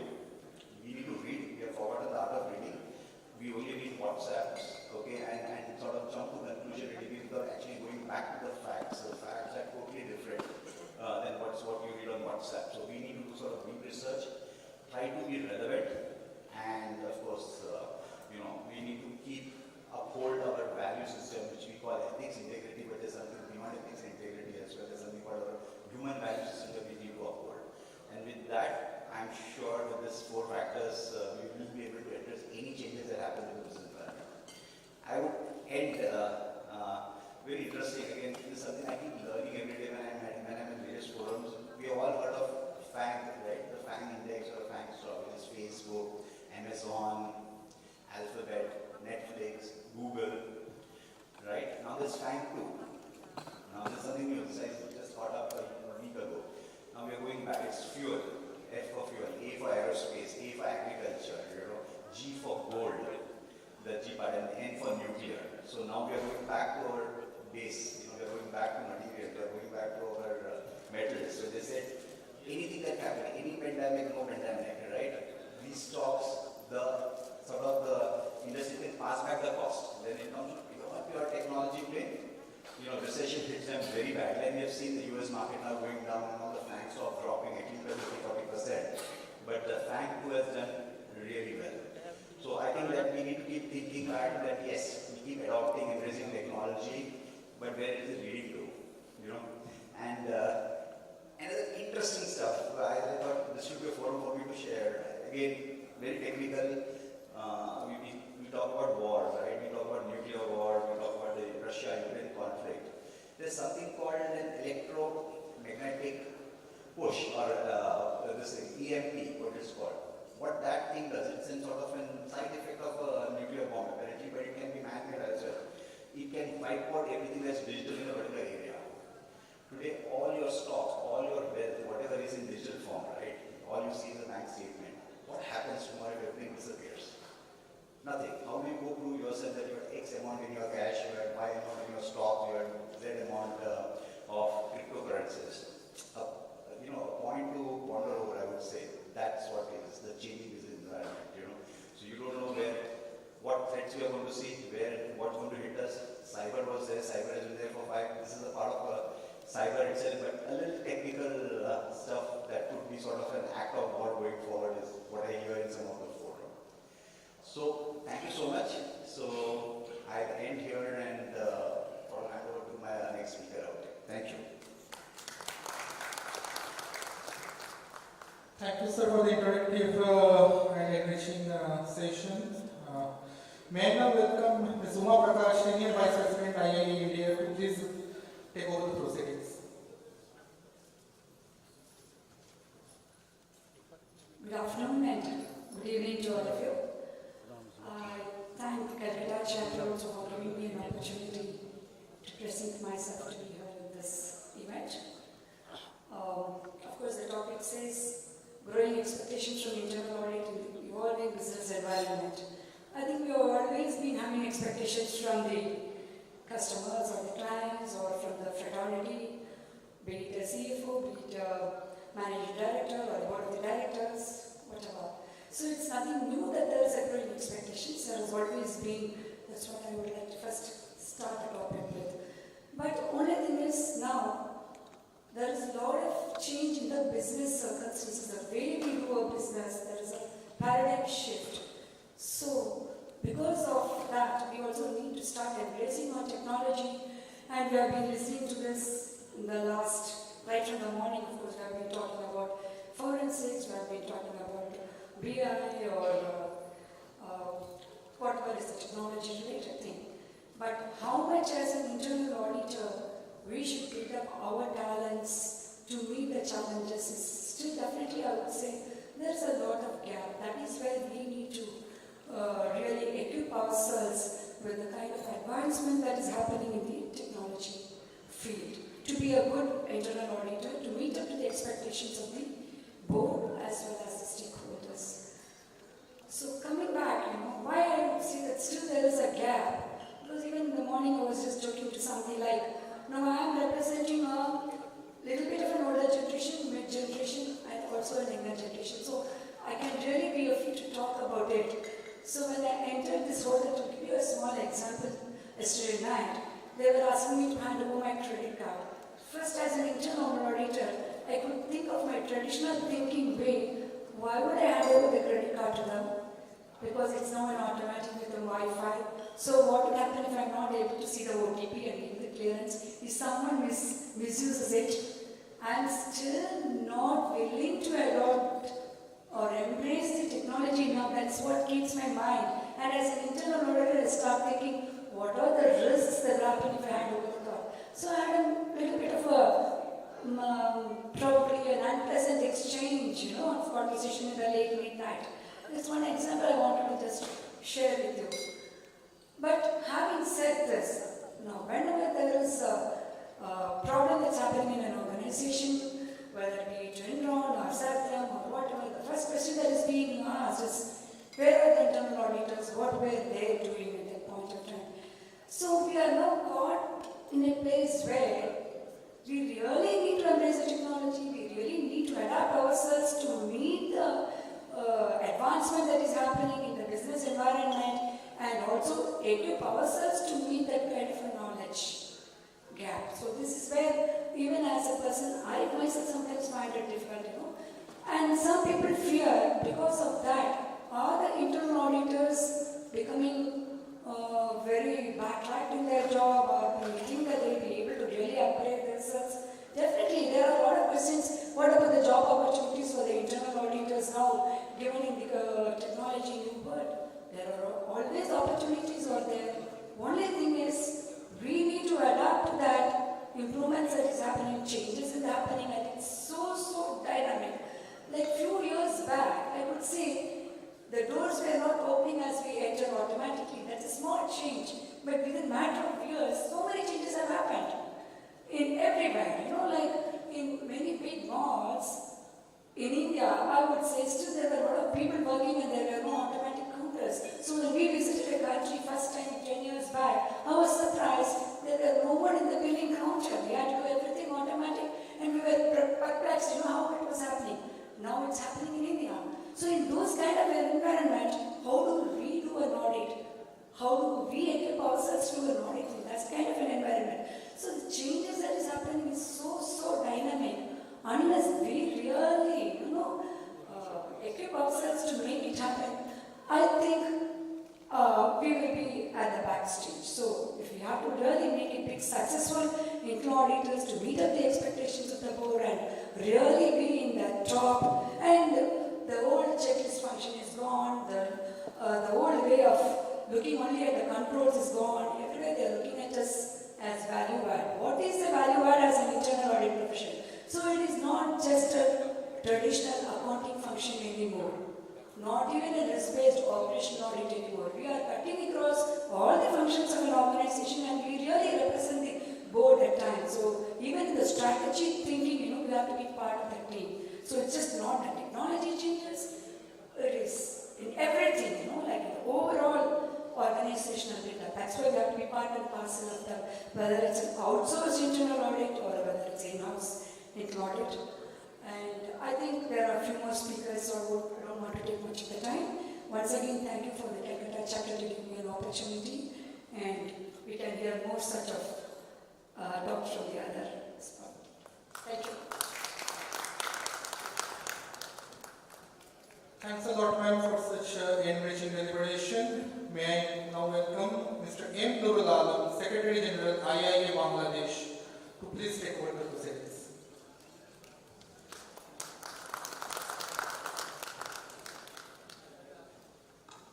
Bismillahirrahmanirrahim.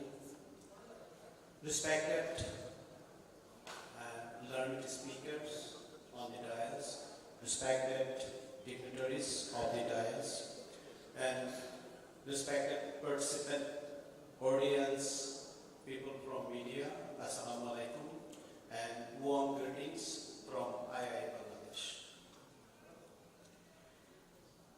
I'd like to thank IIA India Kolkata chapter and the Board of Governors of IIA India Calcutta chapter, and of course I must mention the name of Mr.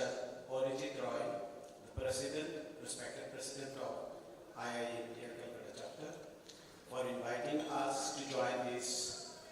fantastic event, fantastic program. I'm really very happy getting the opportunity for attending this very beautiful program. When I actually received the invitation, I immediately took the decision that I will join this program. And why I actually took this decision to attend this program, because it is very rare a joint audit conclave, including the accountant profession, cost accountant profession, chartered accountant profession, company secretary profession with internal audit. It is very rare because in my long career, I didn't experience such a joint program in our country at least. So for building the rapport among the professionals to jointly contribute to the development of the country's economy, ensuring proper governance and compliance of regulatory and other policy, rules, regulations, laws, we can do something change for the development of the economy, ourselves, and for the country. So, I believe most of you actually want to know before I go to my speech regarding the Institute of Internal Auditors Bangladesh. The Institute of Internal Auditors Bangladesh actually started journey in 2004, and right now we have around 1,100 members, and out of 1,100 members, around 560 members is active. And others are not active, but in work they are active. As a member, they are not active because we have to pay affiliates fee to headquarters based on the collection from the members. If a member failed to deposit his annual membership fee, every quarter we update the members list and we deactivate the members status for calculation of average number at the end of the year for payment of the affiliates fee to America.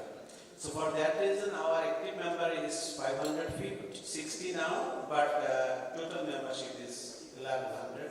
So it's a very big number. When we started in 2004, at the very scratch, at that time, we have only one CI certified person in our country. Right now, we have around 50 CIA, CRMA in our country. All are very working in a prestigious position in our country, and some of them are working outside the country, in America or Canada also.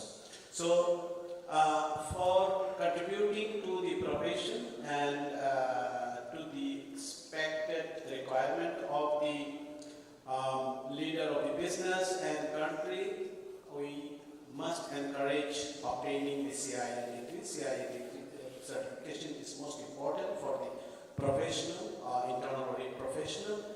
So, from my long experience, I am actually in the profession for around 42 years. I have many things to share with you, but let's start with adoption and then adapt with the changes. So the people are thinking, how can I change? What to change? And what to adapt? So this is most important for adapting and for changing. So fail to change, definitely your sustainability at stake. Fail to change, of course, you will have to face changes for your sustainability. For our sustainability, for our continuation, we must adapt and we have to change. So what to change, that must be important to identify how to change and what to adapt. So for example, one thing, when I was working in GSK Bangladesh, the computerization was actually talked in 1991. The people actually visiting from UK, because GSK's headquarters at that time at UK. So they are actually advising you have to computerize your operations. So how to computerize the operations, how to computerize, and at that time there was nothing known to us about ERP, etc. And today's computerization and digitalization was actually not thought about the companies at that time. So from UK, people are actually pressing the company management for adopting the computerizations, and they said four desktop that was obsolete in UK office, and that was taken so seriously for the kept in a room, and entering that room was restricted to the directors only. So we can think only director can enter at that room, and the people who can operate, who can work on this, they are restricted to enter in the room. So that was the computerization start. So the people working in the accounting department, senior people, they were scared. They lost their job, and they were not interested to participate in the computerization and accepting and adopting and changing. So it was very serious task for others. I was working in internal audit department, in very junior positions. So fortunately, I was part of the computerization team. There was actually the decision, the company took, that internal audit department will be renamed EDP and internal audit. So electronic data processing and internal audit department. So we can think about how that was thought at that time. So we can actually mention here the failure to adopt and failure to change. It's very difficult to sustain. Think about Nokia, think about BlackBerry, how giant these companies, but due to failure of changing or maintaining their dignity, not to change and not to adapt the things coming, and the people want, actually they did not actually change their style, so they are not sustained now, they are not exist now. So for that reason, actually who are we working in the organizations as an internal auditor, we must proactively try to make our management understand that internal audit functions is now diversified. The role of the internal audit is diversified now, not only specific to the providing assurance and to some extent the consulting, also take part in the management and contribute in the decision making, maintaining the independence. So it is very difficult for me to actually let you know how to do this, because we all are same. So we have to use our technique, we have to use our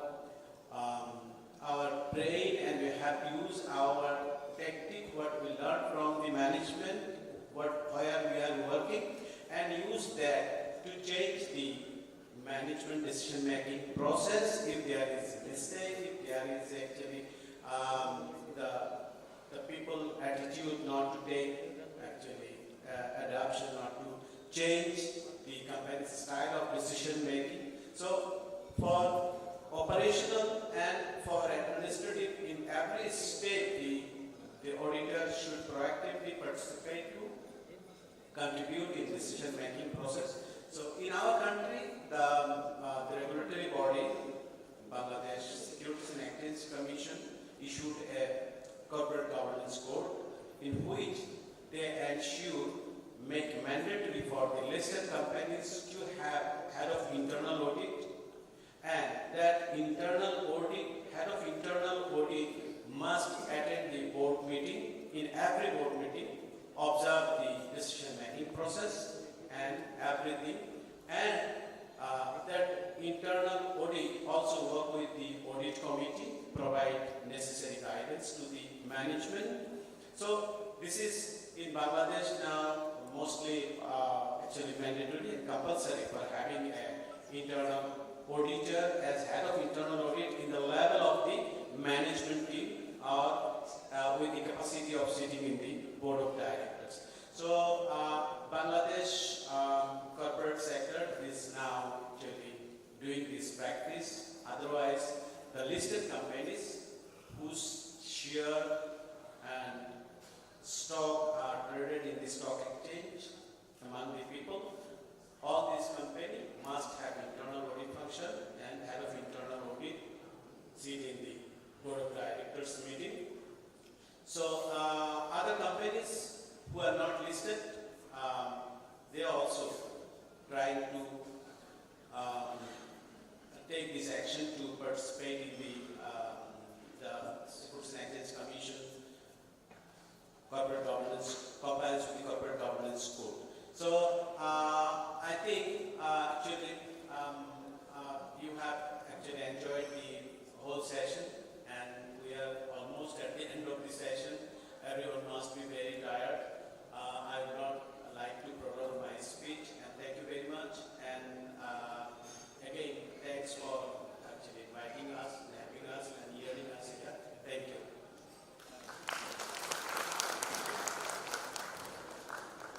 Thanks, Mr. M. Nurulalam. May I now request Mr. Ravi Kumar Patola, Chairman EIRC of ICAI and past President of IIA India Chapter, to please raise the stage. Thank you, Shandeep. First citizen of this fraternity of internal auditors in our beloved country, Mr. Audit.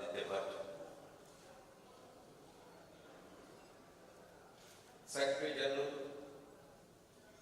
of IIA of another country, very beloved to me, very close to my heart. I'll tell you the reason later.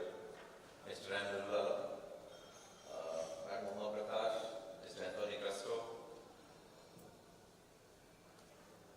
President IIA Calcutta Chapter, Mr. Arijit Roy, plethora of past presidents, Mr. Shantanu Ghosh, who also happens to be the past president of IIA India, Mr. Manoj Agarwal, Mr. Devshish Ghosh, Mr. Niladri Dotto. I think there are so many other faces, but I am not seeing them all right now. I beg your pardon if I am unable to see and name you. And of course, our Chief Advisor to IIA India, the live wire behind IIA India, Mr. Nikhil Kochar, Honorable Governors and Advisors to IIA India Calcutta Chapter, first of all, and everybody else present over here, especially people from outside Calcutta. A very happy afternoon to all of you. Well, friends, I think the topic which has been given is growing expectations from internal audit in the evolving business environment. And the answer, I believe, lies here. Adapt, transform, innovate. The answer is already given by the organizers. Heraclitus rightly said that change is the only constant. We are in a very, very dynamic profession. In today's world, everything is changing. The kind of technological evolution which is happening all around us is disrupting everything. Whatever is the thought process today is not going to remain there 5 years hence. Take it from me. Whatever we were thinking 5 years back is all history now already in 5 years. And whatever we were thinking 10 years back, if you talk to our kids will say, "Aap budhe ho gaye, koi kaam ka nahi, aaj ki duniya mein nahi." Such is the pace of change. And if we and our profession wants to remain relevant in this changing scenario, then we have to change ourselves as well. And we have to adapt with the changing scenario, with the technology changing, with the changing business environment as well. And we have to transform ourselves. One of the biggest challenges which our profession faces today perhaps is that when we talk about expectations from us, we are perhaps perplexed. Whose expectations? We ourselves expect our services to be of one level, to provide this kind of things to the management. The management expects something else, except for top few companies. I'm afraid in most of the corporate houses the management expects us to be, you know what I want to say. So, do they really want us to properly analyze risk and give our support to them? Are they ready to consider all our reports? It's for all of us to decide, discuss, ponder. Other stakeholders expect something else. Perhaps the government is expecting something else. The shareholders are expecting something else. And as a profession, if we have to remain relevant, we perhaps have to ensure that the expectations of all stakeholders is taken care of. So we need to keep that in mind. Friends, you know when COVID came, I'm not going to Nokia, even 2 years back when COVID came. Post-COVID we know such huge change has taken place in the businesses. Did we analyze it? Did we as internal auditors ever think of a risk like this? How many of us did? Do we really need to keep those risks in mind as well? SA 570 comes into being here. When this kind of disruption takes place, when this kind of an event takes place, what happens to the going concern? Where is the sustainability? And when we think of sustainability in today's world, perhaps in the world of ESG and in the world of PPP, not only profit but also planet and people, how many of the corporates that we are serving as internal auditors consider the fact that if they do not work for the people in the vicinity in which they are performing, tomorrow it could be a business risk for them? How many of us have been able to convince the management about this? How many of us have been able to ensure that the CSR expenditure actually happens in the right spirit which thought process the government had actually come up with? How many of us think of planet? Power sector people are here. Oil sector people are here. How many of us have thought of the impact which the clean energy or the green energy can have on our industries? These are the things we need to ponder on. You know, the normal internal audit functions all of us are doing. But perhaps we need to grow beyond that. And we need to cater to those needs which even the management or other stakeholders are not conceptualizing. And we need to identify those risks and advise the management on that. Friends, if we talk of evolving business environment, today the world is witnessing a war. And the war is such that it can actually impact a lot of industries. The inflation which is going around all over the world is going to impact each and every industry. Have we analyzed the impact of inflation on our industry, on the industry which we are serving as internal auditors? Or have you at least enlightened the management to make an analysis of that? Friends, the time is short. I believe there is another session and then the concluding session, and we have another speaker to hear from. So I would not lengthen my speech. But I just want to, share one thing. That perhaps if our fraternity wants to grow, then there are 2-3 things we always have to remember. Our integrity as internal auditors is paramount, and I'll club independence with that. Do not sacrifice on that under any circumstances. And we have to remember that we have to be innovative. We have to innovate. And how do we innovate? Perhaps for professionals like us, the way to innovate is to convert our ideas, our thought processes into value-creating services. And in light note, if I can say, we pay the tax, the indirect tax GST on every bit of value addition that takes place on a product or a service. So the tax is always connected to the addition of value, whatever be the rate. And the remuneration which the internal auditors are going to command, be it in industry or be it as professionals, will always be connected to the addition in value that we give to the stakeholders. Remember that. Thank you very, very much, friends. Thanks a lot. Thank you, Mr. Ravi Kumar Patwa. May I now welcome Mr. Anthony Crosco, Leader Accounting and Internal Controls, Deloitte India, to conclude the theme of technical session today. A very good afternoon to all of you. My respected speakers on the dais today, all the office bearers and leaders of the various institutes,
wish you all the very best.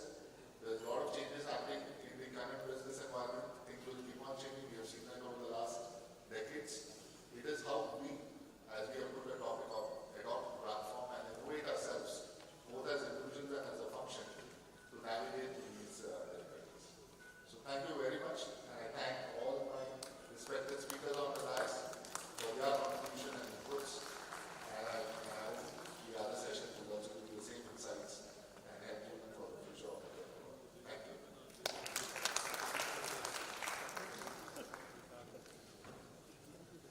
Thank you, Mr. Trasto. And on behalf of IIA India Calcutta chapter, I would like to thank the August panel of speakers for their valuable insights on growing expectations from internal audit in the evolving business environment. I am sure that we are having a lot of takeaways at the conclusion of this session. Now, may I please welcome Ms. Ratna Rajita Mohanty and request her to please felicitate the August panel with a bouquet of flowers, please.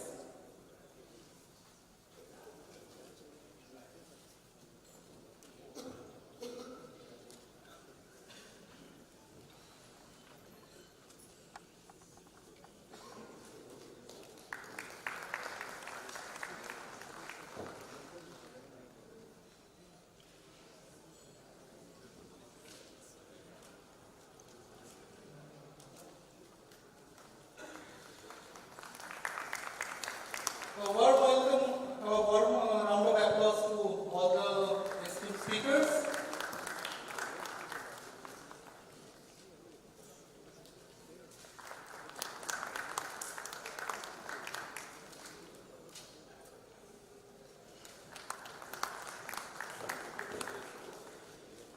Thanks, Ratna, and thanks again to the panel. Now we will have a memorandum of understanding signing between IIA India and the Institute of Cost Accountants of India, CMA. We will just take a couple of minutes to get the dais ready for that.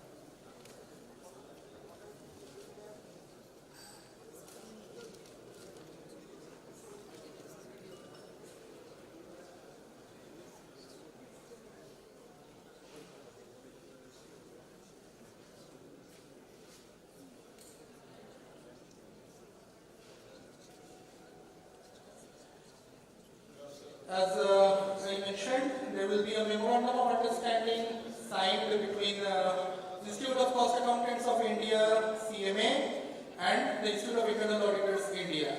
May I please welcome Mr. Aditya Bhatt, President IIA India, to once again come on the stage, please. A round of applause for Mr. Aditya Bhatt. May I please welcome Mr. Kaushik Banerjee, Secretary, Institute of Cost Accountants of India, CMA, please grace the stage. A warm welcome to Mr. Banerjee. Also, we would like to invite Mr. Debo Prasanna Nandi, Dr. Debo Prasanna Nandi, my bad pardon, to please grace the stage.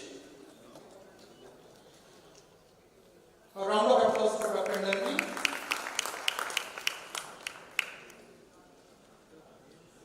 May I welcome CMA Anup S. Bakshi, Senior Director, Institute of Cost Accountants of India, CMA, to please grace the stage.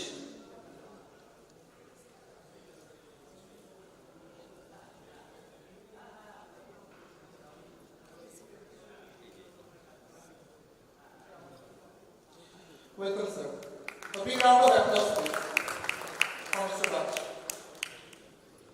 May I please welcome Mr. Arijit Roy, President IIA India Calcutta Chapter, to please grace the stage. Also, may I please welcome Mr. Devshish Ghosh, Treasurer IIA India, to please grace the stage.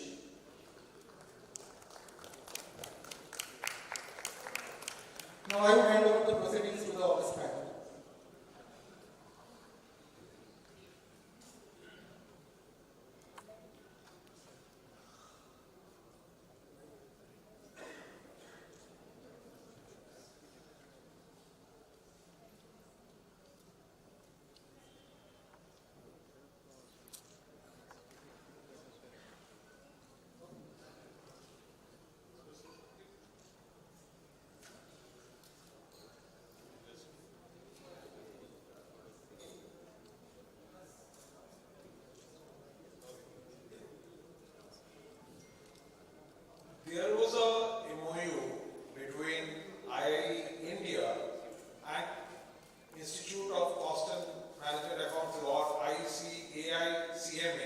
in 2014.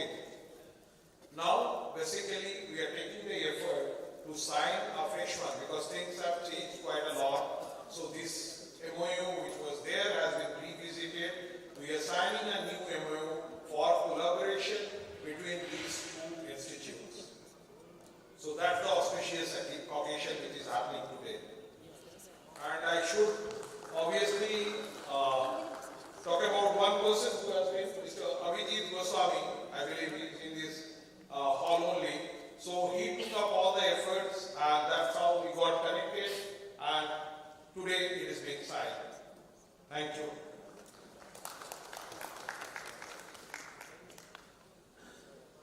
We are very much pleased on behalf of the Institute of Cost Accountants of India to enter into this MOU with the Institute of Internal Auditors.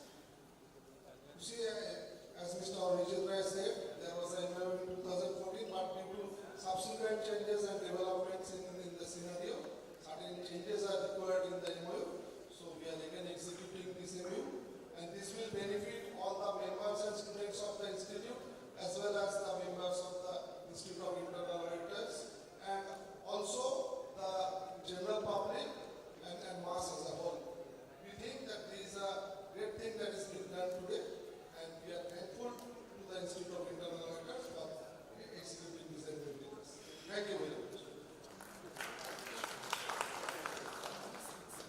Just a couple of words here, not much. So it's an honor as well to sign with the Institute of Cost Accountants, and just to share, I'm a cost accountant myself, and that was the first degree which I earned in 1994 when I was in college. And later on, as my friends all started pursuing CA, I also did along with them.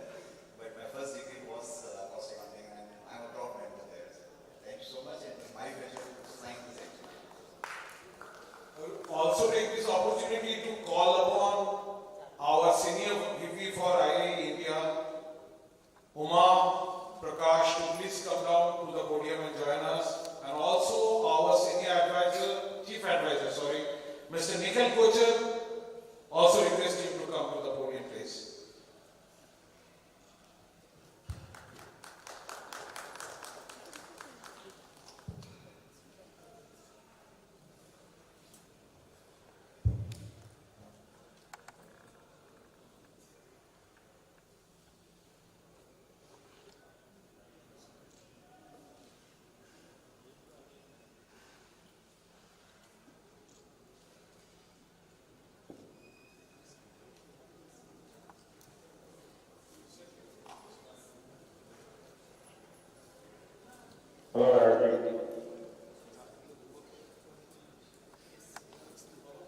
Hello?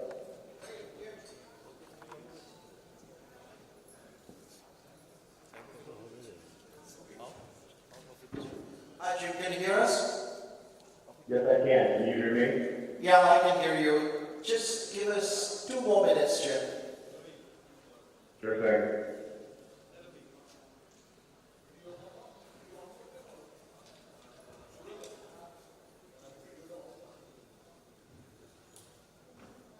Jim, is your video turned on? No. Do you want to turn it on, or you do it over voice? No, I'll just do it. Okay, all right, great.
think this is the age of collaboration. As we've been discussing, we all need to work together in order to achieve common objectives, and that can happen in a much better fashion if we bring different skill sets together. I think the Institute of Cost Accountants is automatic choice of a partner for us. The Companies Act itself specifies that they are best qualified to do internal audits. We've been receiving many requests for CIA challenge exam from the Institute of Cost Accountants, and we are certainly hopeful that with the kind of discussions we've been having, with the kind of way which we see the steps moving ahead, hopefully very soon we'll be doing a lot more in that particular area. But for starters, the synergy is something which is not going anywhere, and I'm sure that if we work together, we can all build on it, and we can make sure that cost accountants and certified internal auditors can actually be the same person, and they can be the same person, get certification that much quicker, and we will all work together to make this huge field of internal auditing, which is a key pillar of governance, supplemented with the huge skill sets which cost accountants also bring to the table. We look forward to this being fruitful and synergistic for both our institutes. Thank you so much.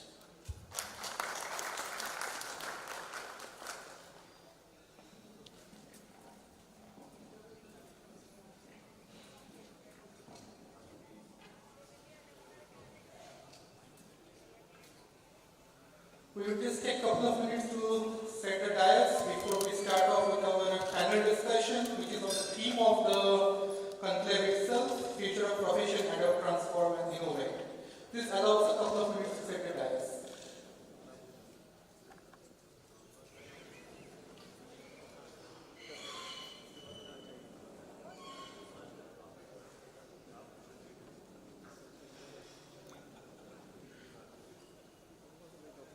Jim, hopefully you can see us, correct? No, I'm fine. Okay.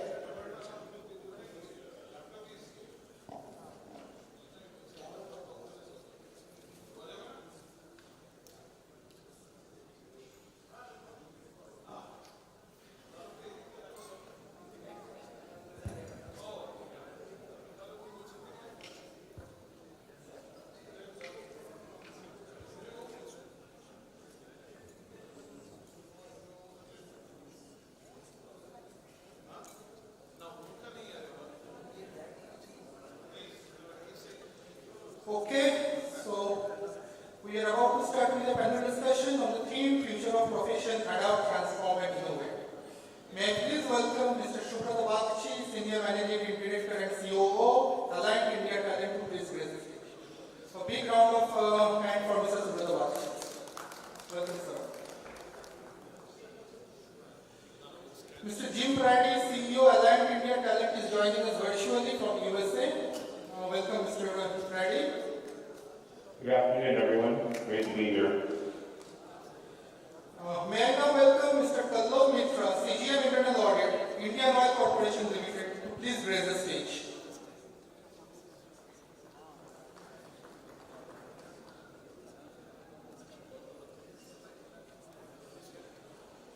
May I please welcome while Mr. Mitra is May I also please welcome Mr. Nikhil Kochar, Chief Advisor, IIA India, to please grace the stage. Welcome Mr. Mitra and Mr. Kochar. May I please welcome Ms. Rupanjana Dev, Practicing Company Secretary and Board Member, to please grace the stage. A big round of applause for Ms. Rupanjana Dev. Welcome, ma'am. Now may I please welcome Mr. Prithvijit Roy, Data Science and AI Entrepreneur and Business Leader, to please grace the stage. A big round of applause for Mr. Prithvijit Roy, please. And last but not the least, may I please welcome Mr. Amitabh Saha, Treasurer IIA Bangladesh, to please grace the stage.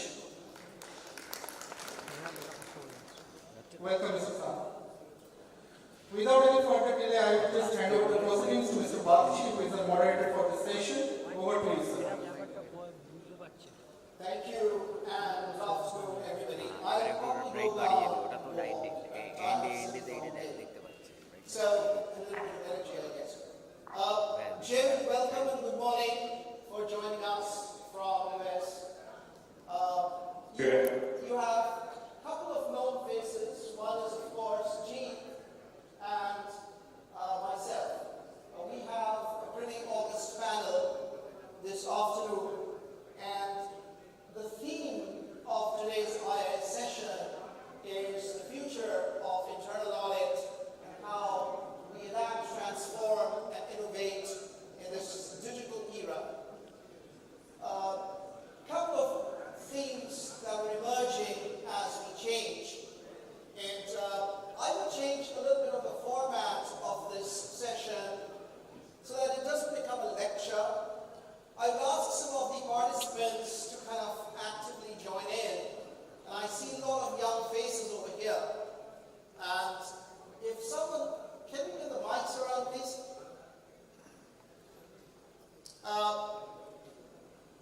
I would like, what are the challenges that some of you are facing, or I would say the transformational events that are happening now, and how are you experiencing?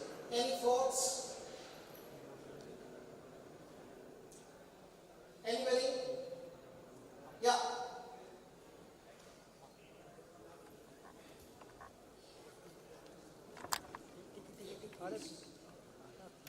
Please introduce yourself, sir.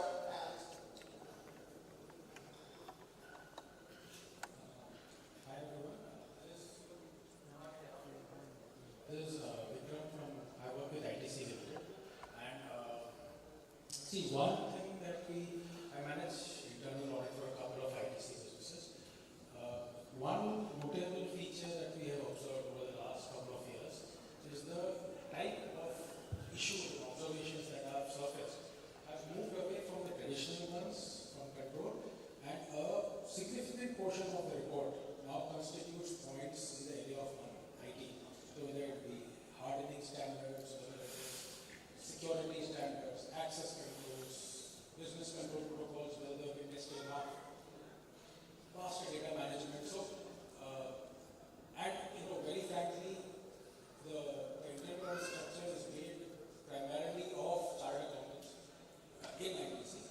And so we at times fall short of the requisite knowledge where we can really contribute to the discussions. Very often it is the IT team members who come along and then there is some discussion going on, but we are not able to contribute productively.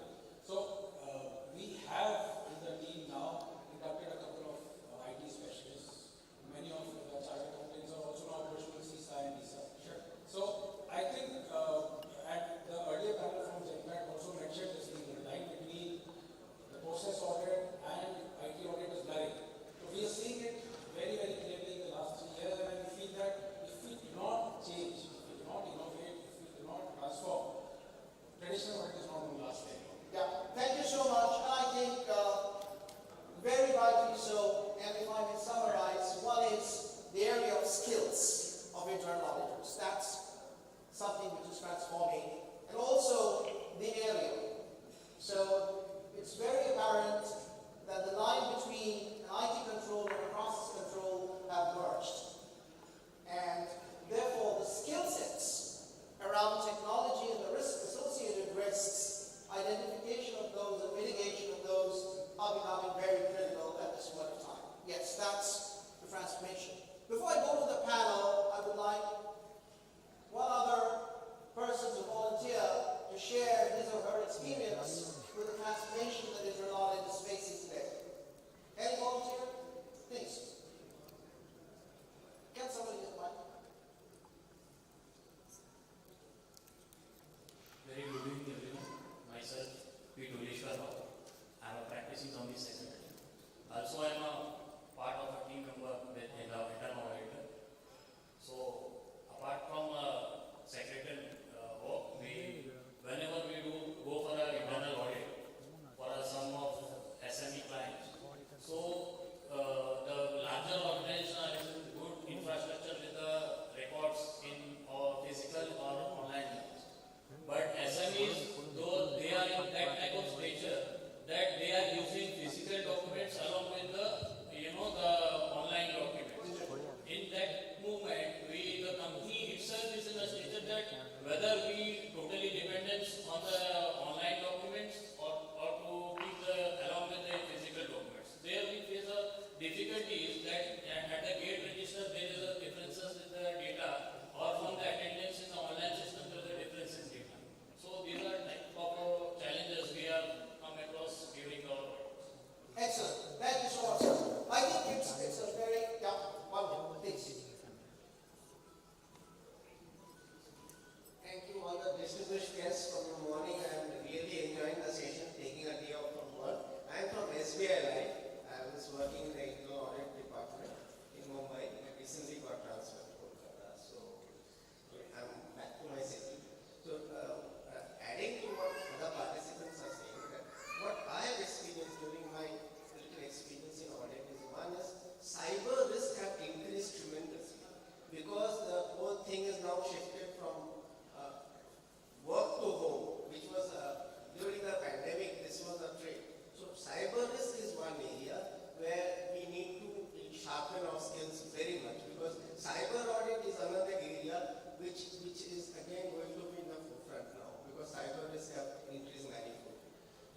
Another thing which I found is data. See, you have to manage a lot of vendors. We are in an insurance company, we have a lot of vendors, and we keep exchanging data with them. So vendor risk management audit, because a lot of these data they are actually entering our critical systems and we exchange data with them.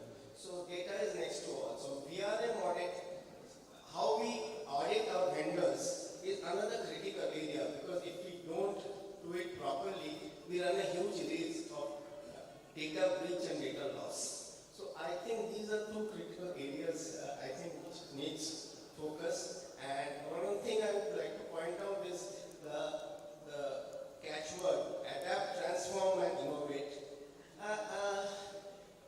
If innovation comes before transformation and transformation comes afterward, I would like, sir, your views on that. Okay, thank you. I think three things that are emerging over here, which is in line with the transformation and changes that you see. One is data. Second is the risk associated with data, the processing of data, and the security around it, which is another theme which is so very timely and precious at this point of time. The third one, which encompasses everything, which is people, the skill sets. So, I would like to kind of field this question to Jim, who is known for speaking for a strategy, both at Deloitte, where he was the managing partner, and at Align Group. Then, of course, he was the COO of Grant Thornton, USA, and now as a vice chairman of Align Group US. So, Jim, your thoughts on people retention and development, and of course, the skills around the people, your experience and thoughts as we go through this whole transformation process, if you could share with all of us here today.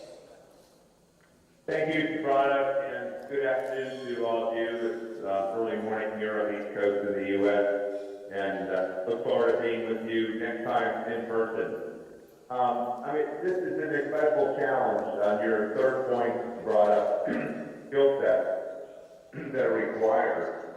These are not skill sets that pick up, whether it's cybersecurity or data, structured, unstructured, digitalization.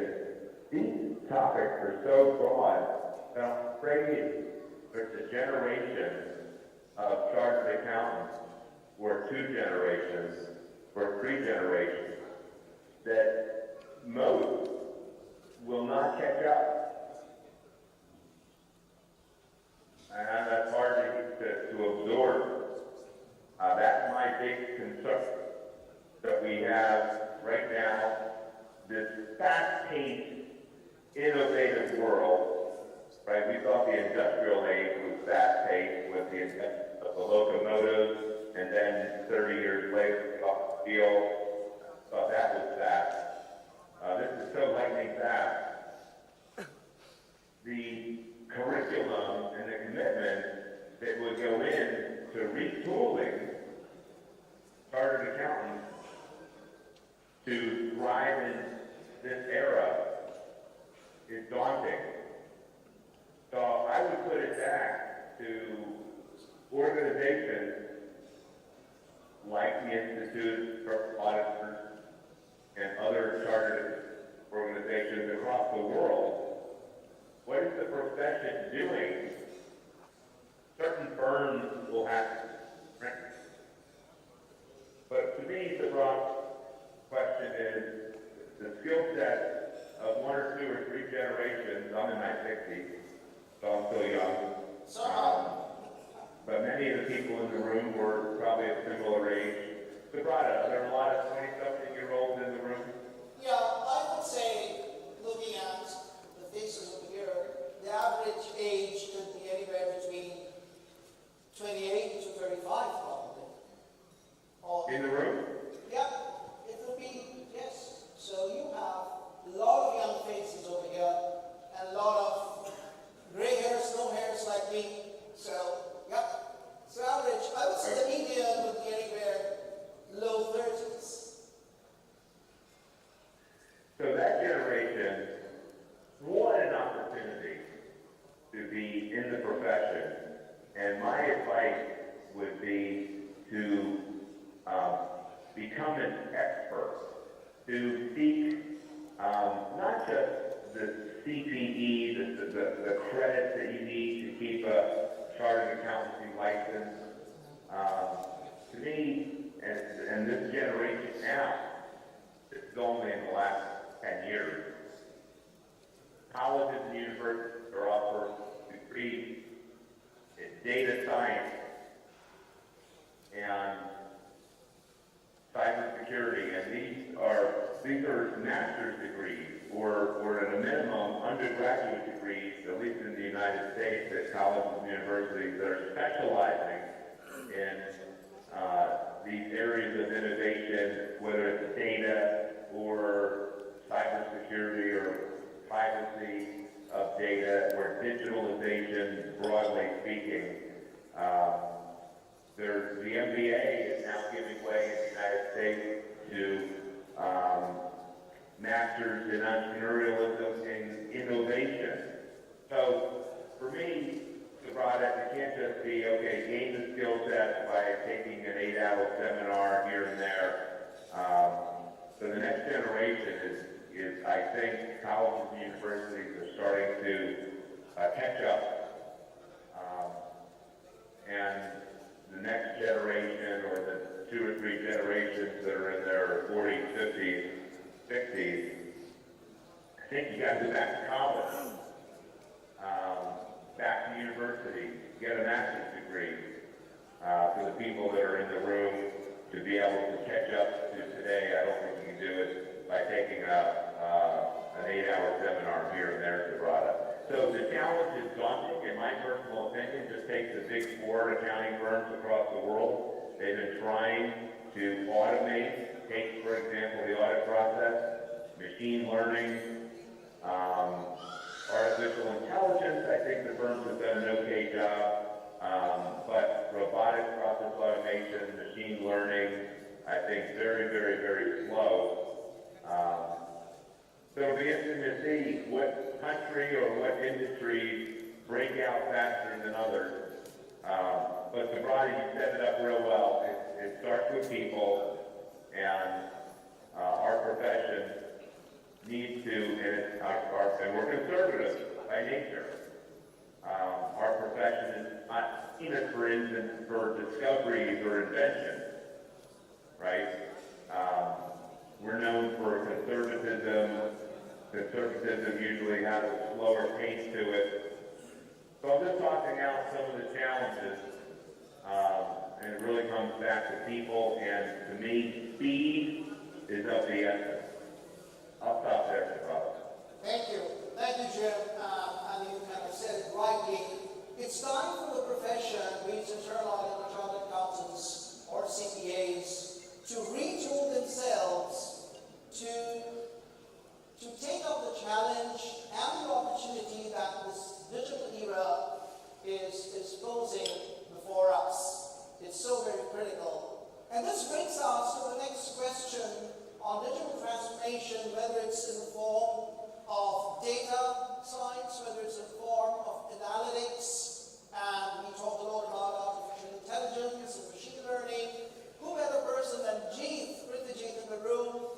So for those who don't know Preet, he had a very successful startup called Bridge I2I, which recently got reverse merged with one of the largest global consulting firms in the world, and Preet happens to lead the practice. So Preet, you have been working both as an entrepreneur and in your current role with several organizations where analytics has been a key focus of application in internal controls and in business processes. So if you can share with us that what is it that's happening in the control area, the geography and various geographies and control in various industries, your experience we can share with all of us. Thank you. Thank you, Shubhatam.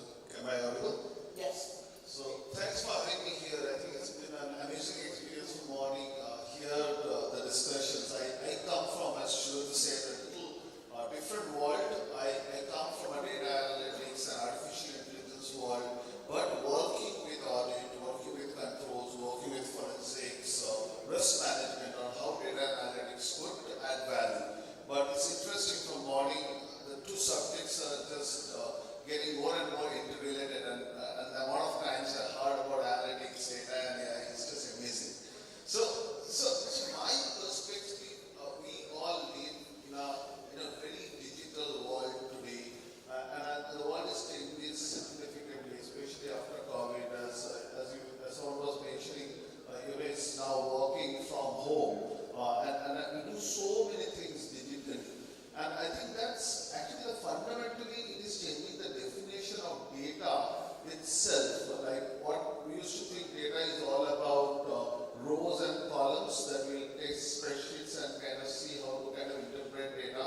I'm talking about digital world only. I'm not talking about physically looking at information. It's just that digital world, but that has also drastically changed over the last few years. Today, everything has become data. Document has become data. You could read that document. A voice, what we are talking right now is data. Image has become data. So the whole concept of thanks to technology, today there's so much that we could do in terms of ingesting data, processing data that is significantly even kind of helps us in audit as a profession also, and I'll just come to there. And the ability to not just kind of create features out of data. The moment it does, the whole concept of machine learning or analytics means, can I understand what is in this data instead? Because this is humongous amount of data, what people call the big data. The ability to really process that to find insights. The foundation, I think, of audit is about finding anomalies or what could go wrong. So today there are lots of techniques in machine learning, not to just find patterns, but also see what could go wrong. When does a pattern stop kind of working in this form and some anomalies are creeping up? So that's the learning part. I call it. We are going to sense data, learn from data, and then we also have the ability, which is artificial intelligence, to act on data. So machines today can actually use that data to drive decisions. Again, if you could recommend to someone, machine could say, look at this information. Machine could alert you, this report doesn't look right. So a lot of those are happening in today's world thanks to data analytics. And from an audit standpoint, I think it's an opportunity to be more proactive than ever.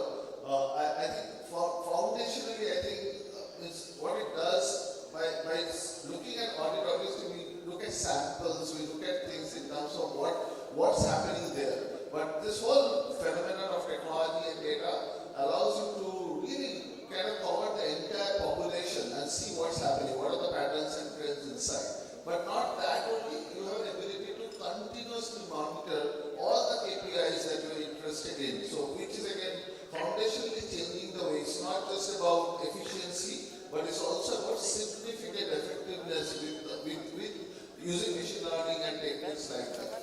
Also the last, I heard today also in many cases, I think there was a point on does artificial intelligence mean, machine will become auditor? I don't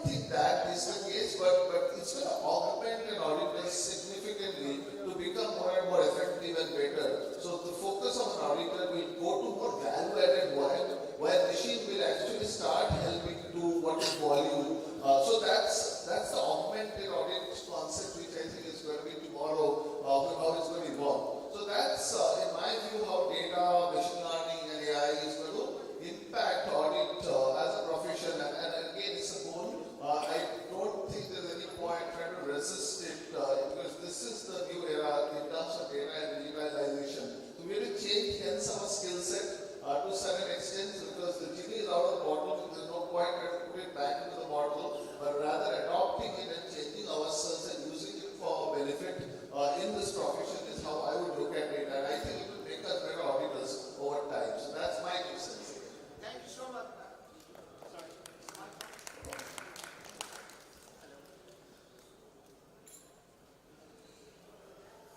Just kidding. So, thank you, Chief. I think you touched upon 2 very important points. One is not to put the genie back on the table, but to use automation as a tool to augment the process of auditing. I think that's very important. We are, I think, several years, if not decades, away from singularity, where humans will be totally replaced by bots.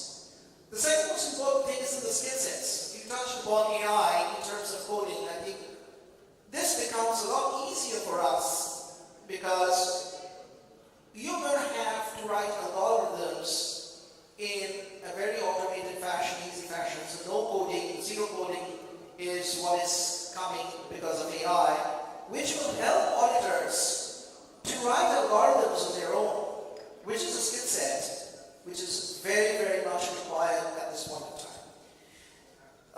This brings me back to my next panelist, August panelist, Kolol. So Kolol is the Chief Audit Executive of one of the largest public sector government-owned oil and gas company, which is Indian Oil, and it has a very, very large internal audit function, multi-talented and multi-divisional. So I would request Kolol to talk about the experience of how, first of all, what transformation is he seeing there in the public sector and how he is addressing. Thank you very much, Mr. Subodhamachi, and very good afternoon. As a matter of fact, I'm extremely delighted, honored, humbled, and privileged to be, to be here and sharing the dais with none other than Mr. Kochum. Let me start by saying this, that after taking over the Indian Audit Excellence function, one of my role was to engage with outside world beyond the silos, break the silos in fact.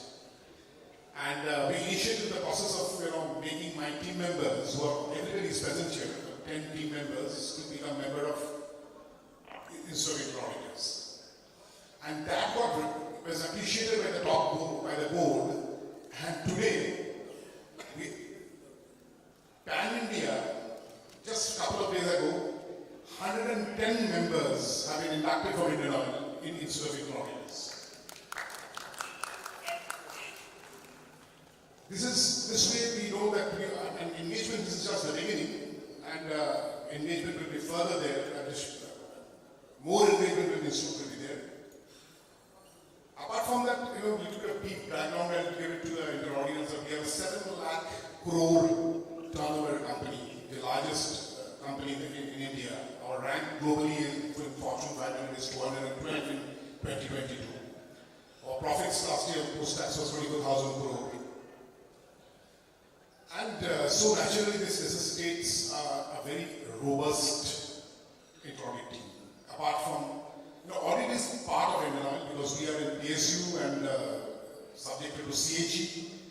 But audit plays a fantastic role, and we have got, for the last past 26 years, we have got nil pending paras with CAG. The statutory auditors also work in tandem with the auditors, and every balance sheet, every quarterly balance sheet review or balance sheet signing doesn't take place unless the JC, the joint certificate, is signed by the audit head along with the location finance head. So that is the amount of importance which has been given.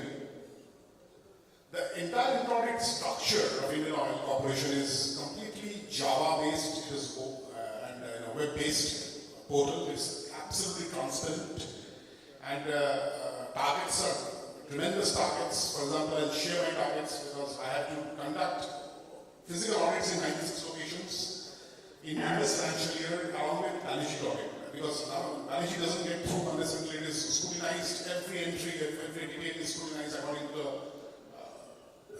as per the statutes by the audit. All observations are to be settled by finance. All action are to be completed. Then only the balance sheet can get signed. That's immense responsibility of audit and employee. Apart from that, we raise proprietary observations, and everything is, through the web-based, absolutely paperless system. There is not a single paper in audit function. Before raising observations, the team goes and discusses with the unit head, and they discuss observations. They come to a conclusion. A joint discussion statement is signed, and thereafter, observations are made and actions are made, and they're settled. But these are all legacy issues. Currently, what happened, the entire audit vertical. I'm heading the Eastern region. The head office is in Mumbai, the registered head office, and the corporate office in Delhi, and everything got changed. Why changed? I'll reply to that. There's a very fluid movement of manpower in the corporation between audit and finance function. So, the audit function is never biased or overloaded or undernourished in terms of, capability of technical knowledge that is there. And again, the audit team also, after a stint, goes back to the finance function. The fluidity helps, and the relationship of the audit and the finance function are basically two sides of the same coin. But we are trying to, from 22-23 onwards, we're trying to bring in some new transformation processes. And I've been hearing our speakers, and this is basically a wonderful experience. Digitalization, we are heavily into it. We closely work with the big fours and take the consultants on various aspects of our business and business processes. So they know Innovate also knows them. Quickly I will tell you what we are doing is, what is happening, 3-4 points I will just harp because I don't want to hold on to the other speakers very long.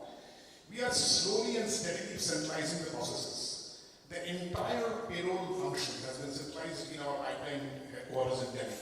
Entire payroll, 35,000 employees payroll is being centralized there. So naturally, the audit function also improves. As Ms. Bakshi was mentioning, that we have to learn the process and then audit the process. We are in the midst of, we are also doing that. The entire banking operations, we have closed down, during my earlier stint in Northeast, I have closed down 53 bank accounts because entire banking operations is centralized through only one from Mumbai registered office. And very recently we have started this financial year from 1st April 2022, and we have a pilot project for 3 offices. We have rolled out what we call vendor invoice management. Entire accounts payables will be done through one single center of excellence. And it will be rolled out pan India from 1st October after this pilot. So you can imagine how much freeing up of the finance jobs which are basically processing and the transparency, the mitigation of the fraud activities or daily activities will be eliminated by this process. So centralization is one of our core business process, and audit is also gearing up for that. Point number 2, we are embracing the hybrid audit model. We are doing online audits and we are also doing offline audits. Our entire system is SAP based, entire operations are SAP based. So we are doing hybrid model. On-site models, off-site models, we have developed for almost more than 50 activity-based audits. And that is actually freeing up the manpower. The manpower is always a scarce resource, especially qualified, experienced, efficient manpower is always a major cause of a very, very precious resource. So naturally we are utilizing them through offline audit. This has been a major success. It has been started from last year. Especially because the thought process is an offshoot, you can say, from the COVID scenario. During COVID, incidentally, the entire accounts were signed digitally by the stat auditors. For the first time in the history of the corporation.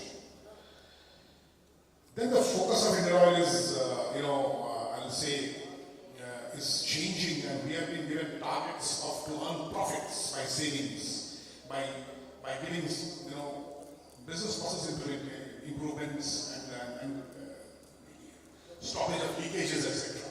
I'll just share a small example. It is, a third party, as you know that we are into oil and gas, so actually a huge amount of transportation cost. I'll be telling the scale. We pay almost 900 to 1,000 crore as total transportation cost per month across the internal corporation. So naturally, and the transportation distance is based on the model of volume of product carried along with and distance. So this distance was basically earlier was measured annually by a group of people, but now it has changed to GeoRTD. GeoRTD is one platform what we have. Another platform is basically VTS, Vehicle Tracking System. It's a third-party system. Trimble is our vendor. So what we internally suggested that let us study the distance of Trimble and GeoRTD and then throw up the differences if any. And as our earlier speakers were mentioning, that any technology adopted by the corporation, the auditors need to also understand the technology, get inside under the skin of the technology, and then suggest changes. So exception tool, exception report got out from GeoRTD and Trim this VTS, and we could garner a lot of savings from this particular thing. So, Golo, I will just stop you here, sorry for the interruption. I think this is a perfect example of where, inventory measurement or inventory, all of us are new to the profession doing physically. You probably in your younger days used the dipstick to measure the volumetric analysis of the oil in those huge tank farms. I think this is a perfect example of using technology to measure physical inventory. I'll just touch upon 2 seconds. One of our clients in the US is a coal mining company, and they are using drones to do a volumetric analysis of physical stock of coal using contour studies. A drone flies over the coal dump, does a contour mapping, and based on which they do the physical volumetric analysis, which then gets converted into tonnage. So these are some of the examples where audit is getting transformed through the use of technology, and the intervention of the auditors or understanding of those interventions have become very critical. I'm sorry for the paucity of time, Golo, to kind of barge in. We have from our neighboring country, Bangladesh, Mr. Shah. Thank you for coming down, sir. I would, in the paucity of time, if you can take 2-3 minutes to talk about, to share with us what are the transformation and adaptability that you are witnessing in your country and in the area of your expertise. Thank you, and it's really honor, and I'm privileged to be here with my all professional friends. It's always been nice to be in Kolkata. It is close to our heart, and also I am feeling, I pass my gratitude to Ajit Roy, who is inviting me and gives the opportunity to be the city of joy. So the evening is a very close and must be tired, but I want to start with sharing my experience. Last time, my last visit in abroad in 2019 December with my family, Kolkata and Darjeeling. And I returned probably 6th Jan of 2020. And if that day I could know that I will be part to enter here for 2 years, and there's uncertainty coming for one item which created a new language, pandemic, and number of all these things. So, we are running with uncertainty. Uncertainty is a very common to us. And to manage those uncertainties, we are here, we are professional, we are talking of risk management, we are talking of controls, we are talking of governance, so many things. But what I observed in our country is very interesting, because you are talking about disruptive innovation. When I talk with my team, I told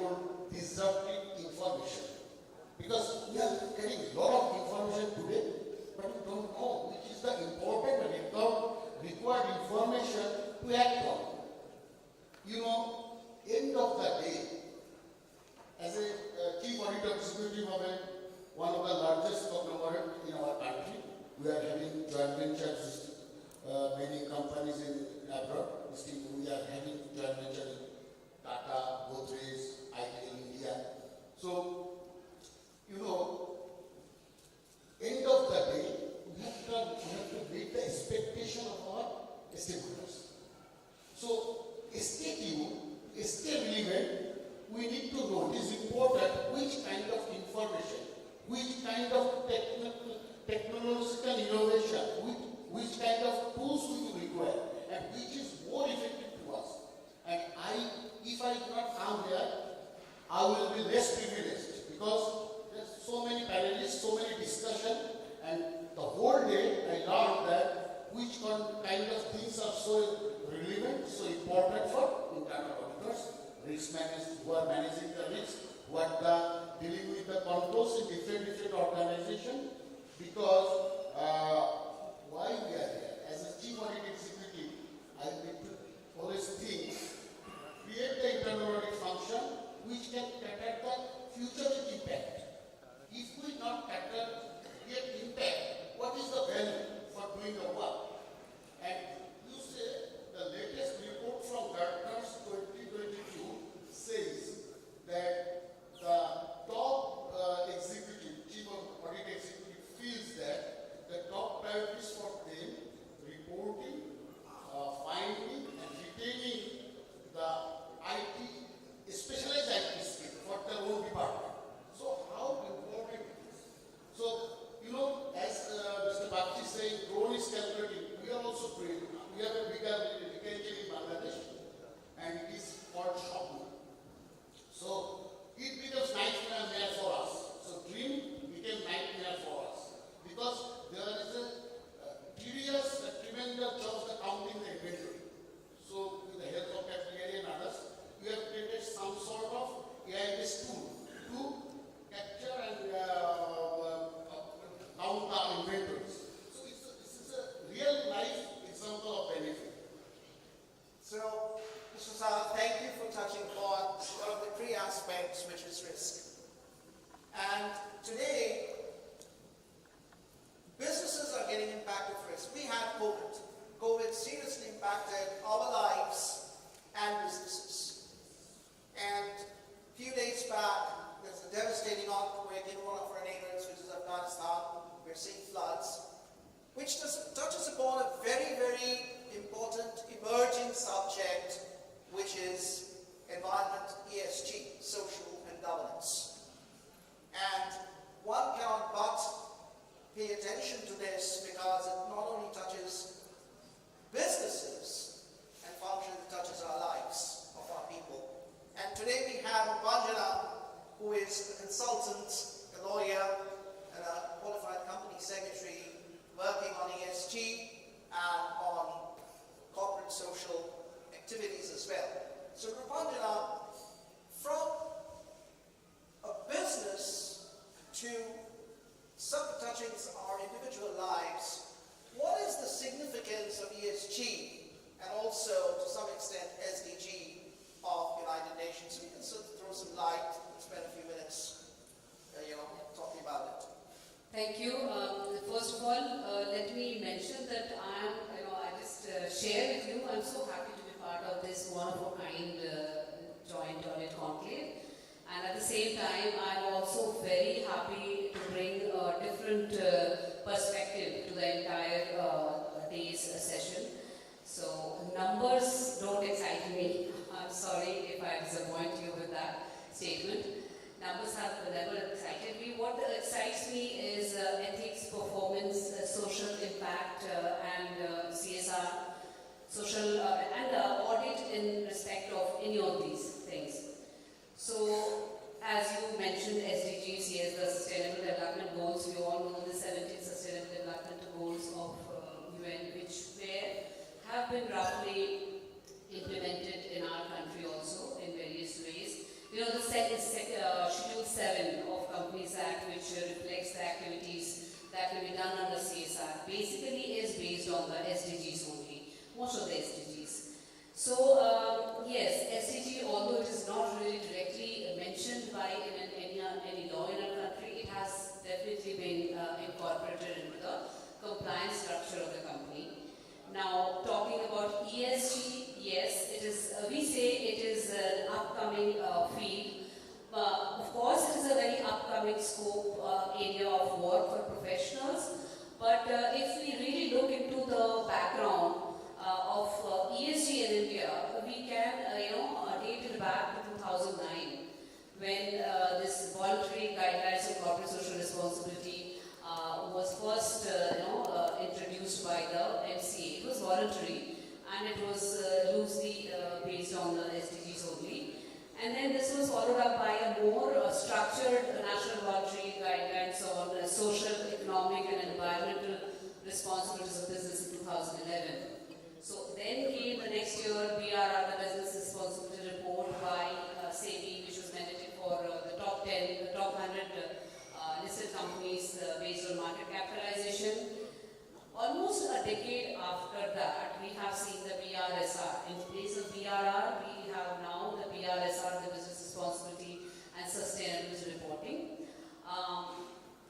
which requires the disclosure of reporting on the environmental, social and governance perspectives also. For this year, 2022-23 financial year, it is voluntary and most companies are gearing up for that. From the next financial year, it is compulsory, it is mandatory for the top 1,000 companies as per market capitalization. So, now that is basically the reason why so many seminars and so many courses and so many things are happening around. It is a buzzword. We can say ESG is the newest buzzword in corporate sector in India. So, I would like also to say that it's not going to stop there. So, S, S stands for social and ESG. There is another new thing which is coming up in 1 or 2 years' time, which is social audit. Very recently, SEBI has come up with the concept of the social stock exchange, where both not-for-profit and for-profit entities may be listed. So the for-profit entities will be those companies or entities which have up to 67%, more than 67% of social development work in their activities. So these companies, these entities, not companies, because this will involve the trusts and societies also. So these entities will be required to have social audit. And social audit is going to have financial as well as non-financial part. So this is a very big upcoming scope for all professionals. CAs, CS and cost accountants have been named as the social auditors already, and postgraduates also with 3 years of experience in the developmental sector, and graduates with 6 years of experience in the development sector can also be the social auditor. But I guess by the time it comes, it might be restricted to the 3 professions. So this is, CAs have been given the exclusive responsibility of reporting on the financial part, and all 3 professions have been given the responsibility of, reporting on the social impact parts, social impact, ethical performance, etc. Now, it is challenging. It is challenging. How do you reduce to number social impact, social performance, ethical performance? Now, these are difficult to reduce to numbers. So now that is the biggest challenge. The Institute of Chartered Accountants of India has been entrusted with the responsibility of devising the social auditing standards, and I'm happy to be part of it.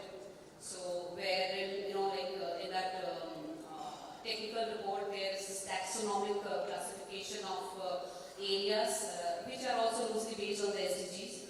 There are 15 areas, 15 taxonomic classifications, which includes climate change and, development of the LGBT community and all, many new age thinking. So all these are social auditing standards are now being developed. Maybe within 1 or 2 years this will be completed, and then these will come into the public arena. So till then, this is all that I can say. But of course, this is a very, very big, huge scope is there for all professionals. even if you are not interested in numbers like me. So, cheers to that. Thank you. Thank you so much. I think we touched upon data, we touched upon artificial intelligence, we touched upon social aspects of human lives. All of these, are part of transformation, and two important aspects of today's theme, which is adaptability and innovation. And my next panelist, good friend Nikhil, who is the advisor to II India, my question would be, what is the profession of internal auditors doing as, a future outlook on adapting? So the profession starts adapting and innovate. So what are the examples of adaptation in terms of the curriculum, in terms of coaching, whether it's digital or whether it's social, whether it's, automation? And where are all the areas of innovation that is happening and examples of adaptability that you see?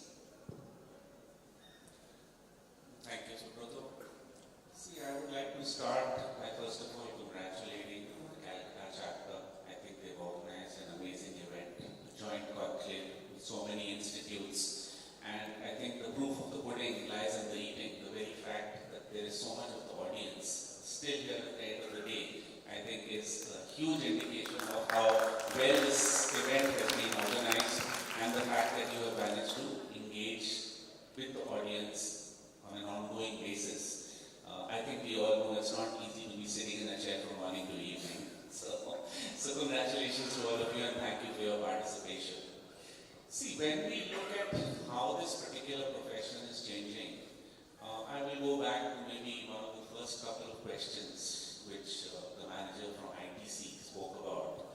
And he said the number of IT observations is increasing.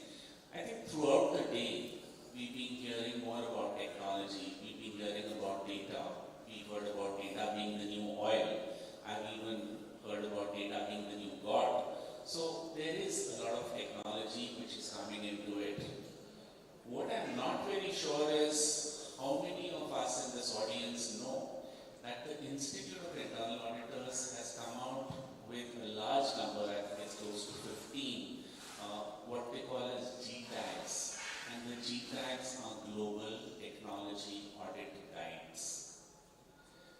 Anthony Pugliese, who is the President and CEO of II India, just last week has come out with a post on LinkedIn, and I would advise all of you to follow him because he really comes out with stuff which is cutting edge as far as all of us who are in this area of internal audit are concerned. And it was talking about audit of cyber security. Now that was probably the 15th or 17th GTAG, but I have read some of those global technology audit guides. You do not need to know your code to understand how to audit technology. So do look at that.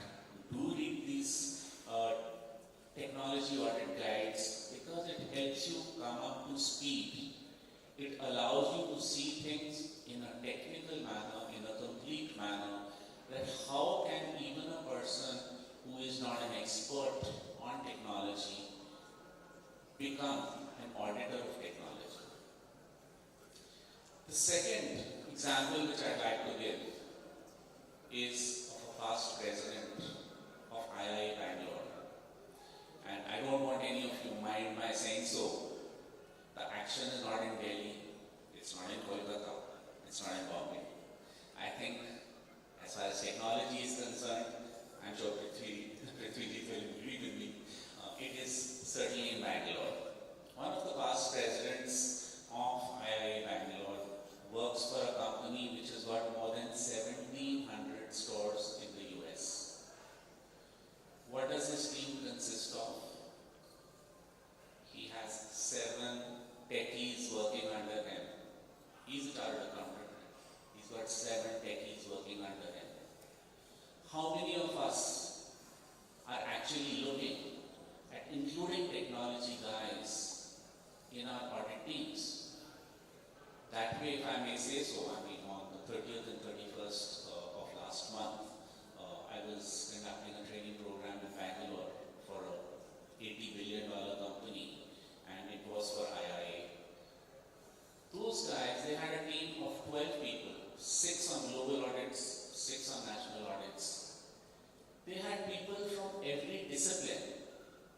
which also is what today's session is all about, a joint conclave, a collaborative approach.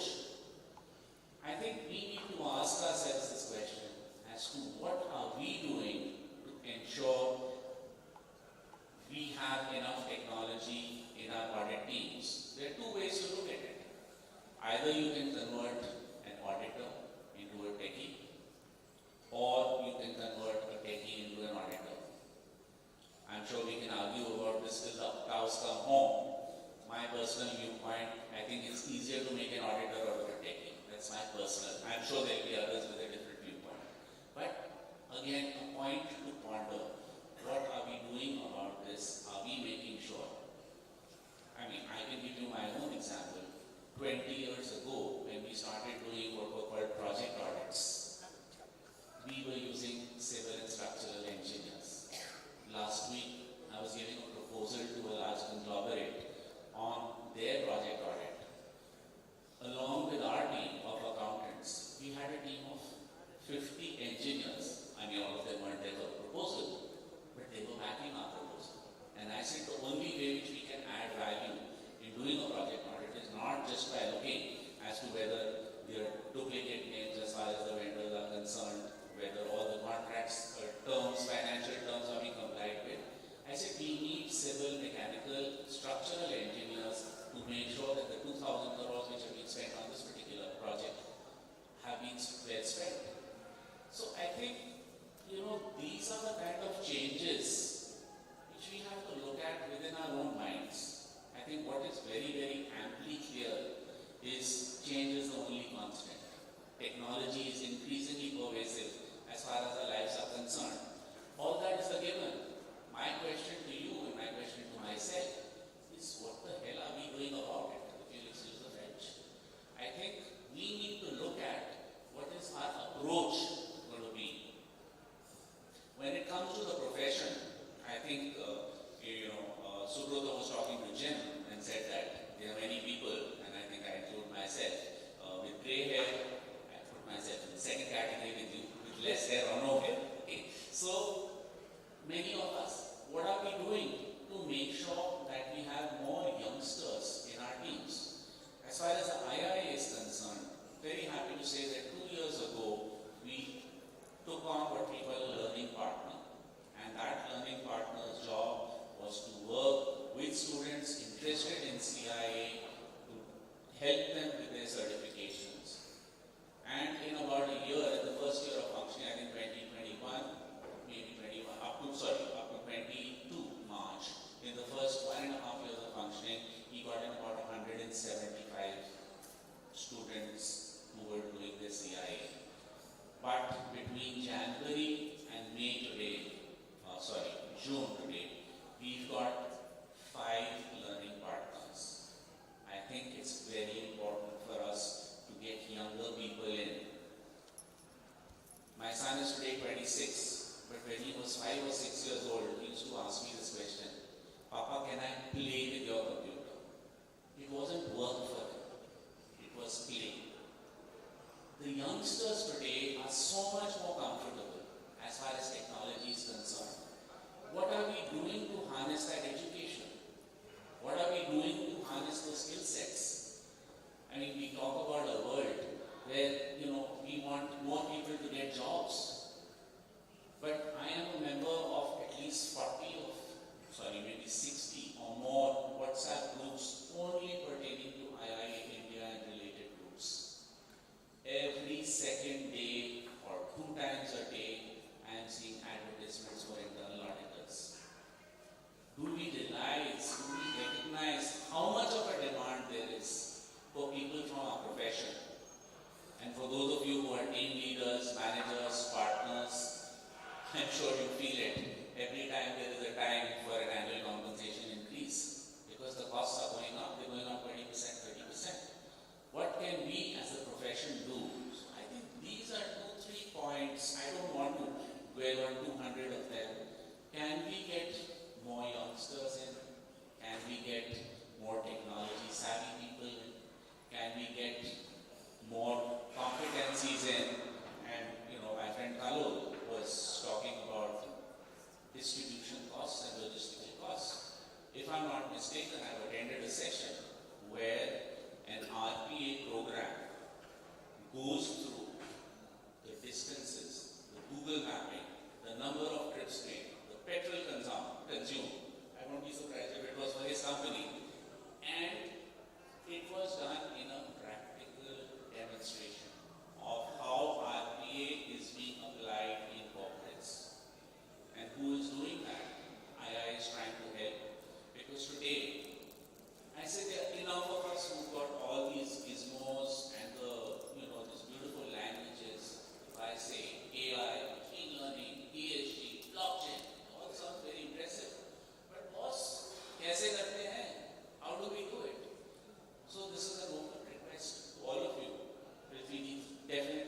fraud has always been estimated at 5%.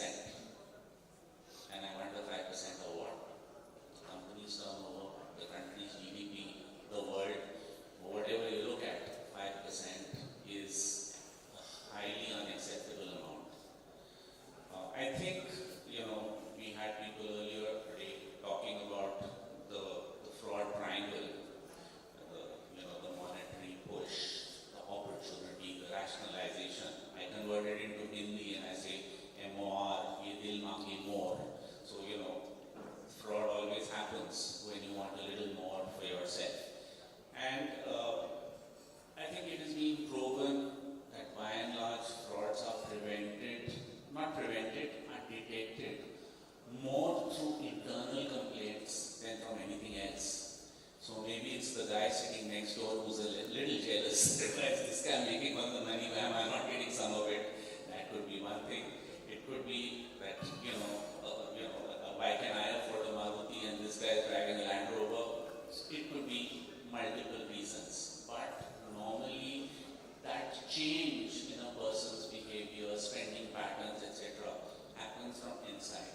So how effective is your fraud prevention policy?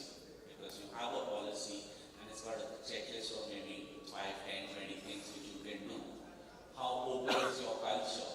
How acceptable is it for a person in the top leadership to make money? Because we find these cultures as well, that it's okay for the managing director and his family to make money because they consider the company to be apne baap ka raj. But it's not okay for an employee to make a chawani.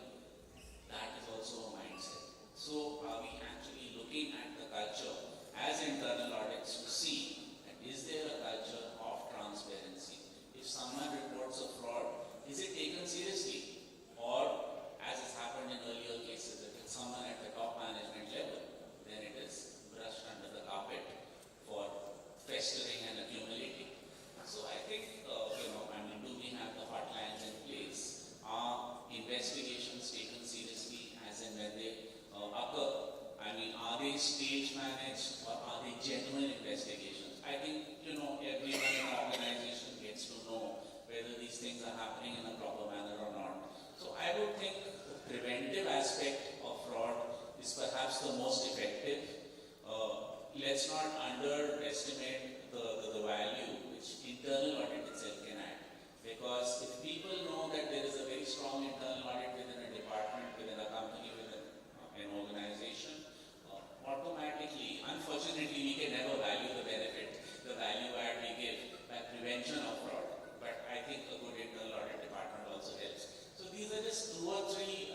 I think the whole discussion today is not on fraud, but I'm sure Prithviji as well as Karol may want to add a couple of things because they would have their own perspectives on this. Thank you very much. I just have one. Question is very good, and as you know, Innovate Cooperation is an organization with a huge amount of public contact. So we have got one policy in place. It is known as, some people in the positions are known as sensitive postings. So one cannot continue in a sensitive post more than 3 years. So you have to move out. So people have in their career may have taken 10 to 14 transfers. So across the country. So this is one preventive measure which is in place, apart from very many which I don't want to implement. This is just one. Sensitive posting, we cannot continue more than 3 years. You have to be transferred out. Yeah, I will add a different perspective. I think this is one of the biggest areas of data analytics application from a fraud standpoint. So we see a lot. Obviously, every industry is very different in terms of fraud. And some of it, as Mr. Kocha talked about, you have to reserve for fraud. It's not that you can eliminate fraud.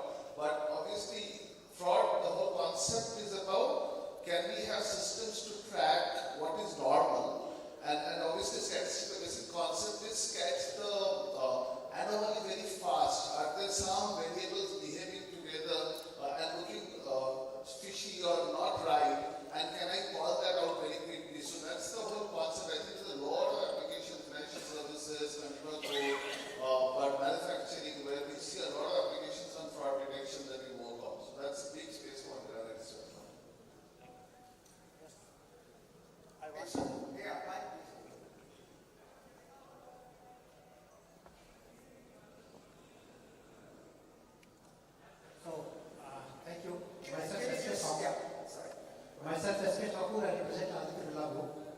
And I have been in the audit since last 30 years.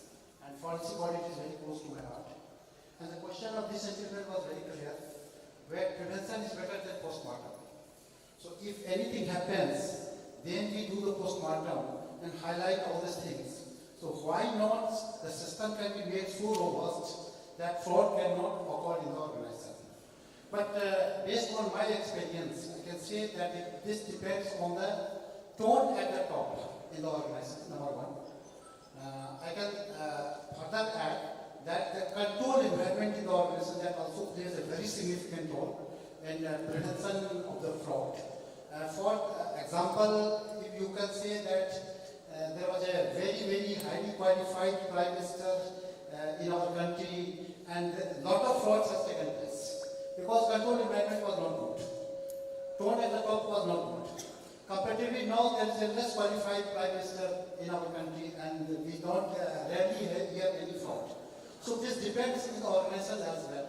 And I strongly believe the organization in which they give the value to the internal department, they take a lot of care on the internal report, they make a public information to all of us that this is the findings of the internal audit report and this person has been sacked because of the report given by the internal audit. That plays a very significant role in controlling and preventing the frauds in the organization. Second one, how the internal audit function behaves in the organization. Can I interrupt? You have a question? Yeah. Please, if you have a question, then ask. If you have a I wanted to further add what was the question. Can we take it offline? We are running out of time. So it's basically I strongly believe that only control environment, tone at the top. Two things is important. Thank you. Thank you. Thank you. Last question from the audience. Yes, please.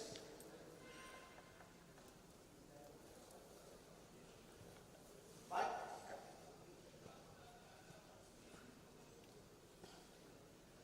I am Payal from Ambuja Systems Limited. So today we talk about the buzzword data analytics in audit all the time in all the conferences we attend. So in coming from a manufacturing background, if we have unorganized data, how do we go ahead with data analytics in that sector? Very good question. Prithvi, I would assume it's directed towards here. So was the question on unorganized data? Yes. So again, there is, as I was talking about, I think there's a lot of focus today to organize data in a much more faster way than the traditional data warehouse build up kind of a concept like can we set up a simpler system where we start doing feature extraction, especially because in many cases you don't have to create a huge technology infrastructure to start getting a view of again, obviously a lot of it in manufacturing could be about can sensors provide me data. In today's world, in many cases sensors which are sitting inside machines has the ability to provide data again. It could be cameras, it could be drones, I think, which again brings data. So all of those have become new sources of data. Obviously there are other ways where you have traditional ways of getting data together, but this is the point to add on. Today, I think unlike a decade back, where we spend years to get the traditional data warehouses in place, that's no more the way. It's a much more federated concept where in a small setup can we start getting data, find patterns, find features, and then if you want to invest more, because there are areas which we think insights are more important, then we go and invest more in larger things. So there are ways probably to kind of organize data much faster today thanks to technology, and that's being used significantly by many industries. Thank you, sir. Last question. So thank you everybody. Thanks to the panelists. Thank you, Jim, for waking up early. Thank you so much for joining. Thank you. My pleasure. I wish all of you terrific rest of the day and rest of the conference. Thanks for having me. Thank you. Bye-bye. Okay, this is the last question. Yeah. Hi, myself, Audit Banerjee. I represent CTX as Manager Security Cybersecurity. My question is to Mr. Shubhrabachi and the other panelists that currently we see a lot of cloud environment to be brought into the environment for various applications in terms of co-application of the applications. So whenever auditors face, they have to rely upon the cloud technology to audit the risks around that. So how do we encompass it? Because when I look at the various institutes, CIA, IIA, and others, I don't find any relevant material that helps an auditor to go through cloud and do the auditing, but we have to go on Google and do our own research. So do we understand that we are looking in the future to get some courses on that, guidelines, how to tackle the cloud technology that is, rampant up in US and in all the organizations in India across? Okay, of course, I'm not an expert in cloud, but my question would be, cloud is a very, very broad term. So depending on what services you are providing on cloud, whether you are a SaaS or a PaaS or an IaaS, whether you're doing an infrastructure or you're doing an application with a SaaS model, or you're providing platform as a service. If you see the cloud stack, it starts from providing the servers, going up to the operating system level, to the middleware, then it goes to the data and to the application. So that's the kind of whole stack for a cloud. So if you are a PaaS, which is platform as a service, your concentration, you assume that your relationship with the cloud providers is everything below the data. So your security audit should be around how secure our data is, number one. How clean the data is. Are you using libraries from external environments? And how secure your coding is. Secondly, in terms of the application, what sort of application security you have brought in. So look at your contract. See, remember the cardinal principle in a cloud environment is that the cloud will protect its data. It's not going to protect your data. It's very, very clear. So your security around data, application, and other things that are in the cloud is your responsibility. Cloud will protect the servers. It will protect probably the operating systems, the middleware, and the network. So you need to be very clear on what sort of an agreement you have with the cloud service provider. And as I said, if it's an IaaS, it's full stack, it will go from your servers right up to your application level. That's the entire infrastructure. If you're a SaaS, it goes from middleware and up. So that's where you need to see what sort of controls you have to build in. Yes, I don't think there is any standard around it. Yes, sorry. I can just add to that. I was going to give a response, but while Subrata was speaking, I had an opportunity to reconfirm what I thought. The Institute of Internal Auditors, are you a member? Okay, well, I'll give you an opportunity or motivation to become one. They have a course called Auditing the Cloud. In addition to that, there are several articles which keep coming out in our magazines. One is the II Global magazine, which is on cloud control. Another one on cloud computing, the Chartered Institute of Internal Audit, which is IIA UK basically. And I mean, if you go through our magazines, you'll find lots and lots of articles on the same. So I don't want to give you a long answer, but knowledge is available, you just have to know where to look. Thank you. Thank you so much. This brings us to the end of the session. Thanks for patience, hearing, good questions, good responses from the panelists. Thank you so much. Have a great evening.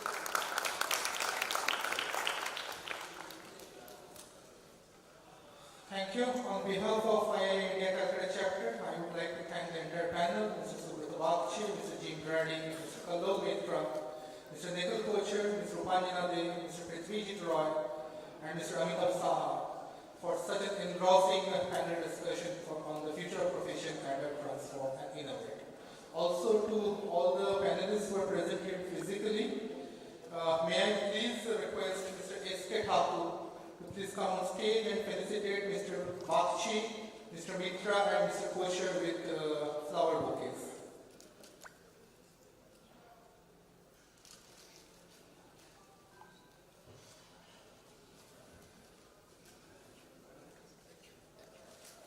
A big round of applause, please.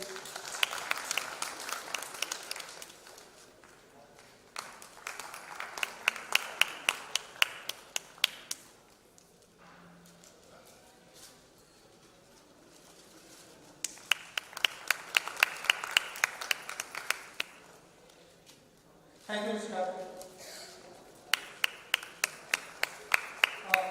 May I now request Mr. Vishwajit Basu? Please.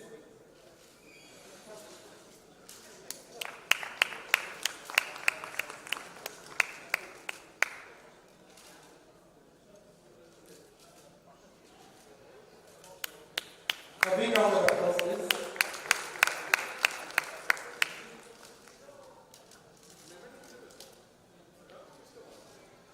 Now I would, please like to welcome Mr. Vishwajit Basu to please come on stage and provide mementos.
We have taken a bit of time, so meanwhile the e-souvenir for this joint audit conclave is ready and it will be delivered to the email addresses of all the delegates shortly. May I please request the back-end IT team to show up the e-souvenir on the screen, please.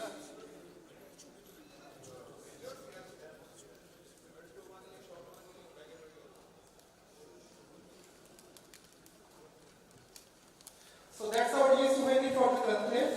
As I repeat, it will be delivered to the email addresses of the delegates within a very short period of time. Now, we have a special address from Mr. Ashit Patni, CMO ESL Skill. So, requesting Mr. Patni to please grace the stage, please.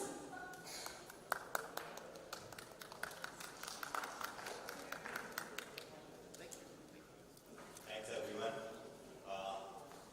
Before starting, I must congratulate this entire organization team for arranging such a beautiful event, and thanks to IIA Calcutta Chamber for inviting us and to make us a part to put our comments on this session.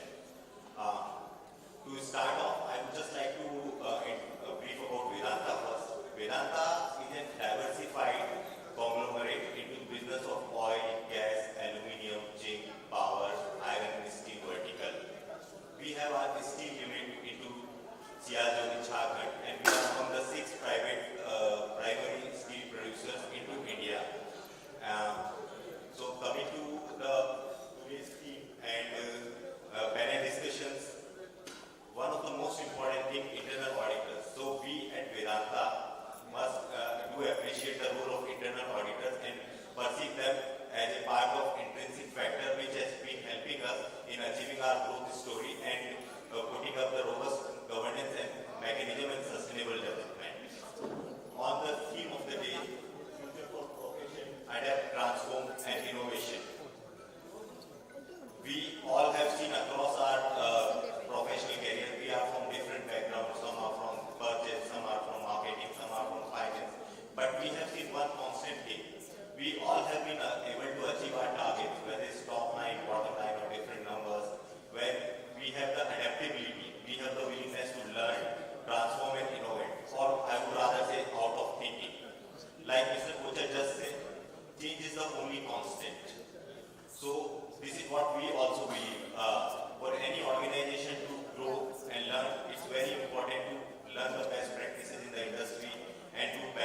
Thanks, Mr. Patni. Now I would like to welcome Ms. Ratna Rachita Mohanty, BOG member, IIA India Calcutta chapter, and also President of the Bhubaneswar Audit Club and Chairperson of the Women's Forum, as well as Mr. Anand Jain, BOG member, IIA India Calcutta chapter, please come on stage and give us updates about the Bhubaneswar Audit Club.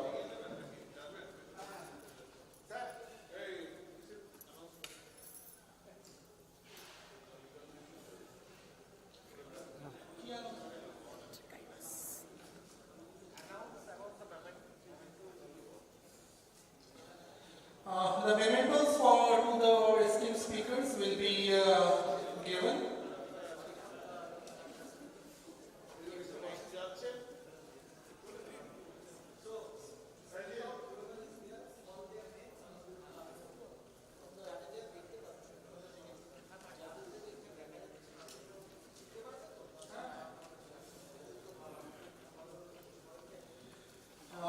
The mementos will be distributed now. So, may I request Mr. Vishwajit Basu to please hand over the mementos to Mr. Aditya Bhatt, President IIA.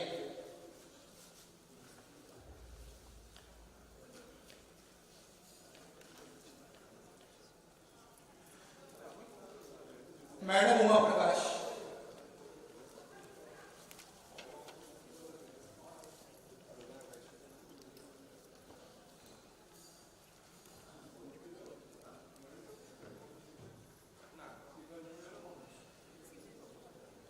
Mr. M. Nurul Alam, can you please come on stage?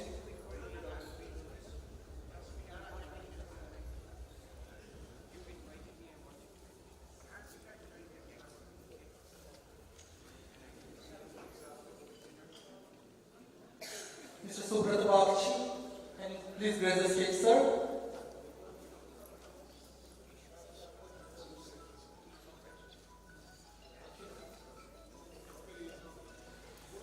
I think Mr. Bakshi has left.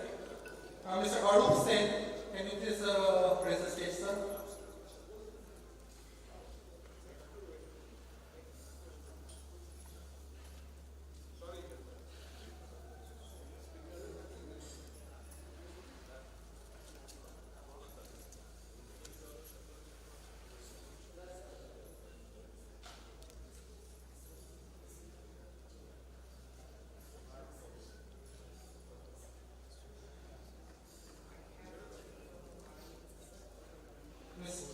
Mr. Kallol Mitra, may I have you on stage, please, sir?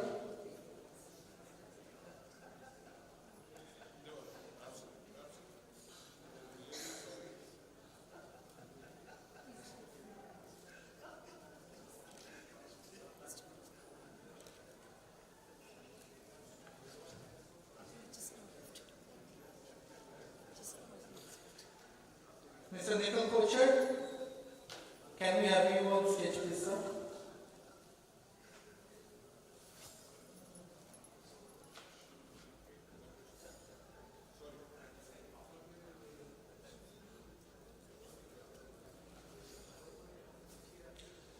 Ms. Rupanjana De, can we have you on stage, madam?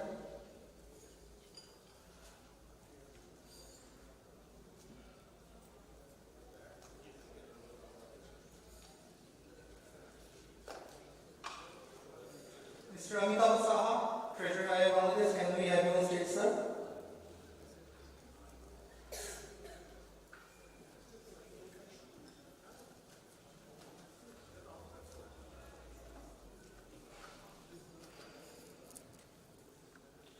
Mr. Prithvijit Roy, can we have you on stage, sir?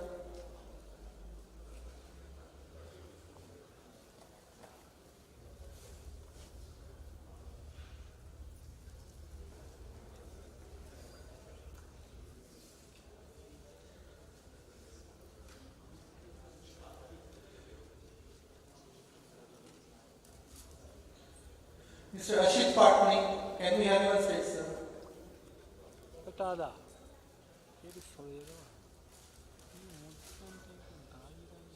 সামনে তো চলে গেছে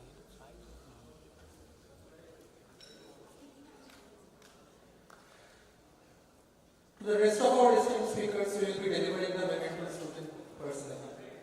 Now, may I please welcome Ms. Ratna Rachita Mohanty and Mr. Anand Jain to please give updates about the Bhubaneswar Audit Club.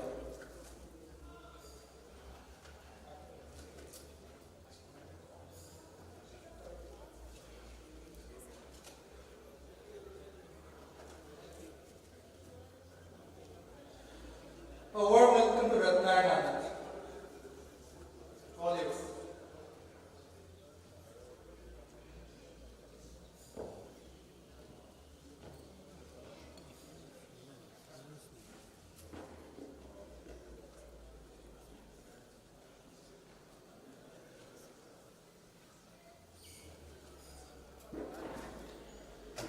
Good evening, everyone.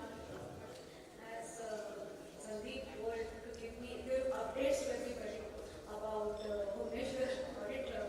So actually, recently Bhubaneswar Audit Club got updated recently, and we are actually now focusing on making the club vibrant, and for that we'll be holding value addition programs for the members.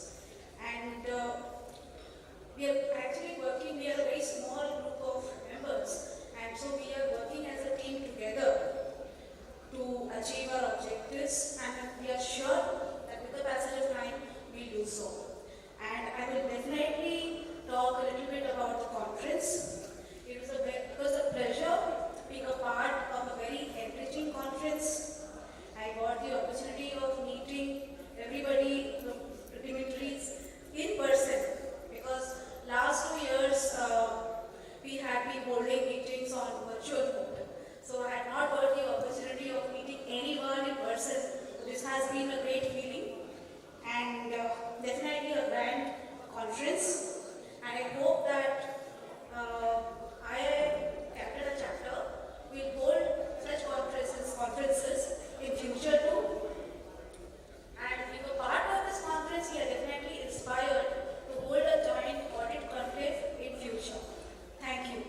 Now I would request our dynamic member of Audit Club, Bhubaneswar, and the OG member of Calcutta to share a few words with everybody.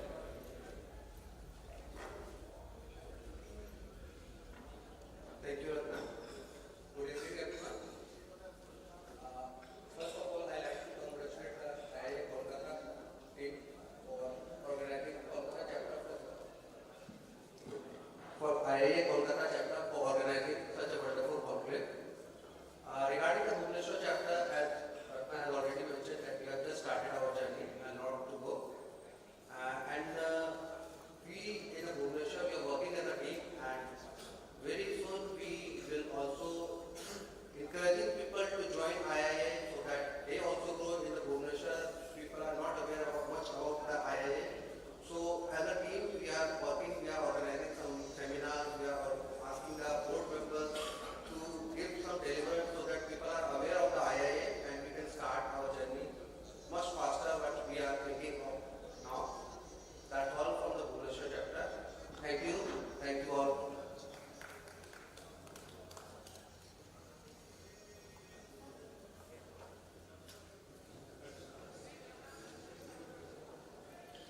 Thank you, Ratna and Anand. We have witnessed a very engrossing and enriching joint audit conclave so far from the morning. Now I would request Mr. Arijit Roy, President IIA India Calcutta Chapter, to please come on the stage for a special address. Sir, may we have you on stage, please?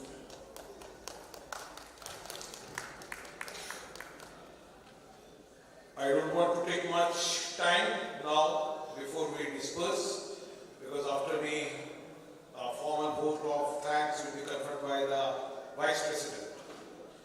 Now, just like any good thing, we have come to an end of an eventful day, and definitely, professionally, I will cherish this day because I am almost at the verge of handing over my term, my charge as the President of IIA Calcutta Chapter, and would acknowledge the contribution not only for this conference but for throughout the year, the support, guidance that I have got from different members.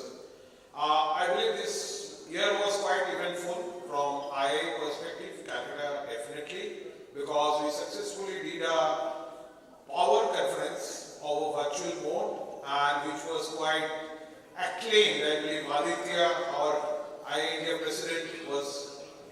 rest of his words, saying that Energizer was a big success. Then the annual conference also went well with good participation, and absolutely this is, I believe, my last event which has also gone off well.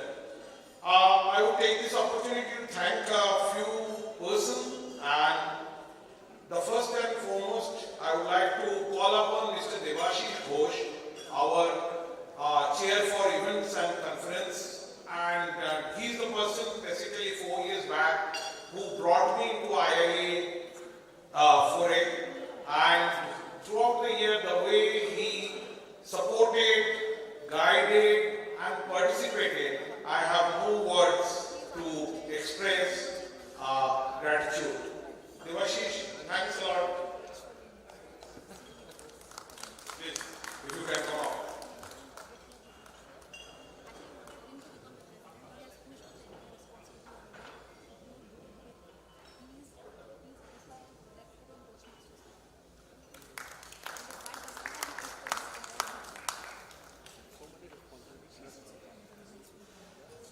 The next person, maybe jumping a little bit, I don't know, I call him a mascot, I call him a necessary evil.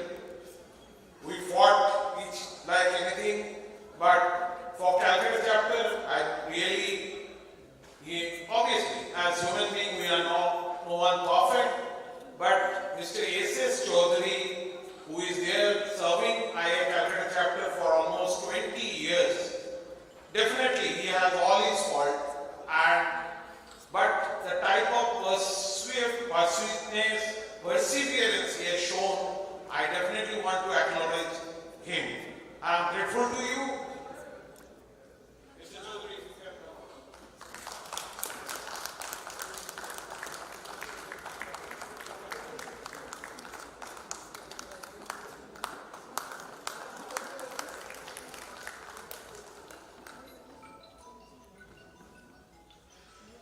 Now, for this conference, Mr. Abhijit Goswami, if he is there, kindly, if you can come up. This person really, I was instrumental in bringing him to IA4A, I would say, and the way he supported us, I believe it started last year. He is the director of Edu our learning partner, and I would say for this program, without him and Devashish, I would say we would have been successful. Abhijit, I am grateful.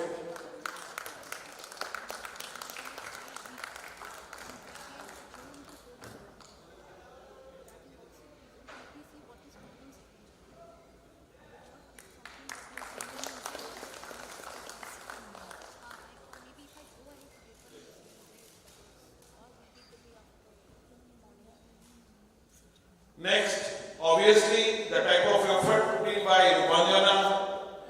She is a new incumbent on IIA side, a new BOG member. Definitely, I would like to extend my gratitude to her.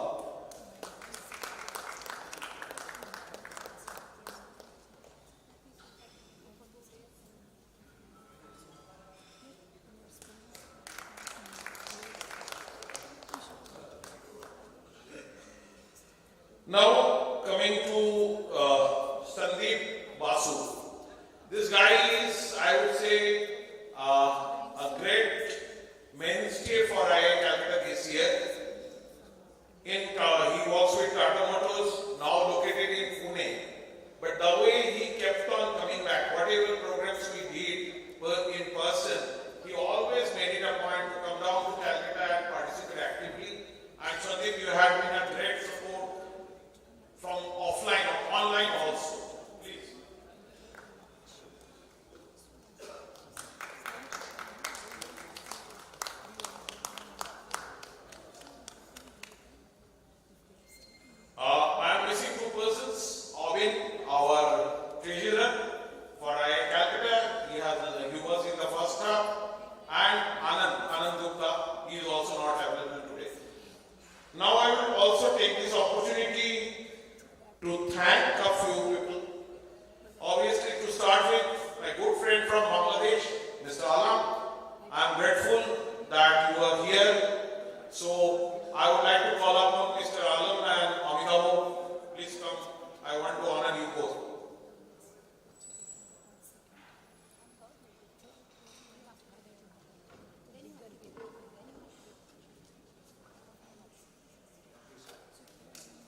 So please come on.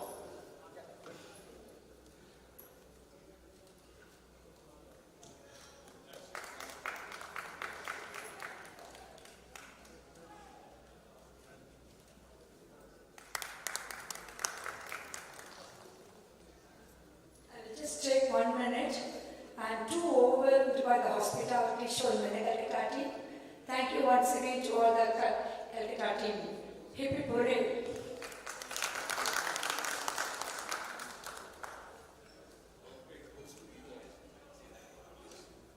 Big congratulations to Audit for having brought in and injected a big sense of dynamism and energy into the Calcutta chapter activities. A big round for them. Now, to our friends from the Costing Institute, Institute of Cost Accountants of India, Mr. Kaushik Banerjee and Dr. D.P. Nandi, the type of support we got from both of them for this conference is definitely, we acknowledge, we are grateful from IIA, and especially the interest they showed on this, designing this MOU.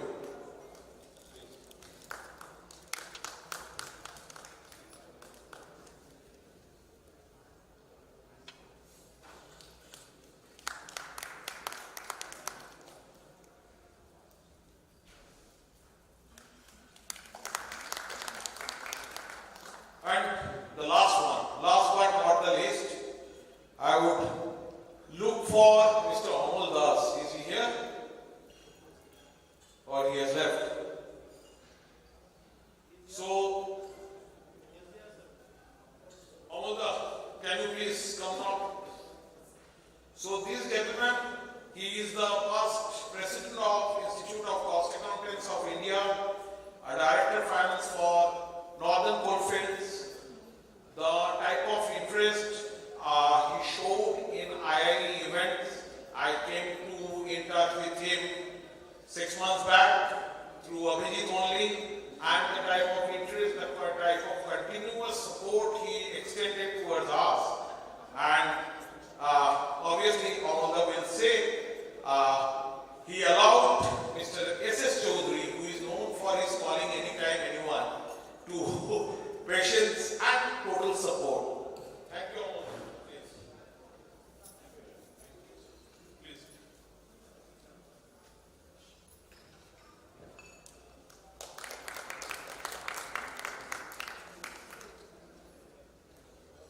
So that's it from my side, and obviously all the best to all of you. Thanks for all the support.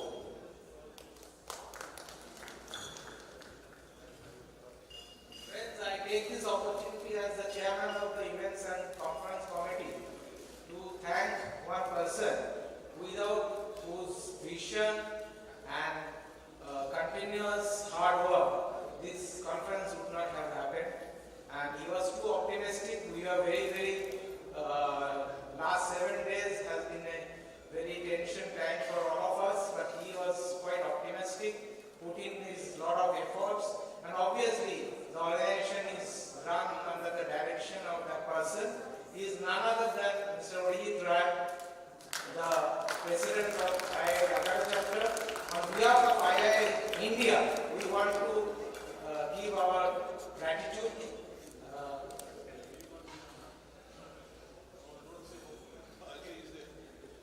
Audit, if you can come over.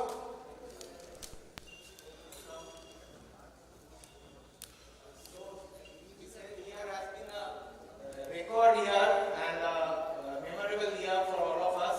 So on behalf of all of us, we are presenting a small gratitude.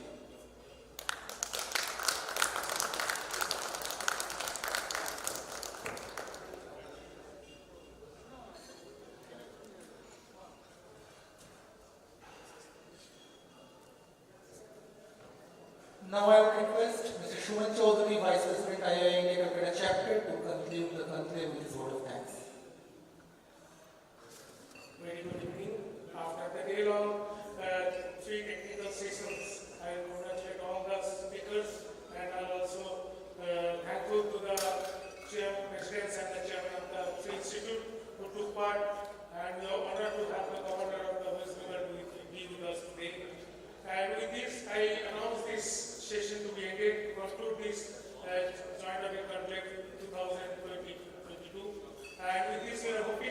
we should clap for ourselves also, because without us,